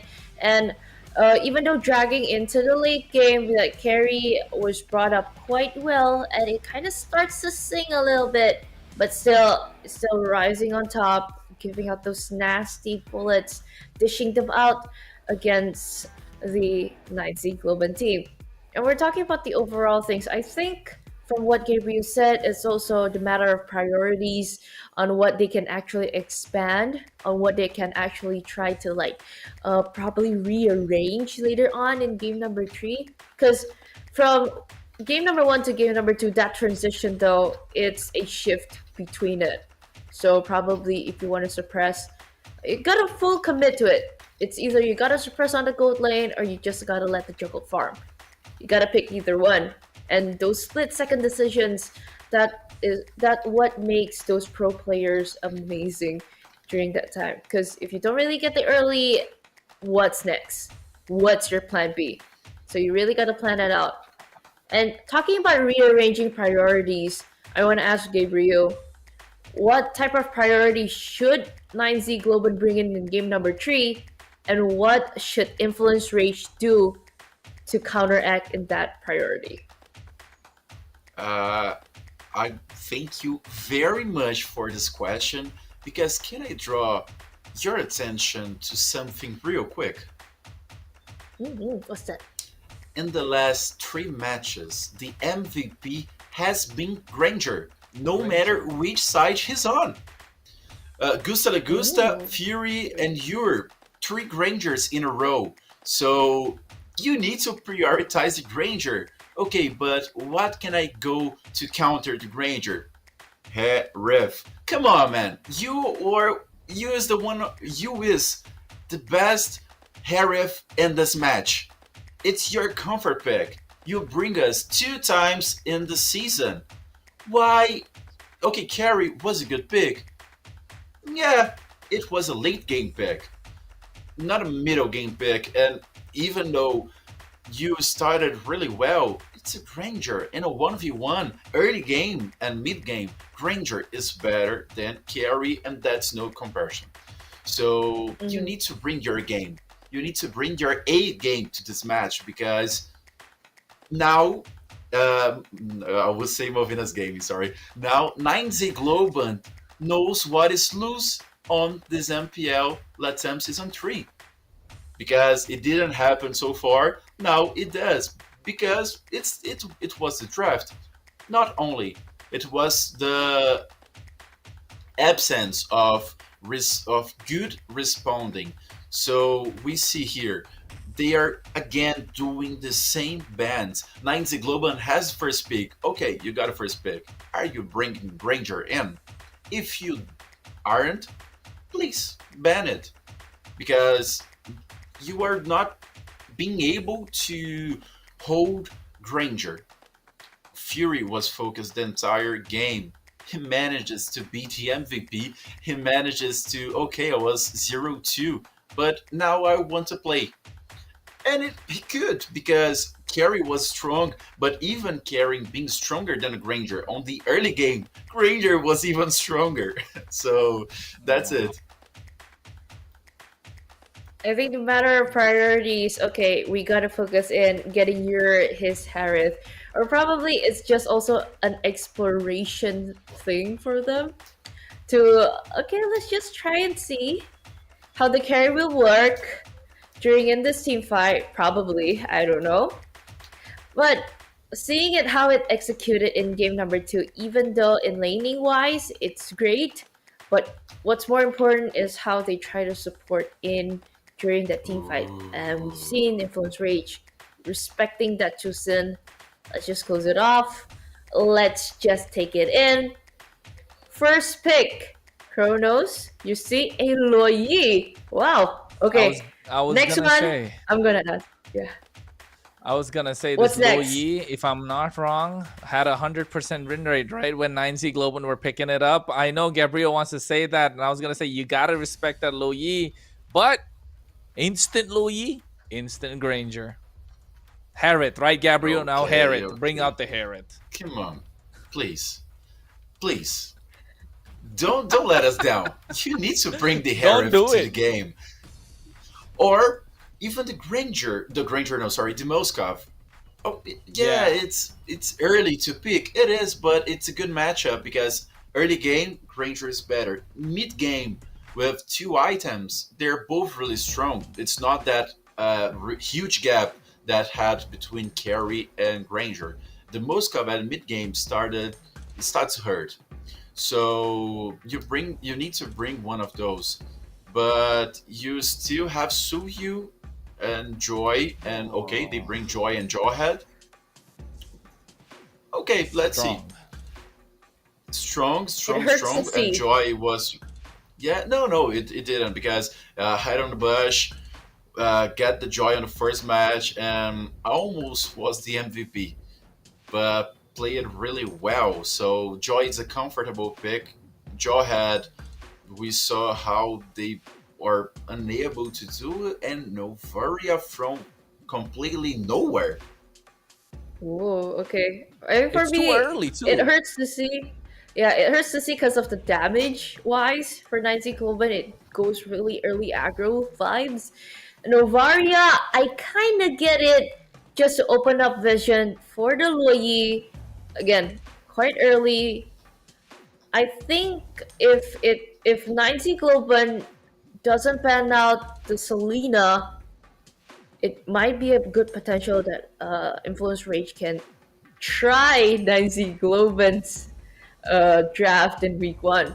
And so far, it's Moscow closing down, Phobius is gone, and we are focused in on like both of our pillars here for both sides of the team. You see, most use heroes, they are utilizing it quite well. You pick up the Hylas, you pick up the Katat, you have to Cho. The pickup potential is high, but since you've seen area wise for Influence Rage and pickoff wise for 9Z Globant, it will be hard for 9Z Globant to initiate a lot of things if Influence Rage is just bringing out ranges type of heroes like Granger and Novaria and also Salida.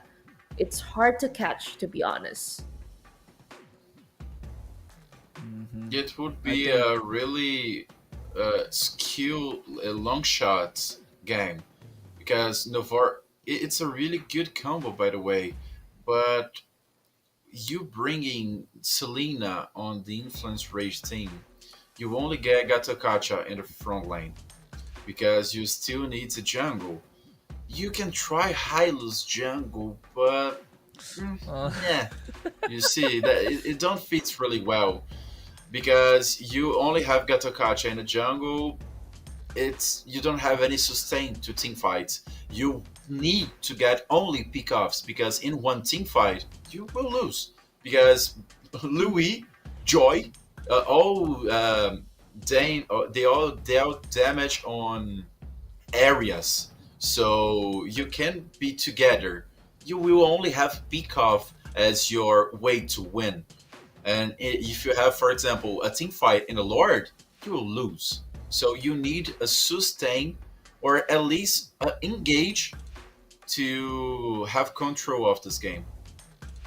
hmm For Influence Regis side, if they try to pick up the Selena, you can pair it up with a Baxia or even a Fredrin Jungle, bring that out. But let's not forget the CC. Good, good. So any hero going up against like either Jawhead or anyone melting down, probably a Glue, or if it's a bit far fetched, can be a Uranus for 9Z Glow, but at least it can be countered out by the CC. Khalid is still open. Native, maybe. Oh, can do. You know what I'm thinking of? When the Louis uses the diversion, right? When Louis uses the ultimate, if Louis is inside it and Joy or somebody else is outside it, and CC uses her ultimate, do they teleport? Does the Louis teleport or does it not? It just came into my head right now. It could be something we could try out. Like, it's an interesting one, isn't it? Like, I don't think I've ever thought like that's something I'd probably try out later on. But of course, right now the carry again in the hands of they're forcing him on this carry again. They're not giving this comfort pick. Gabriel, disappointed? I am for sure. Yeah, of course, because carry, it's good against Gitukacha, it's good against Chi-Chi, but it's a late game pick. You need to bring your game to the late game. We have Louis as an early game, it's a strong early game and strong team fights. Joy as a strong early game and strong team fights. But can you be able to get this game to be into the late games? Because Chi-Chi is really hard to kill on the late game.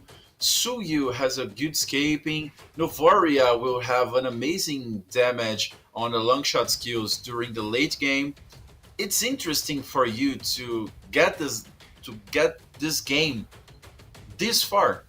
I'm not sure, but we will find out in a few minutes. Okay, of course, finding out which one will win. Will it be a pick-off or will it be a team fight ranging style? Because 9Z Global and Influence Rage coming in match number 2, game number 3 of the day. Still trying to find out who will get the lead, because so far both strong teams, they don't want to give it out. And of course, we're talking about the priorities things, which one should be settled in. And I see first high invade on the jungle should be the way to go. And so far, no one exit out from the gold laner yet. But hey, let's see. You got Paquito on the Gatot Gacha. You got Erwin just flancing it around, waiting to probably just pop an ejector to someone. But Jordan, that's a really early retribution and a good game for a start. Chan sniped that Lito, didn't he? Can I bring your attention to something? Ooh, what's that? What's up? Shin is using Warcry emblem. If you don't know what Warcry is, after every 3 separate basic attacks or skills hit an enemy, all damage dealt increased by 8% for 6 seconds. So that's long. Be careful of Shin combo, man. For real. I've never thought of Warcry on a Lu Yi. It looks absolutely nasty right now that I think about it. Yes. And okay, the first thing that was brought up by Gabriel in my head was just jokingly, Louis marksman, Louis fast teleport, coming in. 3 of them. You can see first blood. Chan will get taken down, but the Raging Sandstorm is there from Arctic as well. Revitalized to help them survive. Paquito survives for a long time. Chino is there, has the curtain call, could use the Yo-Yo Blitz, but Irvin zoning them away by using his smart missiles and of course the ejector. Hide on Bush should be able to take this neutral objective unless Yotun is able to use that Soul Sever. And you can see right now they're poking away Irvin. He has to back off. And Influence Rage take control of the turtle pit just like that. Wow. Great vision, great targeting from Influence Rage. And just because of that, Novaria helped so well. And Warwi almost stealing out that orange buff. Hide on Bush. This time, gotta be more careful though, because Chan, I think, is just bringing on that LATAM sniper on tiptoe problems. Yeah, right now you can see they're targeting the goal lane. And also Chan has so much control around the map that Irvin will have to play on the defensive. But guess what? With the diversion play on towards Yotun, they catch him off guard, going through, will get taken down. AOG is there to cast them as well. But oh my goodness, at the right time, a pause being requested also. Wowee, a lot of action packed again in game number 3, not stopping. But priority wise, still about the jungles, no fast rotation yet. Great area takeover though. But what do you think, Gabriel? Will they prioritize first exit out on gold, or they're going to prioritize on the XP for a stronger team fight later on? Actually, they need to prioritize the gold laner because it's the carry of the team. If you don't accelerate your carry early game, you won't be able to get a carry late game. And in the middle turn, you have the Granger. It's the Granger. I don't have anything more to say. It's a damn Granger. So Hey, Danger you need Granger. to prioritize. You need to prioritize your carry, but you don't need to prioritize at all costs like they did on the last match because they are, oh no, we need to focus Fury, we need to focus Fury, we need to focus Fury, and let the jungle poke free and let the jungle do whatever he wants to do. So prioritize the gold lane.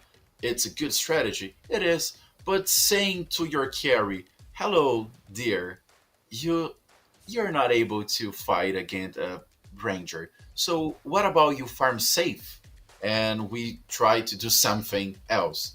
So it's the two sides of the coin. You can prioritize your goal laner, but you have the possibility of letting the other teammates of the ranger farm free, or you can just please be safe and let us fight to survive.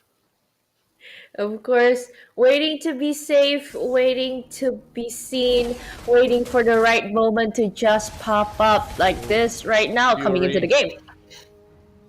Fury, Fury, Fury. He has been the sole target of 9Z Globant for the previous game and even now. And of course, at the same time, going back to what you said, Gabriel, I think they do have CC as well, right? Chi-Chi, like you call it, on their side that can poke them out. So your will want to farm up.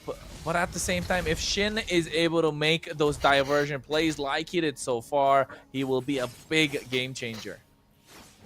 Yes, it is. And for example, Novoria, it was Again? how. Oh, What a nasty! Again, Paquito has to use the AOG, but not even unlocked just yet. And oh my goodness, that diversion play, just as we spoke about it, Shin made it happen. And now on towards Chino. They want to go forcing out the vengeance. The curtain call is there, trying to sustain his way back up. Chino will have to back off as the turtle is up right now. This is what you call living up to his name. A literally Joy hide on bush, and just coming in that game right now, Influence Rage is finding a good opening. Yeah, they have finding a good opening. AOG coming on towards Hide on Bush. You can see that forced them out, and Jotun is able to take away the turtle. And right now with the Death Sonata as well, Paquito creating the space, has the revitalized, letting them know that, hey, you can fight, but I definitely will regen back up. And right now, 9Z Globant, although they have 4 kills on their side, they do not have the map control, and they do not have the goal lead either.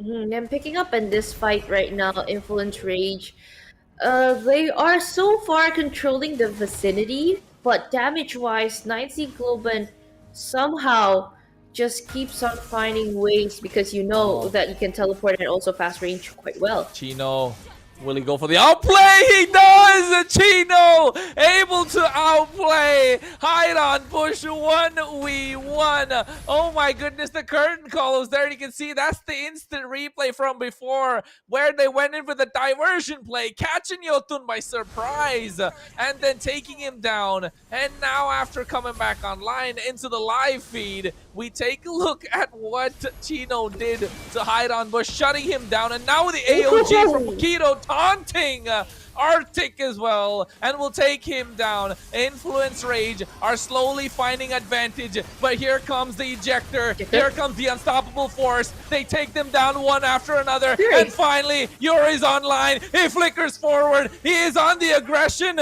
but will get taken down nonetheless. 2 for 3. He was a little too overzealous and gets taken down and gives away the advantage that 9Z Globan had towards Influence Rage. Wei. Wow, we too far in the front against Chino. It will be a very, very big problem if they keep this up. Because looking at 6 and 4, it is a big problem for now in the early. A lot of trades happening. A lot of the things are just tilting on the scale on which side could actually go for more. At first, with a little bit of pause, and we are just waiting to see what will be the next move from this. What would be the right move for 9Z Globan now, Gabriel? Well, they need to control the game because they are already lost. Why did Carey tries to face Granger against two enemies? Granger was the third. Carey just went straight to Granger, gets all the Granger's combo with the first skill, tries to kill Granger, but who was thinking the carry in 6 minutes of the game wouldn't have damage to kill Granger escaping using flash. So it was a misplay by Ur, and we didn't see this very often because Ur is a huge gold laner. It's an amazing name. It's one of the best gold laners on the scenario, and see he doing this kinds of play. It's a little strange. It's a little bit awkward, to be honest, because you had a Jawhead, you had a Suyu, and you ignored them. Okay, no, I will face Granger, and well, you know what? You don't get Granger, you die. You give assist to these other two names. It's worth it. I didn't think so. I think it's more how you position himself. In Indo, you call it grugut, because it's just a little bit. I think I could get it. I think I could get it because that tunneling vision you can probably do during team fights or during play. You're just so focused on, okay, that's the main damage dealer. That's the priority. I gotta take the Granger down, and yet you forgot there are other teammates there supporting the Granger. So you probably gotta pull and push it through, but we'll see after the pause. Of course, they are just still trying to sort things out. For now, for our viewers, please wait. Please be patient. Of course, we want the best games for our players, and we want to see them strive also. And during these timings right now, of course, we need something to be happy with. You know what will give you guys be happy? Because I'm going to be happy about this. And you guys got to be happy too. Because we are getting discounts from Bonox.com. 5% discounts using PNX MPL3. With the same code on Bonox.com, you guys can top up and recharge your diamonds with a great discount, with great skins coming along. Again, lots of events. If I'm not mistaken, there's 4. Counting 5 if you want to count the golden diamond events. Usually those are the things that we're waiting for. You want discounts, you want skins, Bonox is the only way to go. Yes, and actually with the Bonox you can have the beautiful and amazing Zenith Selena's skin, but you know what else is amazing? community gaming down here because it's the ultimate platform offering esports competitions, professional and automated payment solutions for community. You can host tournaments for all types of games, including Mobile Legends. And they provide the tools and full support to organize your esports event, whether you want to compete or host your own tournament. Please go visit communitygaming.io right now and be part of the competitive scenario. Ooh, quite well. And after you know that where to recharge, after you know where you can put your game on, and of course, guys, get your phones ready because you don't want to lose with Chronos. It's the only way to do this. What's So, going on? getting a free What's skin, going of on? course. Wowee! Another skin code for you guys. So, everyone who's watching right now, go redeem it before Chronos does. Let's see. I want to know what your skins are. And race to the top. It's 0QZ44GQ9F. I think it's easier because there's like double numbers and everything, but you gotta be careful though. No typos. Because if you have typos, Chronos would probably get a skin before you guys. You guys want to let Chronos get a skin before you guys? Kronos did not get a skin. What did you get? What did you get? I got magic dust. I got magic dust. I got A magic dust. But Okay. it's better than nothing. It's better than nothing. You know, it's at least not a trial card of the same skin that I already have. Those are the worst ones to get because you're like, I already have this skin, and then it turns into gold, and then you're like, I already have all the heroes. Now what do I do with all this gold? Just like what.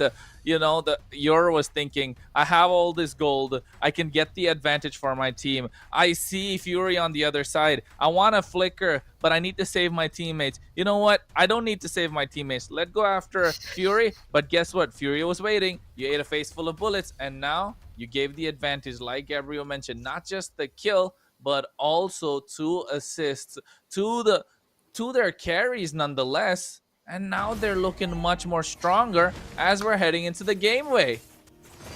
Wow, Carry is definitely carrying.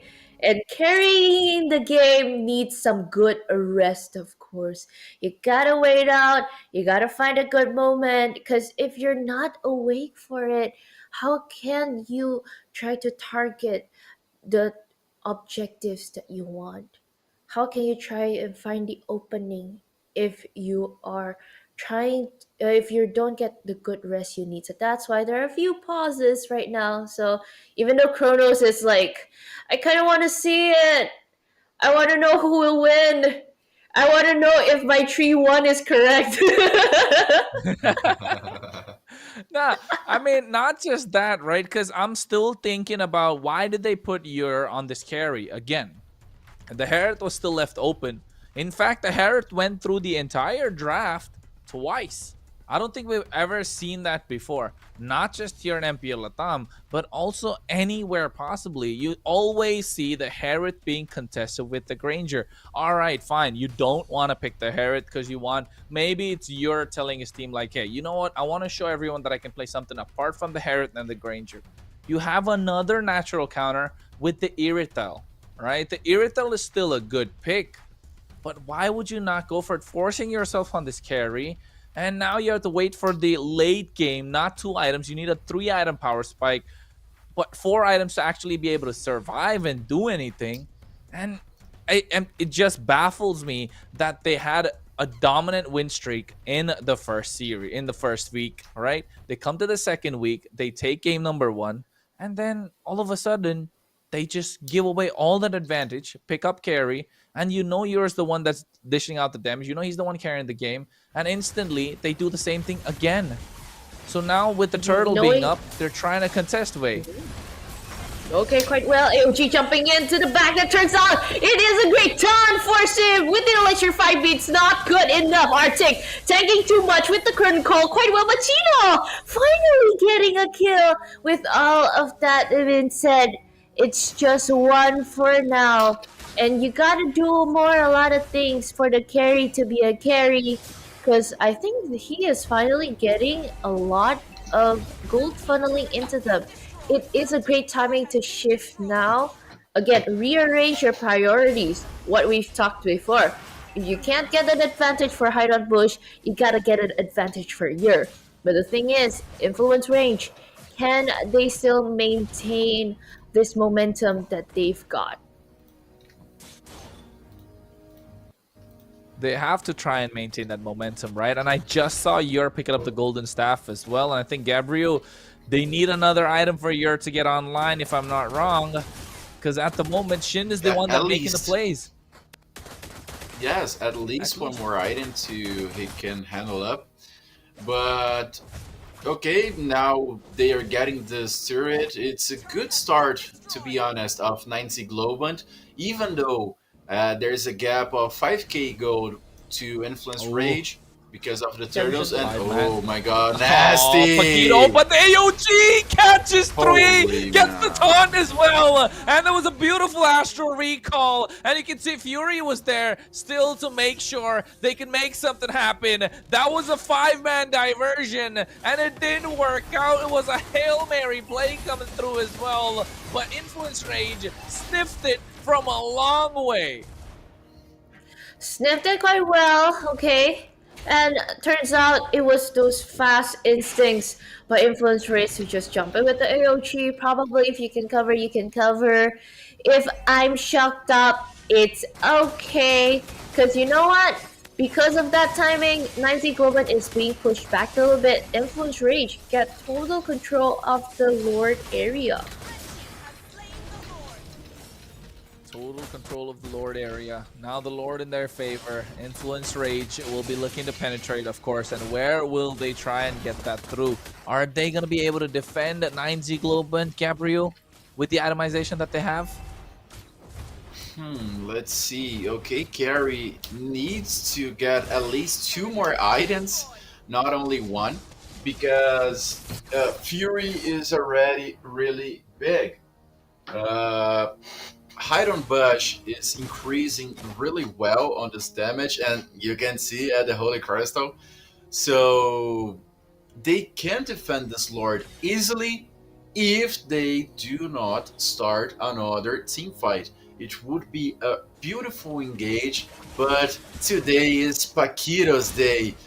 Beautiful defensive ultimate, getting 3 opponents. Now I cannot say the same thing.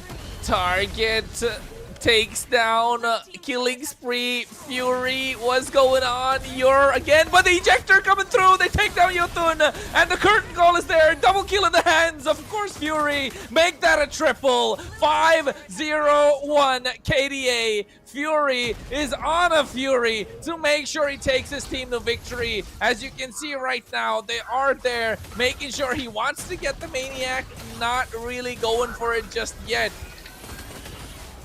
Okay, coming in hot, of course, Influence Rage, pressing down on the ball behind on Bush! Goodness, a monster kill. Hide on Bush walked into a bullet, and he has to look at the gray screen. The damage from Fury is absolutely monstrous right now. I can go front! I can go front! Bam! That's Sonata! That was hard to watch.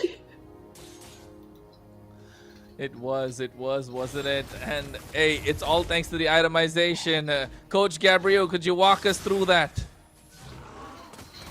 Well, it's clearly that now Louis is going to try to help the teammates with I don't remember the name in English right now, but I will bring you really soon. Meanwhile, I really like I really like how Influence Rage mid laners champ is bringing the damage up, and I'm really sure that we don't need to say anything about Fury. 6-0-1. Amazing match, amazing start from the gold laner of Influence Rage, and he's a huge favorite player to get the MVP again. Paquito with the right initiation, but now not going to be available for the Lord.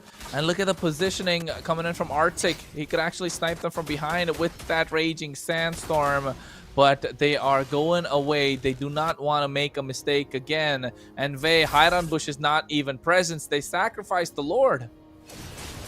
Okay, they know. Okay, this is how we know that they are shifting on priorities. Like, okay, if we can't get the objective, like, or even force up a team fight because you know you're not going great against Influence Reach, let's just try the split push moment.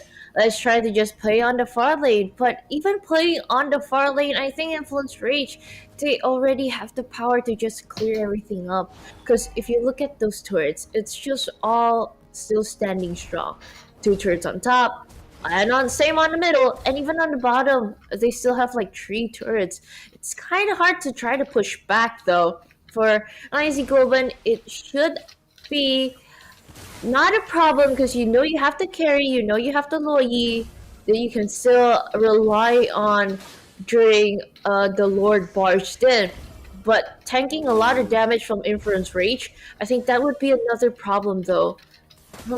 What to do if they are in this position though, Gabriel? Well, they need to defend. And see, Ure needs to activate to survive. They really need to try to clear this up, but it's really difficult. They are coming for the all-in. Yeah, they're trying to go for the end. AOG is there, but you can see Hide on Bush gets the number on Yotun. Paquito making sure he can survive. But the Lord taking out the base crystal. Less than a quarter HP. He goes in Arctic with the Raging Sandstorm, forcing everyone back. The base crystal is left exposed, but with the slightest bit of HP, you're with that double on the hands of Hide on Bush, of course. And now they're trying to go in for a diversion play. And you could see that Hide on Bush was sent behind in towards the river as well. It was so close for them to call the end, but oh my goodness. A great defense coming out from 9Z Globant. And because of that, 9Z Global was still able to stand strong, but that base though, it's not looking healthy. If you can buy some time, it can probably regen back some of the HP, but it's kind of hard to pull that off. It's just hanging on by a thread. Influence Rage, they are still being very patient though for this time. Just looking for another opening. Really just last chance to push. And looking for that opening, it's gonna be quite hard. Because if 9Z Globan is able to just pull in way back to the late game, get the Lord, sort out their minion waves, there still might be a chance that 9Z Globan could actually win this game. They could, right? They could actually win this game. But Influence Rage backed them to a corner. The Lord is up, Gabriel. This is the one that they need to contest. 16 minutes in. Who's gonna get this one? Or will there be a backdoor play? They already gave up 2 Lords. They cannot give up this one, for real. Because it's a 16-minute Lord. You almost lost the game having 3 turrets to melt this Lord, and you didn't. I'm not sure if a backdoor play right now it's the smart thing to do, because I'm not sure they will be able or have the strength to get 2 turrets down on the top lane while the Lord is resetting. They need to do something, and they need to get a good team fight with Louis' ultimate. Yeah. As long as a good spot is given though. As long as that. Because Lord Dance is picked up. Influence Ranks is getting ready because 9Z Globan is just coming in.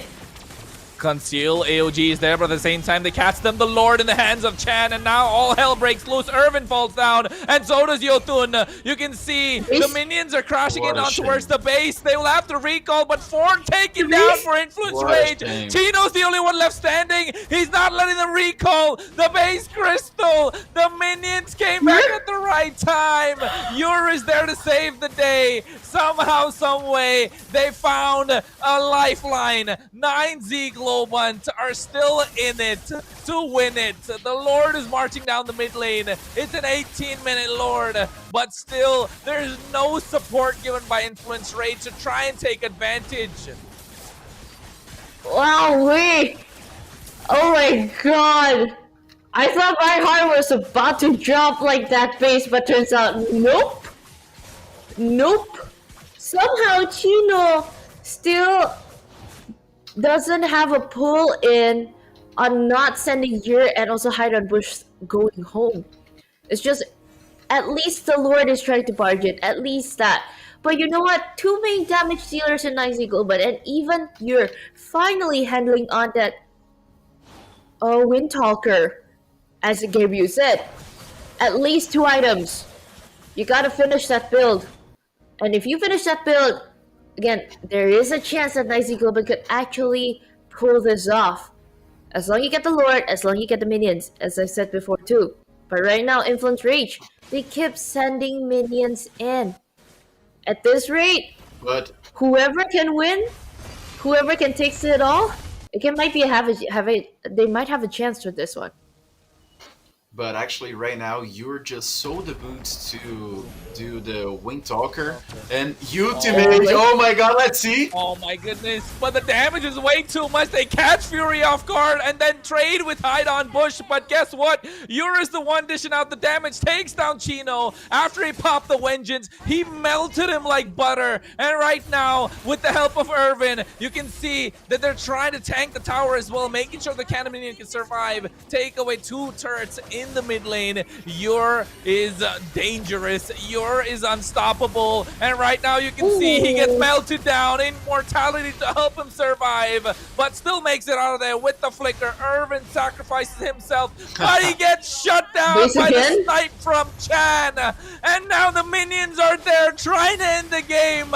Arctic doing everything for them to try and let it survive, but he cannot because the minions are the ones that will end the game. Influence Rage, after all that push and pull, take away the game thanks to the macro control of the entire map. Oh my goodness! I was silently screaming! Wow, and I was at the edge of my seat for this! And a lot of the highlights coming on Influence Rage. Wow, they get to handle it so well, and even at the last one, finally preventing someone going back pays off. And Gabriel, oh my god, what happened?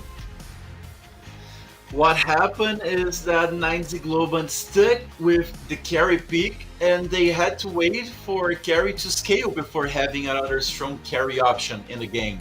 The early game actually was fairly balanced while it lasted, but due to several positioning mistakes from 90 Globant, both Fury and Chino were able to scale comfortably, taking advantage of their opponent's misplays. Influence Rage struggled to close out the game, and at one point almost managed to melt the crystal with the second Lord. That is what we are seeing actually now. But by giving up 2 Lords, 90 Globant lost all their map control, facing immense lane pressure, and had to play purely for carries late game, which took a long time to come online.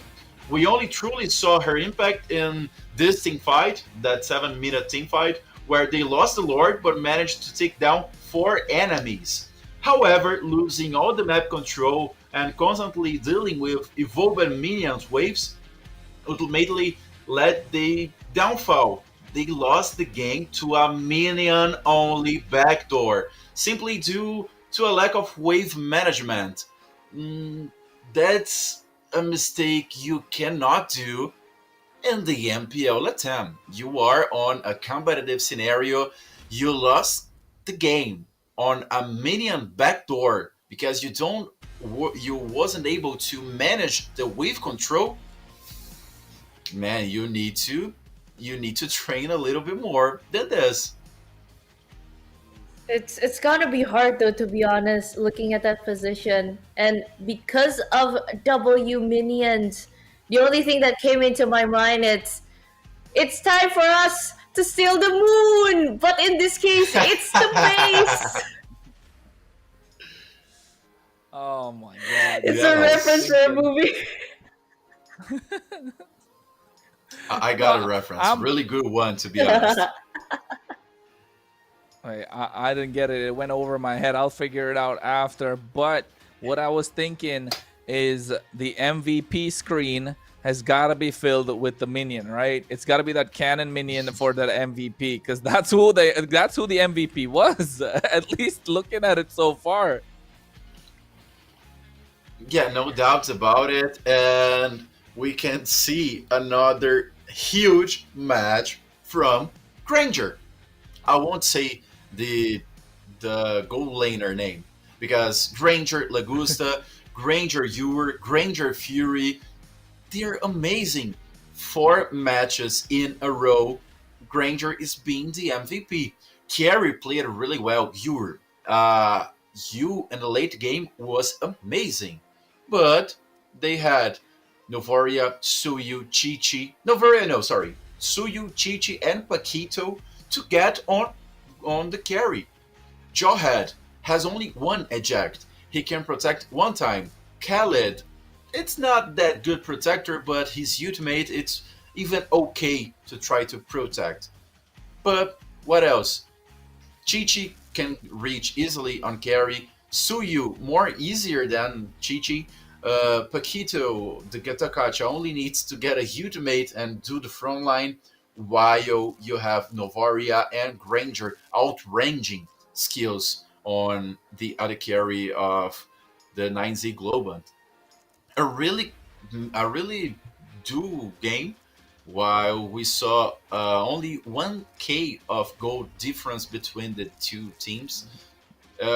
Not really significant difference between the damage dealt, and that's it. It was a good match. Carry late game, it really arrived by the 7th minute. But it took so long, man. It was necessary. You really want to play this late game. Okay, Carry melted down Gatakacha, and Gatakacha was wearing the spell. But no surprise so far. Granger It was danger. really a hard game, but with the MVP of the game, as Chrono said, Granger Danger, with a 924 KDA with 21% damage and also a really high kill participant rate. Fury was just always there, and then throughout all the team fight, he was just there. You know that you get the early against you're on the carry. It'll be a greater, faster rotation from there on, and also supporting his teammates on just like, okay, you want to go in, let's just go in. And with the lineup that you bring in the CC, it just brings a very great impact. And even leading up to the end with a monster kill secured lots of times, Granger was just on it quite well. But in the end, though, W minions, you gotta give them those bananas, though. W. You gotta give them a prize. Both Gabriel and I at the same time, like, hey, W minions. That's what they were. A great minds think Mine alike, is coach. delayed. But it's that connectivity issue. But hey, coming back, but coming back to what we saw, right? It's hey, I'm coining that term. I'm coining that phrase, Granger Danger. If you see it anywhere else, you know who said it first. It was Kronos. So yeah. But at the moment, that's what it has been, right, Gabriel? The whole time we've been seeing that, hey, Granger has been doing wonders so far in the entire series, in the entire tournament, in the entire MPL LATAM, in the entirety of MPLs throughout the globe. And now this Granger, 4 MVPs in a row, is that? Yes. 4 MVPs in a row. Out and of 6 counting. games? Well, out of 12? yes, but actually, I was... I really need to say that the positioning mistakes by 9Z Globant, it's something they really need to think about it, because On the second match, they did really well on focusing on Fury Granger. Fury was 0-2. It was correct, but they extended more than they should. So Hayabusa farm free.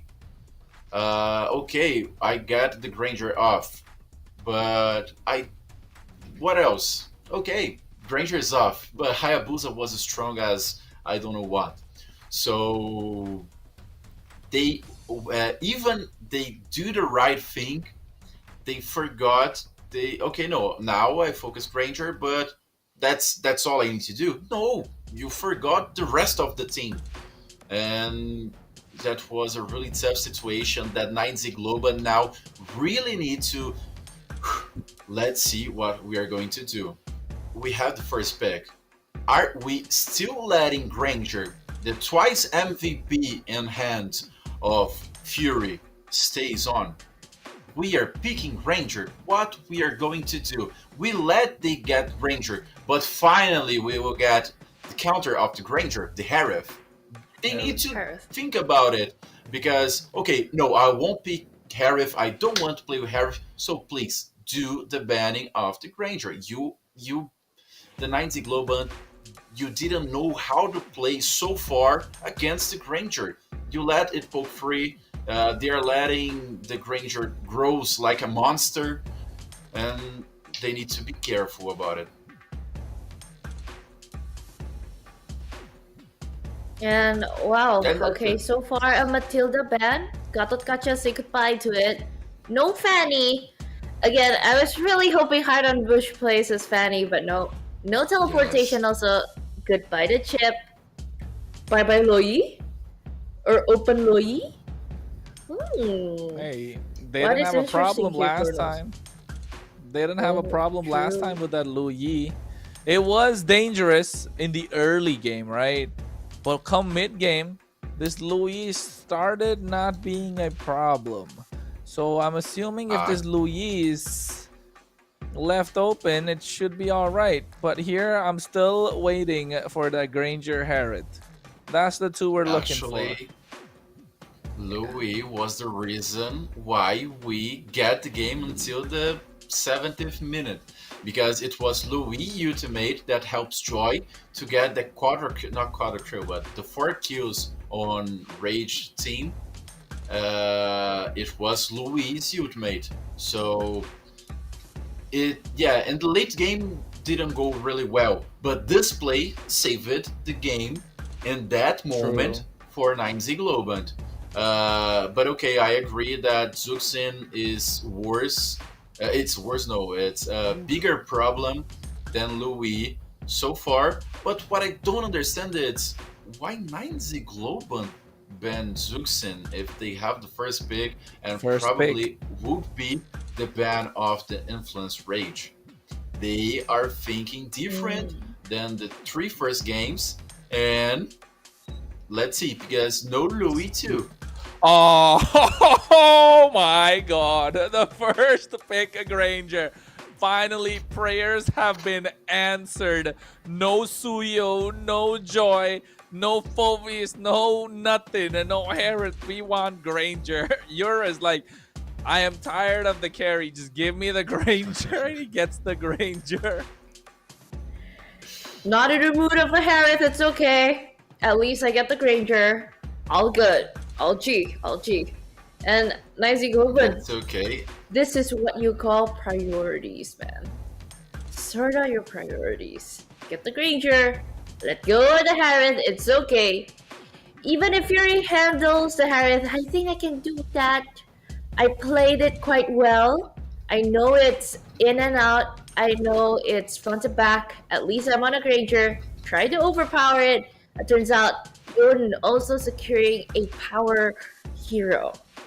Power play coming up with the Hayabusa securing and 9Z Goban. You need someone tanky. real. Would they still go to that Jawhead? Suyo? It's a good pick, but for real, I think I better lower my voice because they definitely heard me. Okay, you got the Granger open, so counter pick the Harith. Okay, you won't ban the Granger. Pick the Granger in the first place. And that's what's happened. But wow! Faramis! Faramis is too early. Overkill? Gabriel, is it early? It is. And it's a good strategy, no? though, because you are going necessarily bringing more fighters to this team. You have Fovius that can do the sustain. You need one more, at least one more frontliner to handle Harif and Hayabusa. But I really like the Faramis pick. Maybe not at this point, at the third pick, but Faramis will bring another life because we know Hayabusa got a shadow on the Granger. The ultimate is fatal. With Faramis, you have a second life. Faramis, you have a quick revive, let's say that. And Hylos, I wasn't expecting that. A great pick, a good front line for Influence Rage team. And we're talking about the most used heroes here between two of our players, is Chino and also Arctic on the EXP lane. So far, still manageable heroes that you can play out, and even with the Baksha, which is quite unique here. For Arctic, I might say for the highlights, but we're talking about it overall. With the Hylos picked up by Influence Rage, there might be a chance though that 9Z Globan's Faramis can be flexed to the middle lane. So there will be a potential of another roamer. So it's not just about the Phobias, you can bring it in. But on the other hand, since there's no junglers opened up yet for 9Z Globan, you just ban out the alpha. Closed out. The Joy is still there though. Selena for Joy Suyo is still Selena for an Influence Rage. Selena would be Definitely. really good with the Hayabusa, right? Paired up with the Hylos in the roam position. You are forcing out the Faramis' Nether Realm quite early as well. Lucas, that fighter that you were looking for, being banned out. I think Selena, you gotta ban out the Selena here, don't you? Or Valentina. Valentina's the best one, I think. Ivy would be a trouble too. Already banned out though. Oh, sorry. Yeah, of course. But I think Forsha with Hayabusa, Harif, and Hylos, really? I think I was it's thinking just for the Valentina. sake of the suckers. Yeah, I thought of the Valentina too. At first, I thought of the Farsha, and then yeah, you better prioritize on the Valentina. I think this now is just a meta ban for now. Both teams are What's both looking teams are good for cooking. Influence Rage? Oh, They're cooking. What's good They're for cooking, right? Yeah, exactly. I see you, Gabriel. They're cooking something. Both teams are going at it. Because they're throwing not just us off, they're throwing each other off as well. Because the Farser is not something you usually pair with the Hayabusa Herat. Yes, it kind of pokes them down, but they go for the Badang. The sustain is there. The CC chain is present. But now they still need a fighter on the other side. They're not going to go with an assassin here. So I still don't get it. What are they trying to... What is 9Z Globan cooking? I can't smell it. at least we don't smell it now. Better not get burned though. For real, not even Aulus would fit in this composition. It's Aulus, a strong he said lineup from Rage. I mean, it's very strong. Suyu. Okay. You need a frontliner. Not a great pick. Hilda? Well, you could have picked it up earlier, though. If you're going for the Suyo, why would you go for it? But why would you not go it before the Faramis and then save the Faramis until the end? But now they get the Faramis early. They go for the Suyo nonetheless, and they get the Khalid. Yes, you have a 3-fighter composition. You're playing the full dive with 4 and 1 with the Granger from back to poke them. But now the answer is going to come out from Rage, maybe with a Vexana or an Aurora, and even a Valentina. right? I don't even know the mid laner of the Influence Rage team, but I already prefer the Influence Rage draft, even though they don't pick the mid lane. I don't see synergy between the 9Z Global heroes. Yeah. It's Yeah. strange. Okay, you have. No, please go. I don't see synergy. That's the point. I think for me it's quite unique also. If they really want to go for like an engage or like a prolonged team fight because you're bringing up the fairness, it's really piled up just on the Suyo and also the Granger. Like everything is just like given to them. What happens if you don't be the finisher? Because like you have a Provius and also a Khalid as a frontliner. It's not as tanky as you're going up against a Hylos later on. So it would be a problem though if they still continue on to this. I know it's a hot take. It's probably going to be a 3-2 if they survive this. But I've just read it on the lark that I have a little typo. On chat, it's a little typo. My prediction was Influence Rage is a 3-1 to Nizy Globen. But objective-wise by data, I said on stream, it's Nizy Globen over Influence Rage. But can a typo be right this time? Okay, let's just march in to game number 4 of the day. Match number 2, Nizy Globen versus Influence Rage. So far, as what Kronos and also Gabriel said, liking the vibes here for drafts on Influence Rage. The question is though, even though Nizy Globen is pulling off a weird and unique one for us to see today, can it be executed though? What would be the objectives they need to get in order to win, Gabriel? Well, now I am seeing that Influence Rage team is a really late game composition. Okay, you have Hayabusa and Hylos, but what else? You only have this. If I'm being really honest, the early game is completely from the 9Z Global. So Influence Rage needs to be careful on this early game, and 9Z Global needs to be aggressive on this early game, especially helping Granger to get advantage of this Harif. Harif needs Harif needs 2 items to starting dealing damage. Okay, I think Erwin. I thought Erwin would do something against Hayabusa, but nothing happened. 9Z Global needs to get more aggressive on this early game because they have the early game in the draft. And so far, it's just going great for them. For Influence Rage, you gotta rise up for the Hayabusa or probably on the Harith. Because, like, if you really want to handle on the Sicilian Chan, it would be taking quite some time, but engaging in right well. Oh, they secured the turtle quite easy. Good zone coming in from Irvin. And that's the power of that early game Khalid. And now having to wait for the power spike from Influence Rage will be a problem, of course, but at the same time, 9Z Globant, they're not really pressing any sort of advantage just yet, but Paquito coming through with the fist break, fist crack combo, and you can see Yer with the Yogi Shadow Kill on towards him, has to flicker out. Yotun almost got first blood. Okay, early great start so far for Influence Rage, but nonetheless, John, Stole it. last hitting quite well. Haron Bush missing a purple buff. Oh, again, good Arctic start for Influence Rage.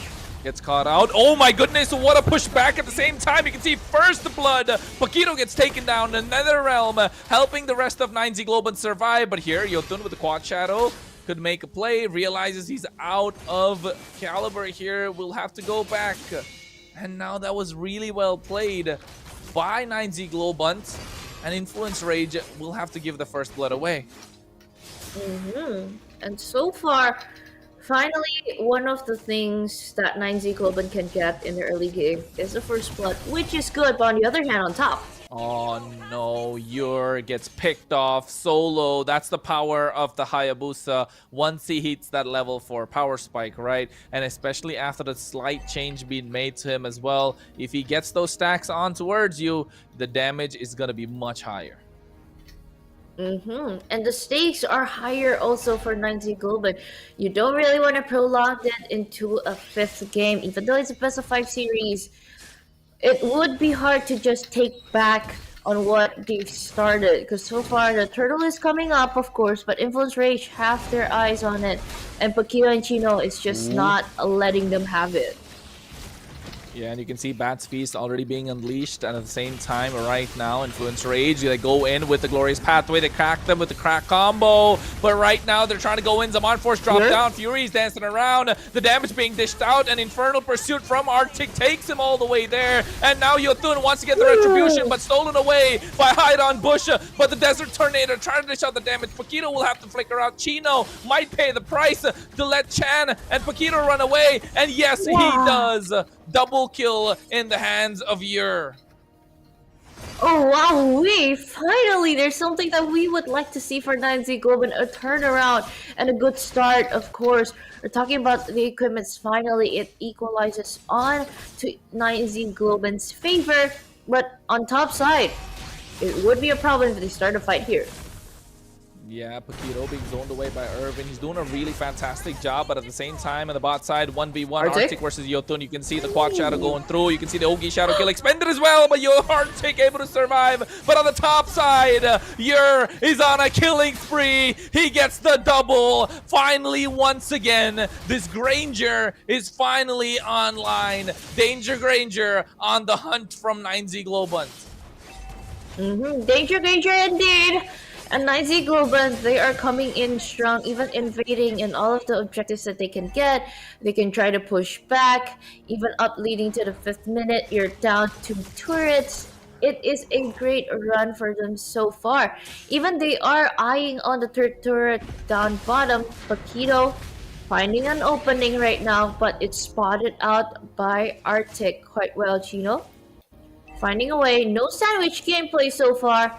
It's just very, very clear for Yer to just step up in this game. Wow, Now, you know what? I've been thinking, Gabriel, why did they not pick the Granger up so far? Yer has been performing fantastically with this Granger. Finally, I think his team realized Yer can actually play the Granger. And actually, we probably, if 9Z Global wins this match, we're probably facing 5 MVPs in a row strike for the Granger, because it's a really strong marksman. It's a really great pick. Both Yer and Fury can bring an ape game with this hero. But that's the question. Why didn't they bring it earlier? They were prioritizing Suyu, and they did Suyu last pick this draft, so it was really necessary first picking Suyu. Suyu was wide open, and they didn't even care. Influence Rage, I mean. So that's the problem. No. Irvin catches the Raging Sandstorm on towards Yotun. The separation being created. Yotun will have to go back. He does get his hand on the purple buff. They went with a concealed play, and now Hide on Bush, looking like he wants to execute someone. But the wave clear and the high ground present from Influence Rage means that they will be able to defend quite comfortably. And the invades coming through. 9Z Global look like a different team compared to the past 2 games. I think, again, to me, probably it's just testing waters. They're experimenting on the draft so they can actually feel it. And testing limits is way to go, but you know what? Finally, you gotta rise up to the situation. You're on a Granger. Good run for now. And so far, for Influence Rage, they are kind of pushed back in the situation, which is funny also. In that moment, a concealed play triggered by 9Z Global, and also a comeback concealed play by Influence Rage, but so far no much collateral that they can actually try to pull off. Because for Influence Rage, if they really want to win, If you miss out on the early, which is stepping into the 8th minute, you gotta let Chan and Fury cook. But if they are caught in the midst of everything, Lindsay Goban, it's way on fire. You have the Faramis, you have the stun from the Raging Sensor, who is always hitting on things, and you're on the Granger. It's just unstoppable for now. And that Lord, though, it looks quite tasty for any side of the team. Definitely looking tasty. Both teams want to contest. And right now, with Yotun in the far lane, you can see Irvin trying to scout out the bushes. The Lord being started by Fury. Or Ur already. And now half HP. That was a quick Lord take, and somehow free Lord for the side of 9Z. Globant Influence Rage did not even want to contest. And now Chan gets the purple buff on his side with that Wishing Lantern. And will that Wishing Lantern make a difference? Coach Gabriel, what do you think? Yes, it does. And actually, it was a really good call not to contest this Lord, because you are weak right now. Influence Rage in a 5v5 cannot face 90 Globant early game. That's what I said. Influence Rage is coming for the late game. The early game was entirely from the 90 Globant by the picks. And as you were asking me, the Wishing Lantern, it's really good for Sicilian. Help not just the cleaning wave, because gives you mana, cooldown reduction, and 75 magic power. It helps you to deal more damage to your enemies, because the Butterfly Goddess helps you to avoid your enemies to escape with low life, because for every 800 magic damage you deal, the Butterfly Goddess is summoned to attack the enemy hero, dealing the magic damage equal to 8%, if I'm not wrong, of the current HP. So helps a lot. Helping a lot indeed. Those little things that just shut up after that effect. For Influence Rage, they are pushed back though, but since they have the Sicilian and you still have Fury on the Harith, high ground defensive wise, they are still going to be okay. But how can they turn this tide around though? Well, Definitely they need to keep pushing the lanes and wait for Harith to grow. Harith is doing the Holy Crystal right now. They need to do that to Harith need to get this item to start dealing a good amount of damage, but Fury needs to farm a lot quicker. We saw Arctic frozen the lane. In the midtime that Influence Rage needs to farm 90 Globant, it's not allowing Influence Rage to farm by freezing the lanes. So what they need to do now, help Harith to grow. Harith and Sicilian. Sicilian needs to stack really quickly actually. But Harith needs to grow, and you can see they're letting Fury get the jungle and protect Fury at all cost. Oh, look at that. Oh my god. Lord just spawned. You are the Hayabusa. You really need to get half of your life taken away by opening a brush. Wow. Not looking good. Quite risky place. Quite risky place, I might say. For Influence Rage, they are not just settling though. Still finding openings, but again, priorities. Who do you want to funnel in? Do you want to funnel in the stacks for Sicilian, or you want to funnel in gold for Fury? Because you gotta pick that out quite fast now. Because Nicey Goldman got the Lord, a little bit of chance to push. It would be a problem though. Can they defend this, Kronos?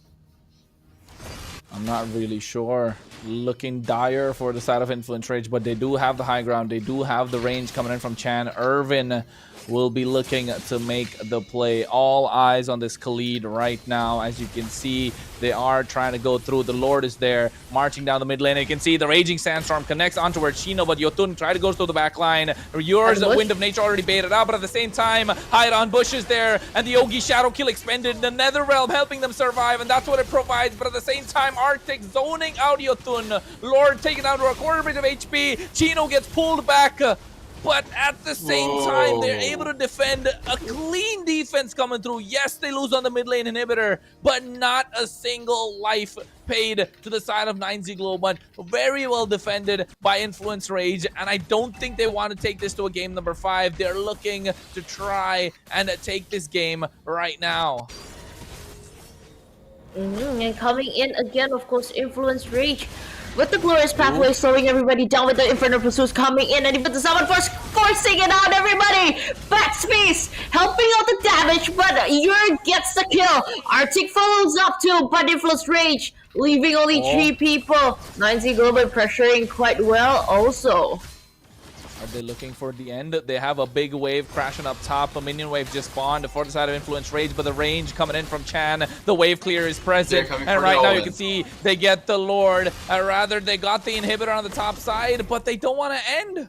They don't want to go for the end just yet. The minion waves from the mid lane is crashing through. They get the concealed play. Chino trying to slow them down. They get the kill. The Nether Realm to help them survive as well. They take down Chan. Ur is unstoppable. A double kill in the hands of the Suyo. And they take the base crystal. 9Z Global to even out the score. And just like Gabriel predicted, we are going into a game number 5. Wow, I told you, I'm getting really good at seeing those things.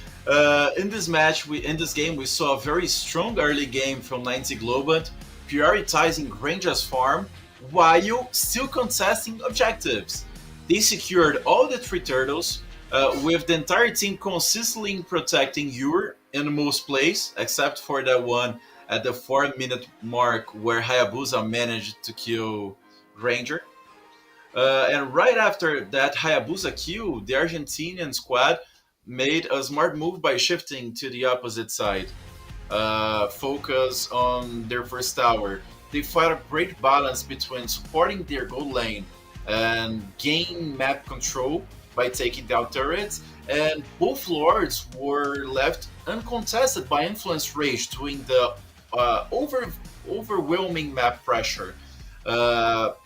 They were under. In fact, I don't even know. I don't think they even had the vision of 9Z Global doing the Lords at those moments. So, amazing, strong, and aggressive match for 9Z Global to the victory. Forcing up a game 5 is the way to go, and no one is just giving it up so easily, which is good for Gabriel for his predictions. At least another action-packed game we get to see in match number 5. But before then, we're talking about match number 4 here. Unique picks that we didn't expect how they will come out, because at first you think it's not about the synergy, it's not about how you try to play up, because you are facing a solid lineup against Influence Rage, what we usually see. But turns out those overpowered heroes, those early aggressors that you can bring out from 9Z Global, and if as long as utilized well, plus yours on the Granger, 9Z Global can just execute this so well. And looking at the items and talking about everything, Gabriel, what is the best move for now? Yeah, actually, Sicilian didn't even finish the Clock of Destiny. He just did the first item of this item. Actually, I'm not sure if going to Glowing Wand is at first item is the right thing to do against that composition, because okay, you have the Scourge and the Life Bane, but I mean, they're not getting a lot of regeneration of their lives so far, and he gave to the Divine Glaive that's a kind of not good battle setup for Sicilian so far. And Sicilian with Harif, they both were the carries of the late game. But as I said in the beginning of the match, 90 Globant was totally on the early game. If you don't get right on the early game, you can be able to survive to the late game. That's what we saw on Carry, when you're playing with Carry the last two matches, not including this one that we just saw. I mean, it's everything wide open. Who is getting the first pick? Needs to get Granger, because let's see who is the MVP of this match. You know who it is. I have a guess. Streak, streak, streak, streak, streak. Whoa! Hey, I think it should have been the Granger myself as well. Hide on Bush, yes, he was good. He contested the neutral objectives, and I think that's why you can say he's the MVP. But you could see in these replays still, Yor is the one dishing out the damage, and Yor is the one getting the highlight too. But it was because of this shutdown. He died twice, if I'm not wrong. So that's the only reason why the Yor didn't get the MVP, because Hiron Bush didn't die while he died twice. But that's how the MVP system works here in the Mobile Legend, and that's okay. We said that Vaguinho was our MVP from the heart on the first game. I can say you were the MVP of my heart in this match, but Hiron Bush just nailed the Granger streak by getting the MVP as a Suyu, last pick Suyu. Wow. No streak. Streak is broken. Just like this match number 2. Streaks are finally broken, and it's all just up for grabs. There might be a chance of withholding that streak, match win streak, but not game win streak. So still a chance, a chance, guys, still a chance. Wow, we can't believe it, 5 games, and today I feel energetic. I feel good about it. It's all so packed. Looking at the fights, looking at everything, and even without Hide on Bush's Fanny, you can see those type of action things. Wow. And in game number 5, will they revert back to the normal drafts, or will they still stay on top of those cheese picks? Because you know what, 90 Globant, Granger.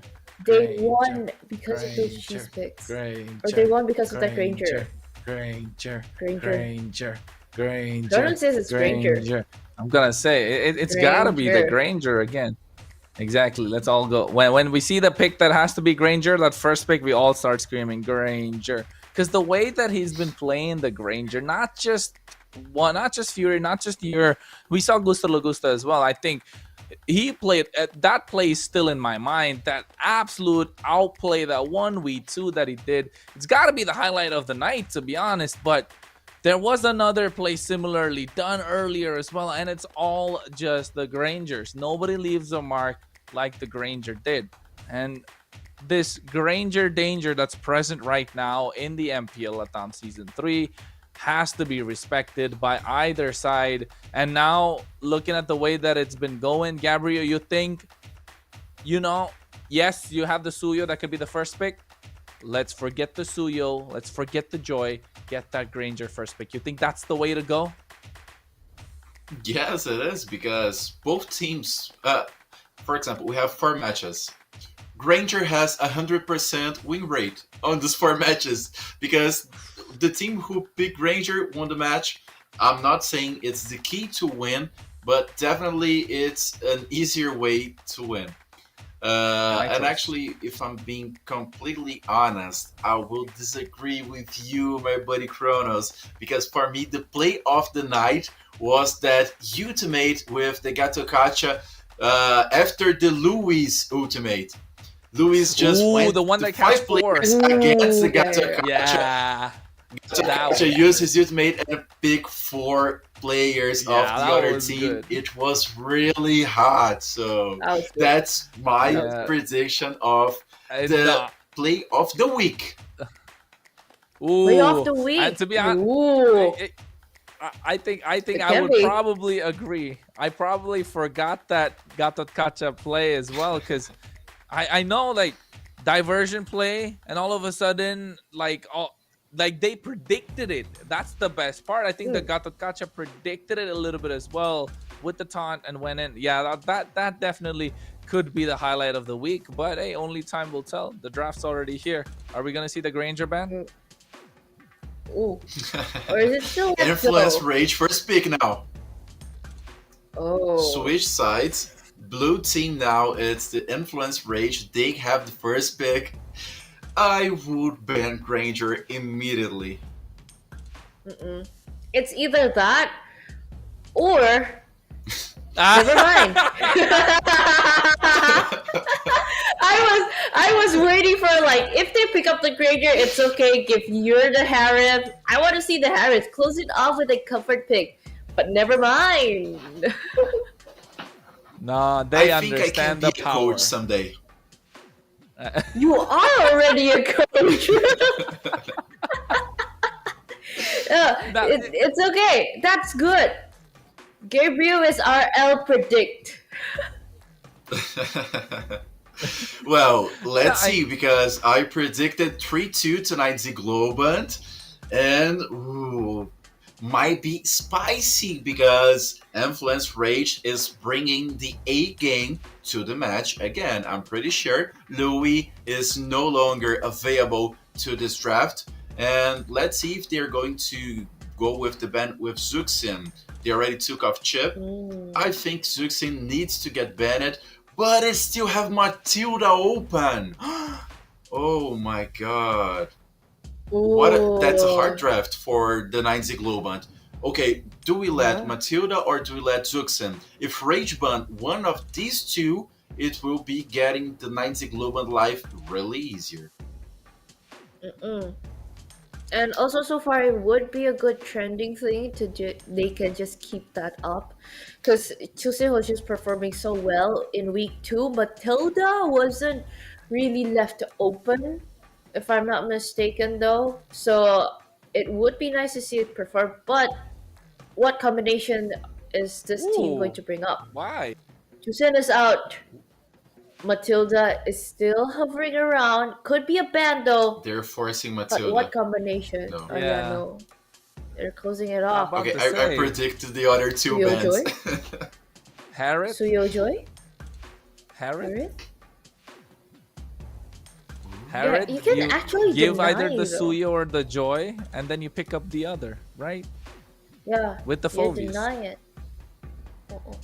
What? But it's a first pick Gatot Kacha. See, they thought the highlight of the week. They thought the highlight of the week is what they want to see. They heard Gabriel say that Gatot Kacha play was the highlight of the week. Influence Rate say we can do one better. Let's show him we go for a first pick Gatot Kacha right now. And can I say I influence the Influence Rage? Influence Rage. Oh! Yes, exactly. Oh, can. Okay, Suyo, Harith. Hey, come on! Wow! Strong, right?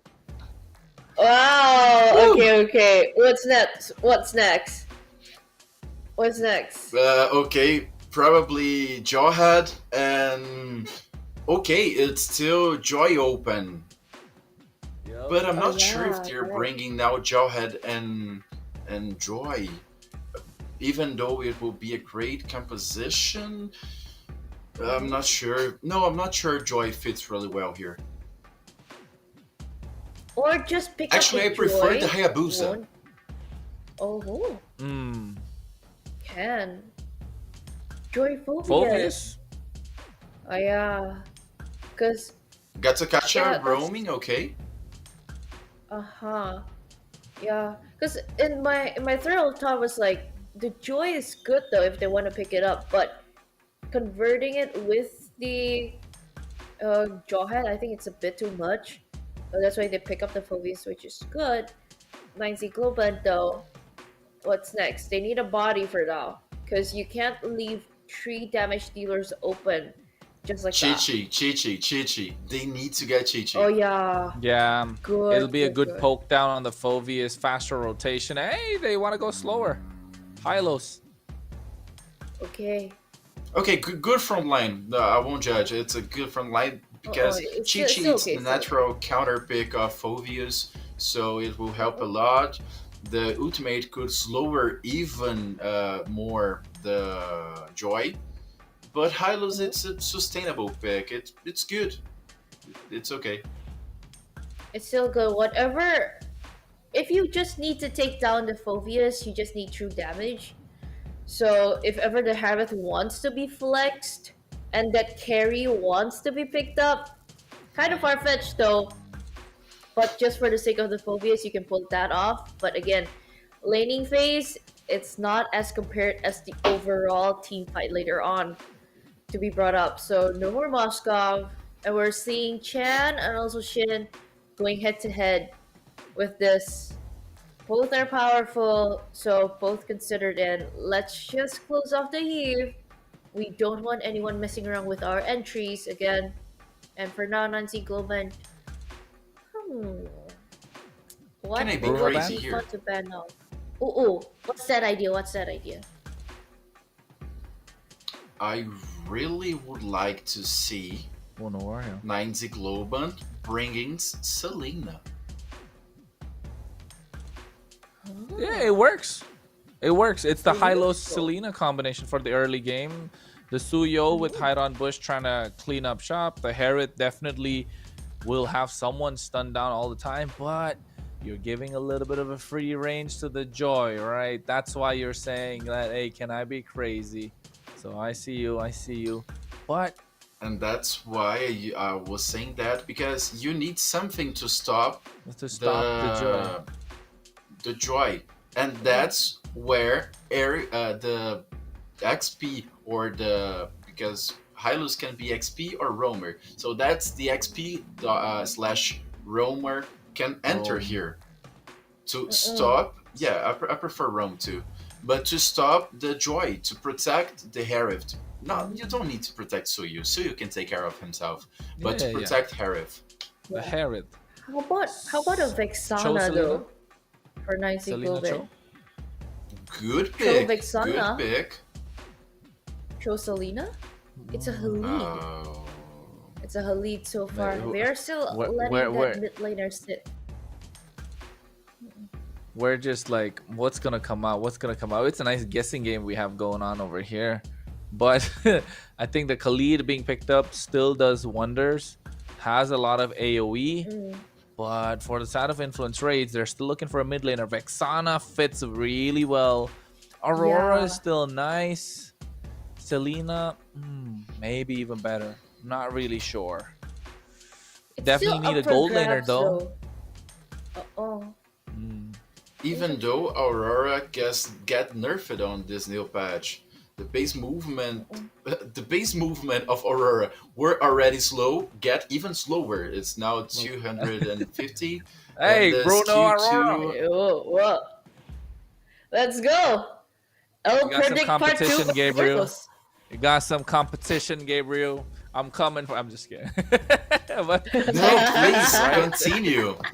Bring your A No. game, Kronos. I like it. Let's do it. It's a nice chess match we're having because the Aurora fits because you have a full dive composition coming in from 9Z Global and every single hero, and they're going with the Faramis. That is a complete dive composition. Who does really well against the dive? Definitely the Aurora. Yes, you have a delayed stun, but that delay is plenty of time to catch everyone off guard. And the Bruno does well against the Herod in lane if he goes for the Hostage Clause as the first item. So I'm liking the draft of Influence Rage a lot more, even though I predicted 9Z Global to win. Me too. And I don't have a favorite for the early game. Because, okay, in the gold lane, Bruno takes a little bit advantage of Harith, but Joy, it's a great early game. same as Suyu. Suyu. Yeah, we have Fulvius and Khalid. Khalid has a little advantage because clean the wave easier and can rotate to get vision for the teammates. But Ferrum it's not that early gaming, but helps a lot with level 4 on the team fights. So it's a really good composition of both teams. I'm not sure if I have a favorite. I think it's really balanced. Of course, coming into game 5, both are still strong. Last one to see the tiebreaker of the day. Will the winning match streak is gone, or will Influence Rage takes down the Argentinian Giants to see today? Okay, let's go into the Land of Dawn. Of course, Influence Rage versus 90 Globet. Paquito already poked down so low. The fight for the lead. The Wanderer Chan picked it up, but you can see that movement speed being so slow for the Aurora. I'm actually paying closer attention now that Gabriel brought it up. She is sliding and gliding through, but ever so slow. And now with that mobility that they have on the side of 9Z Global, you can see Irvin being a problem. He's not just doing this now, he's been doing this the entire series, being in the face of Yotun the entire time. He gets on towards first blood, taken away by Irvin. I think Yotun, just a little too overzealous there, got taken down. Bit too aggressive in the early game, but still okay. You get the Paquito, you have Chan to just running around, but Irwin though, eyes on everything. Even though you're on a lead, you're not afraid of it, because you know what? It's just like playing the Jawhead. But you get healed. It is like playing the Jawhead. He has the early game presence, and you so can far, see right now Paquito versus Irvin is there going on. The turtle's about to come up. Gabriel, got a contest or no? Ooh, never mind. No, Yokun goes not for it really. anyway. Paquito is there, but you can see Hide on Bush trying to clean up shop, but he gets the kill on towards Yotun, and that's the Frigid Glacier that I was speaking about earlier. And finally, with the Pride of Ice, Chan helping to survive. Shin going in with the Ghostbusters as well, getting the kill. Paquito falls down, and they pay the price of Hide on Bush. So 3-for-1 trade. 9Z Global have the advantage, and they might even get a little bit more. Chino picks up the kill on towards Arctic. It's just never ending at this point.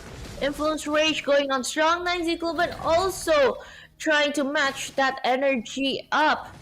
And getting this turtle means everything to both sides of this team fight, because they are going to go on another rage, I see. Yeah, they are, and you can see that's the Raging Sandstorm, Glorious Pathway. Frigid Glacier catches him. AOG is there, but the turtle secured by Hide on Bush. And right now, Paquito should be next on the chopping block. Gets taken down by Hide on Bush. And oh my goodness, and now they are slowly taking the advantage. 9Z Global, 1,000 gold lead, Gabriel. And you think they are on the aggression right now. Yes, and that's what I was expecting. We can see that 9Z Global got the lead. Actually, I don't know why Jotun on... Okay, it's Hylos against Fulvius. Nothing's gonna happen there. We saw the first kill of the game, Jotun. I don't know what he was thinking about, but it was a terrible idea to face up 3 enemies. Oh, I'm level 4, but okay, you still 1v3. Come on, man, you're not God, you know. Need to be careful, and that early advantage for 9Z Global helped it a lot. And they're going to the... Oh, on towards Fury. He was forced to flicker out, but you can see the Wally shot trying to come through, but they go through. And Idon Bush is there, and they pick up the kill on towards Shin, but Arctic right now trying to survive with the Glorious Pathway done down, and Idon Bush gets another kill. The Nether Realm coming through, making sure they can survive. Chino should be the target. They're forcing him into a corner, and yes, they have. Yer gets one for himself, and now 9Z Global, 7 kills ahead, 3,000 goal lead way. Definitely will be looking to take this game and want to take this game fast. Even though camera is not turned on, but I'm pretty sure only production gets to see my Oh my goodness face. I was froze up. Literally. Like, and this is not a connection problem, okay, Kronos? It's just literally amazed on what just happened on 9Z Globan, pulling it off and even diving 2 turrets. And even to that extent, they are still able to just keep Influence Rage in their momentum here, and Glorious Pathway triggered in, coming in strong too, but just to scare a little bit people away from the turtle. Oh Because no, 9Z Globan is Chino just on a hot streak. pulled back. Chino is pulled back, and Night Round the Frosty Breeze buys enough time, but you see the Frigid Glacier was baited out to make sure Yor cannot go in. Yothun tried to survive, but Blade Surge coming in from Hide on Bush gets the kill, and that's the power of the full dive composition, isn't it, Gabriel? That's the power of the full dive composition. The full type composition, you get the extra life by Faramis Ultimate, and they are bringing to, okay, nice to from Katakacha. Need to be careful because Arif is already really strong. Hide on Bush to the edge, almost died, but okay. Influence Rage just show it. I'm here. Please do not disturb me a lot because I will fight you to survive. It would be hard though, because like, come on, it's an 8 kill difference. At this point, it's almost a 5k gold lead, which is quite hard to chase up if you're just going into the game for like 6 minutes and like 40 seconds right now. With that big of a gold gap, even greater now created because you get the turret damage down. Influence Rage is in a problem. They are at the position where you can't just really force on the team fights, because you know what? If you do that, you're just feeding on kills, feeding on gold for 9Z Gold, because it's just an initiation here. Oh, Glorious Pathway, Nether Realm, everything thrown at them except the kitchen sink. And you can see even that Frigid Glacier just to make sure to survive. Paquito is the sacrificial lamb who jumped in with the AOG, but still they lose out on the mid lane tier 1 turret as well. So now 9Z Globan calculated, making sure they don't want to throw their advantage. Actually, a good game sense coming in, just stunning everybody in. But again, 9Z Globan was just so much on a hot streak, even diving 2 turrets. They got to do it in like the 5th minute. They got to obviously execute it again on the 7th one, because you know what? They can. But again, with the adrenaline pulled in right now, with all of the greater things that they've already got, you can't really overextend, because you gotta put up that disciplined play that you gotta uphold during the fights. And so far, 9Z Globan, no blunders yet, even leaving the turtle to become a lord. And around that area vicinity, Influence Rage is just coming in. Influence Rage tries to force the occasion, trying to say 9Z Globan that, hey, we understand you want the early lord and the early end, but we're not letting you do that. But the damage from 9Z Globan is just way too much at the moment. Still going on strong. Hide on Bush getting that lord cleanly for 9Z Globan. 3 turrets down so far. It's not a disadvantage on any just one side of the lanes. So it's still good, still manageable. And even though Influence Rage, they try to pull on split push, or you try to want to go on the far lane, it's just rendered helpless so far. Right now, what can they do though? Can they defend this lord though, Gabriel? I don't. Okay, this Lord, I think they can defend, but I will be completely honest. I don't. Oh my god. Hide on Bush. Oh, he survives with the Nether Realm, and now he might get taken down. The Temporal Rain making sure he can survive really low. The Lord is there marching down the mid lane. Raging Sandstorm with the Glorious Pathway, but AOG catches both of them with the Frigid Glacier thrown at them at the same time. They get Irwin, and now the next one on the chopper block should be Yer, because Yer is Fury. Trying to dish out the damage. Yothun coming to clean up shop without the Nether Realm. Shin cannot survive, and he finally gets shut down. They trade 4 in that Lord push and are able to successfully defend, just like you predicted, Gabriel. Thank God I didn't completed my sentence because I was going to say I know they can clear this really easily, but I was going to complete. I don't know if they will be able to revert this game. And then team fight started. I was interrupted by Joy escaping, and well, they just did it. What I was going to say, I don't believe they could. So okay, thank the time Innocent made, but now they need to really continue doing this team fight organized. As you saw, Chen could get a really good escape and ended on the back line, getting group control, getting the first skill of Aurora's taking a lot of damage to their opponents. Awful dive by Erwin with the ultimatum flash by by Khalid. It was a really unnecessarily hush by 9Z Globan. We're talking about the overall things that they need to perform and so many things that needed to be accounted to. And 9Z Global, they're just waiting for another opening, just like right now.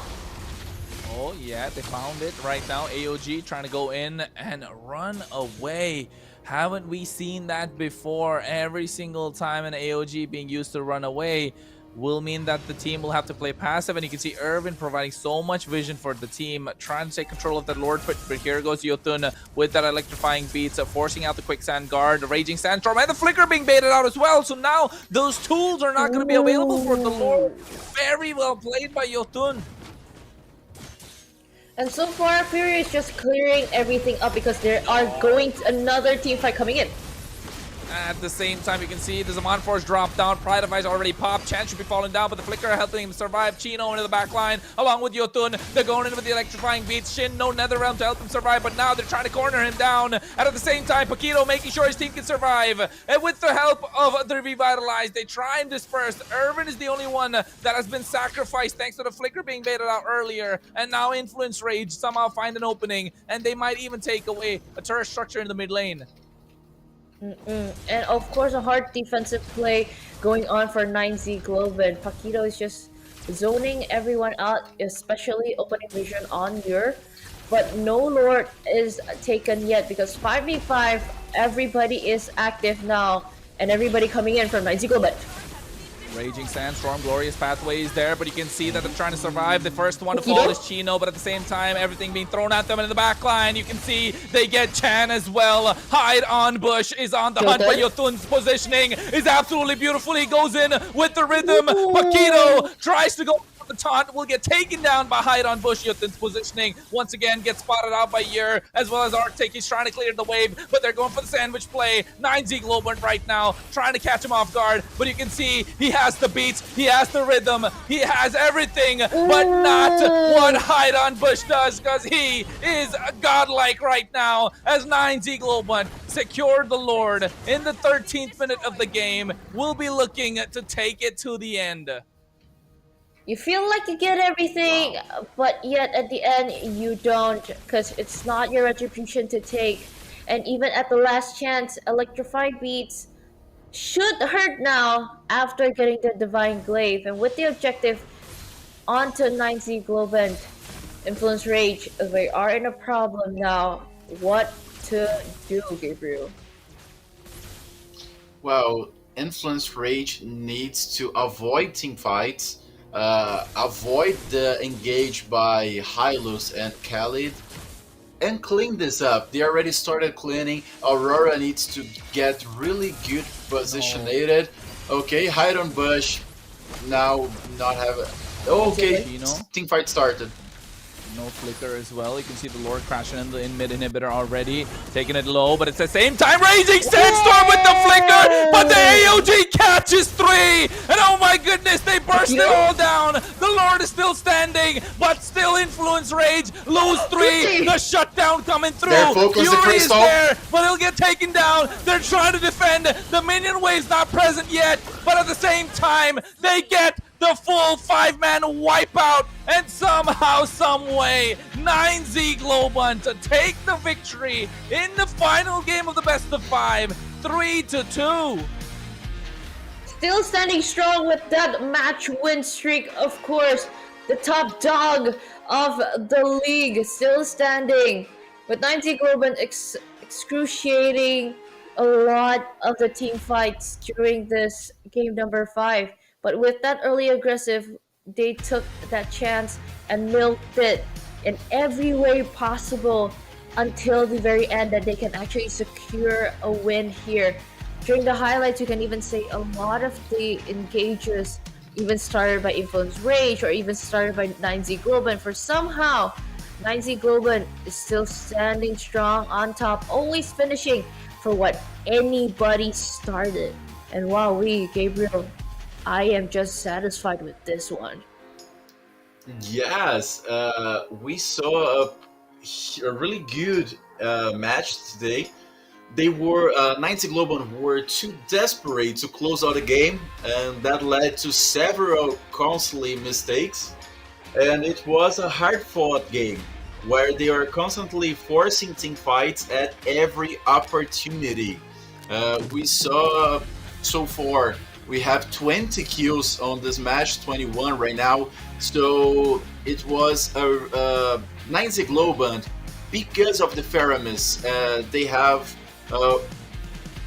instinctive to force team fights.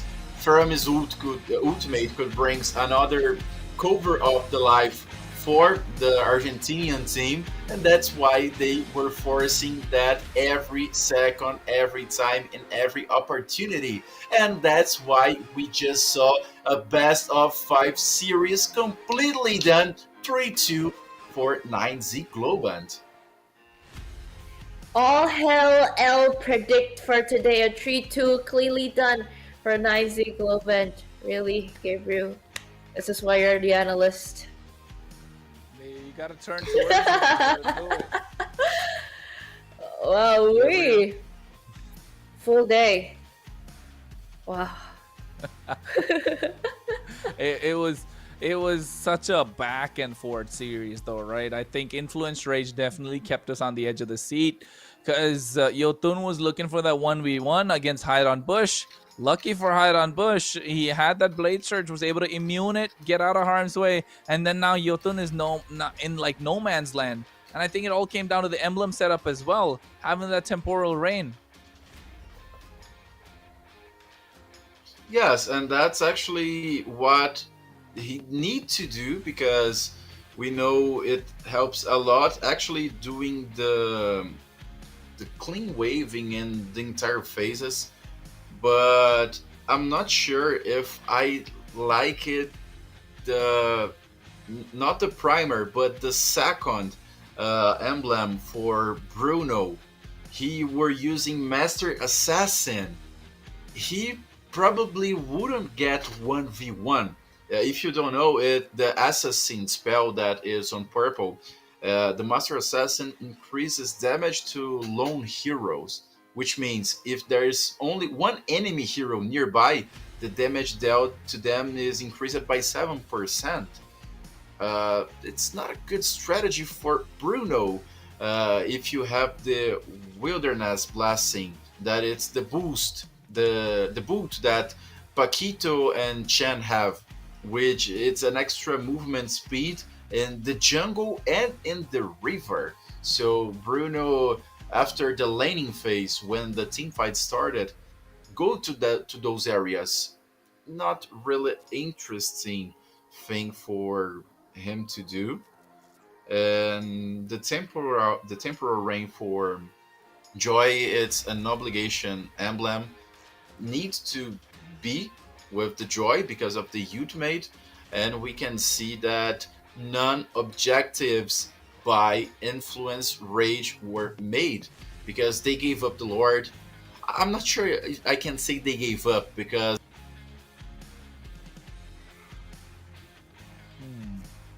I don't think that it is in a position to say that we are giving it up, because it was just pushed so far away. Like both of our teams, they were just fighting it out so much, they were juking it out so much. It's not even contesting in mid objectives.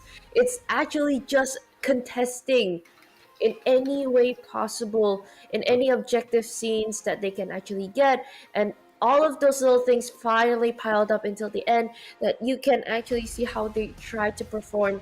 But 9Z Globan stays victorious on top of Influence Rage because, again, whoever started in can just finish their job. 9Z Globan can just come in and finish the fight, can come in and finish the invade. Even if you try to attack back, 9Z Globan can have the solution, and throughout all of that, it's just a very, very great thing to just go through and see the fifth game unlocked, and it is a very satisfying thing to see with today's second match. All action packed, not much rest. You see, Kronos is just pumping in a lot of energy on each play by play because all of them are just as good as that. Highlight worthy plays were just pulled out, and this is just week number 2, guys. And we saw a 40-minute match with 30 kills. This was an all-out brawl because they were just not playing. Let's go kill everyone. And we have now the MVP on your screen in a real quick time, but I'm not sure if he is on a screen or if he's hide on bush, because the MVP by Bonox of this match was Suyu's hide on bush. He was a really great jungler on this match. Yeah, the way definitely. how he executed it was just well. He was really good, wasn't he? Hide on bush on the Suyo, just able to be there every neutral objective. But if you take and at the same time, the draft was just well done for the Suyo. He was there, present, and every time he dived in, there was the Netherrealm from the Faramis to keep him alive, and he was just securing objectives. He was able to get a kill with his skill 1. Not usually what you see, but definitely a difference maker in that one for sure. So 2 MVPs for Suyo, 4 for Granger today. So 2 strong picks, and definitely gonna be 100% contested so far in MPL LATAM Season 3. Overall satisfied with what happened here today, with 2 matches. Technically can say it as a determining match of these 4 teams' faith, because like, make it or break it, that's the title for today. And it was so hot to see. It finally broke, it finally made it, and it was a very full day to at least see a clean 3-0 in the first series and unlocked even the full potential of the 5 best of 5 series in the second match. And overall, we are done for today. All action packed. Wow, can't wait to see. Yeah, can't wait to see where they stand though, because coming into week 3, we'll see some of the teams who are already sitting in that relegation spot. Some of the teams have already advanced yet to the knockout spots, or they will try to juke it out later on again. I need to see the bracket though, so we're still waiting on that, of course. Kronos, what do you think? Your first week here in MPL LATAM Season 3, how was it? Hey, fabulous, absolutely great. Amazing co-casters, amazing production, amazing teams, amazing gameplay, amazing Grangers, and amazing Suyos. That's what I gotta say, because it's nice to see that, yes, the meta is there the entire time, the same way as it is around the world, but the style of gameplay, you know, it has that extra Brazilian samba flavor to this, and you could see that coming through in MPL LATAM Season 3, of course. And looking forward to next week right now, especially in that relegation phase, and also the ones who made it, like 9Z Globan, going on without a loss in a single match. I know they lost a couple of games, but haven't lost a single match yet. Yet being the key word. Yet. But no jinx, guys. And hey, we made it. No jinx day at day 4. We made it, guys. Great teamwork. And virtual high fives. Of course, it was a very fun day to get ready, and for all of this time, really, I'm just happy to get a chance to actually witness here in MPL LATAM. We have the Swiss stage bracket already updated. Wow, okay. First relegation spot for Malvinus Gaming. And on the other hand, we see one of the first knockout stage places for 9Z Globant. For 6 of the other teams, they still gotta fight that out because on the first one you see there's Corinthians, also Influence Rage, can go up next again in week 3, and there's Entity 7 and also going up against Alpha 7. Both the number 7 teams are going to duke it out, and our last to see Infinity and also DreamHack will be determining who will go to relegation because they're at the 1 strip 2 bracket down below. And wow, getting closer to knockout, getting closer to relegation. What are your thoughts, Gabriel? Actually, I'm looking forward to see what they are bringing us. We have a lot of strong teams that, for example, Infinity against DreamHack. It would be an amazing match because we have 2 strong teams and no one wants to face off the relegation, So let's see what they can bring to us. And I'm looking really forward to see what Corinthians can do against the Rage, because we saw like 2, 4, 6 games of Corinthians. We saw a lot more games of Rage because like only today we saw 5 games of Rage.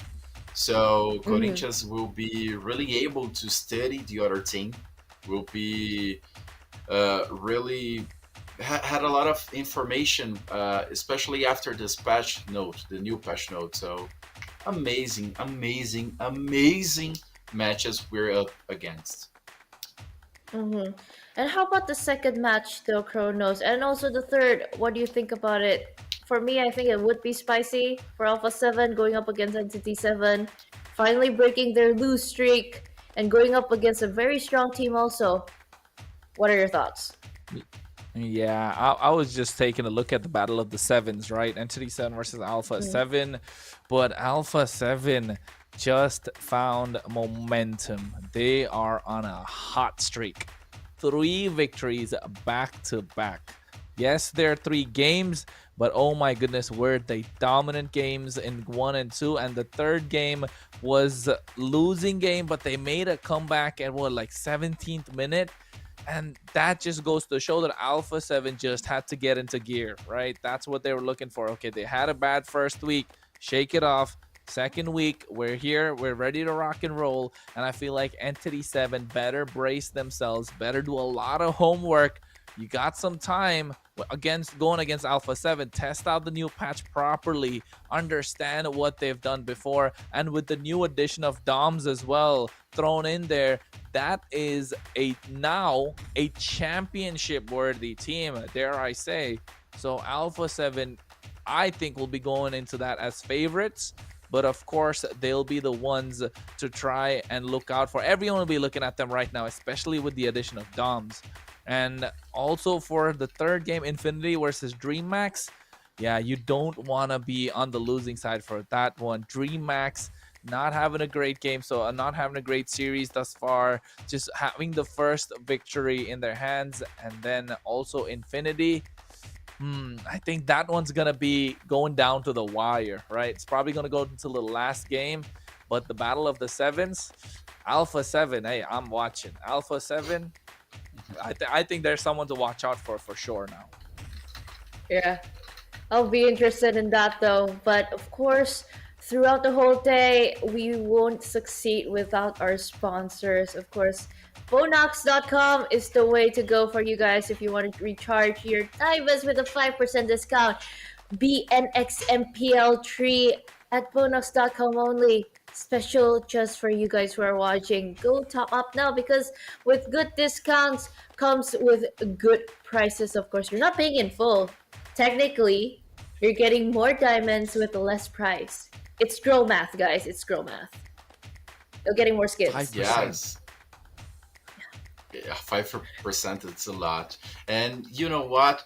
Community Gaming is also our sponsor and is the Udemy platform offering esports competition, professional and automated payment solutions for communities. You can host your tournament. If you want to compete, you can also join there because they provide the tools and full support to organize your esports event. Included Mobile Legends esport event that we will probably be watching. So if you want to host or compete, just visit communitygaming.io right now and start your legacy. Ooh, of course. A legacy being lived one by one and climbing up. And I see Kronos scratching on his hands. But remember what we said. All we want is to save. All we want is the freebies. All we want is the good stuff. And Girl Math coming in, the only last good stuff for the stream this week. Our code, the last one right now, it's OV4E71Q9F. I'm gonna talk about it in speed so Kronos doesn't have to dictate from what I type. Dictate from what he's typing. Sorry. He gasped. It said exceeds exchange amount. Oh my god. I think I exchanged too many skin codes today. But on the bright side, that means I don't get it and one of you can. So make sure you redeem that skin code. And I didn't get any skins, but you could be the lucky one to actually pick it up for yourself. Ooh, okay. Grab it as fast as you can. Again, one code can actually redeem a few other skins, so you're not going to be alone. It's not just one. So to all of our viewers right now, to our concurrent viewers, thank you so much for staying from the early start until to the late game. We've seen awesome matches for today, good streaks, good games, good vibes, of course. And we're here, three of us actually from different regions, staying up. And we are ending our lives with me from Indonesia. It's 8:40 right now. How about Gabriel, all the way from Sao Paulo? What time is it there now? Here in Brazil, it's 10 p.m. Almost 11 p.m. because it's 10:40. Almost 10:40. 11. How about Kronos? What time is it in Manchester right now? It's 1:40 in the AM.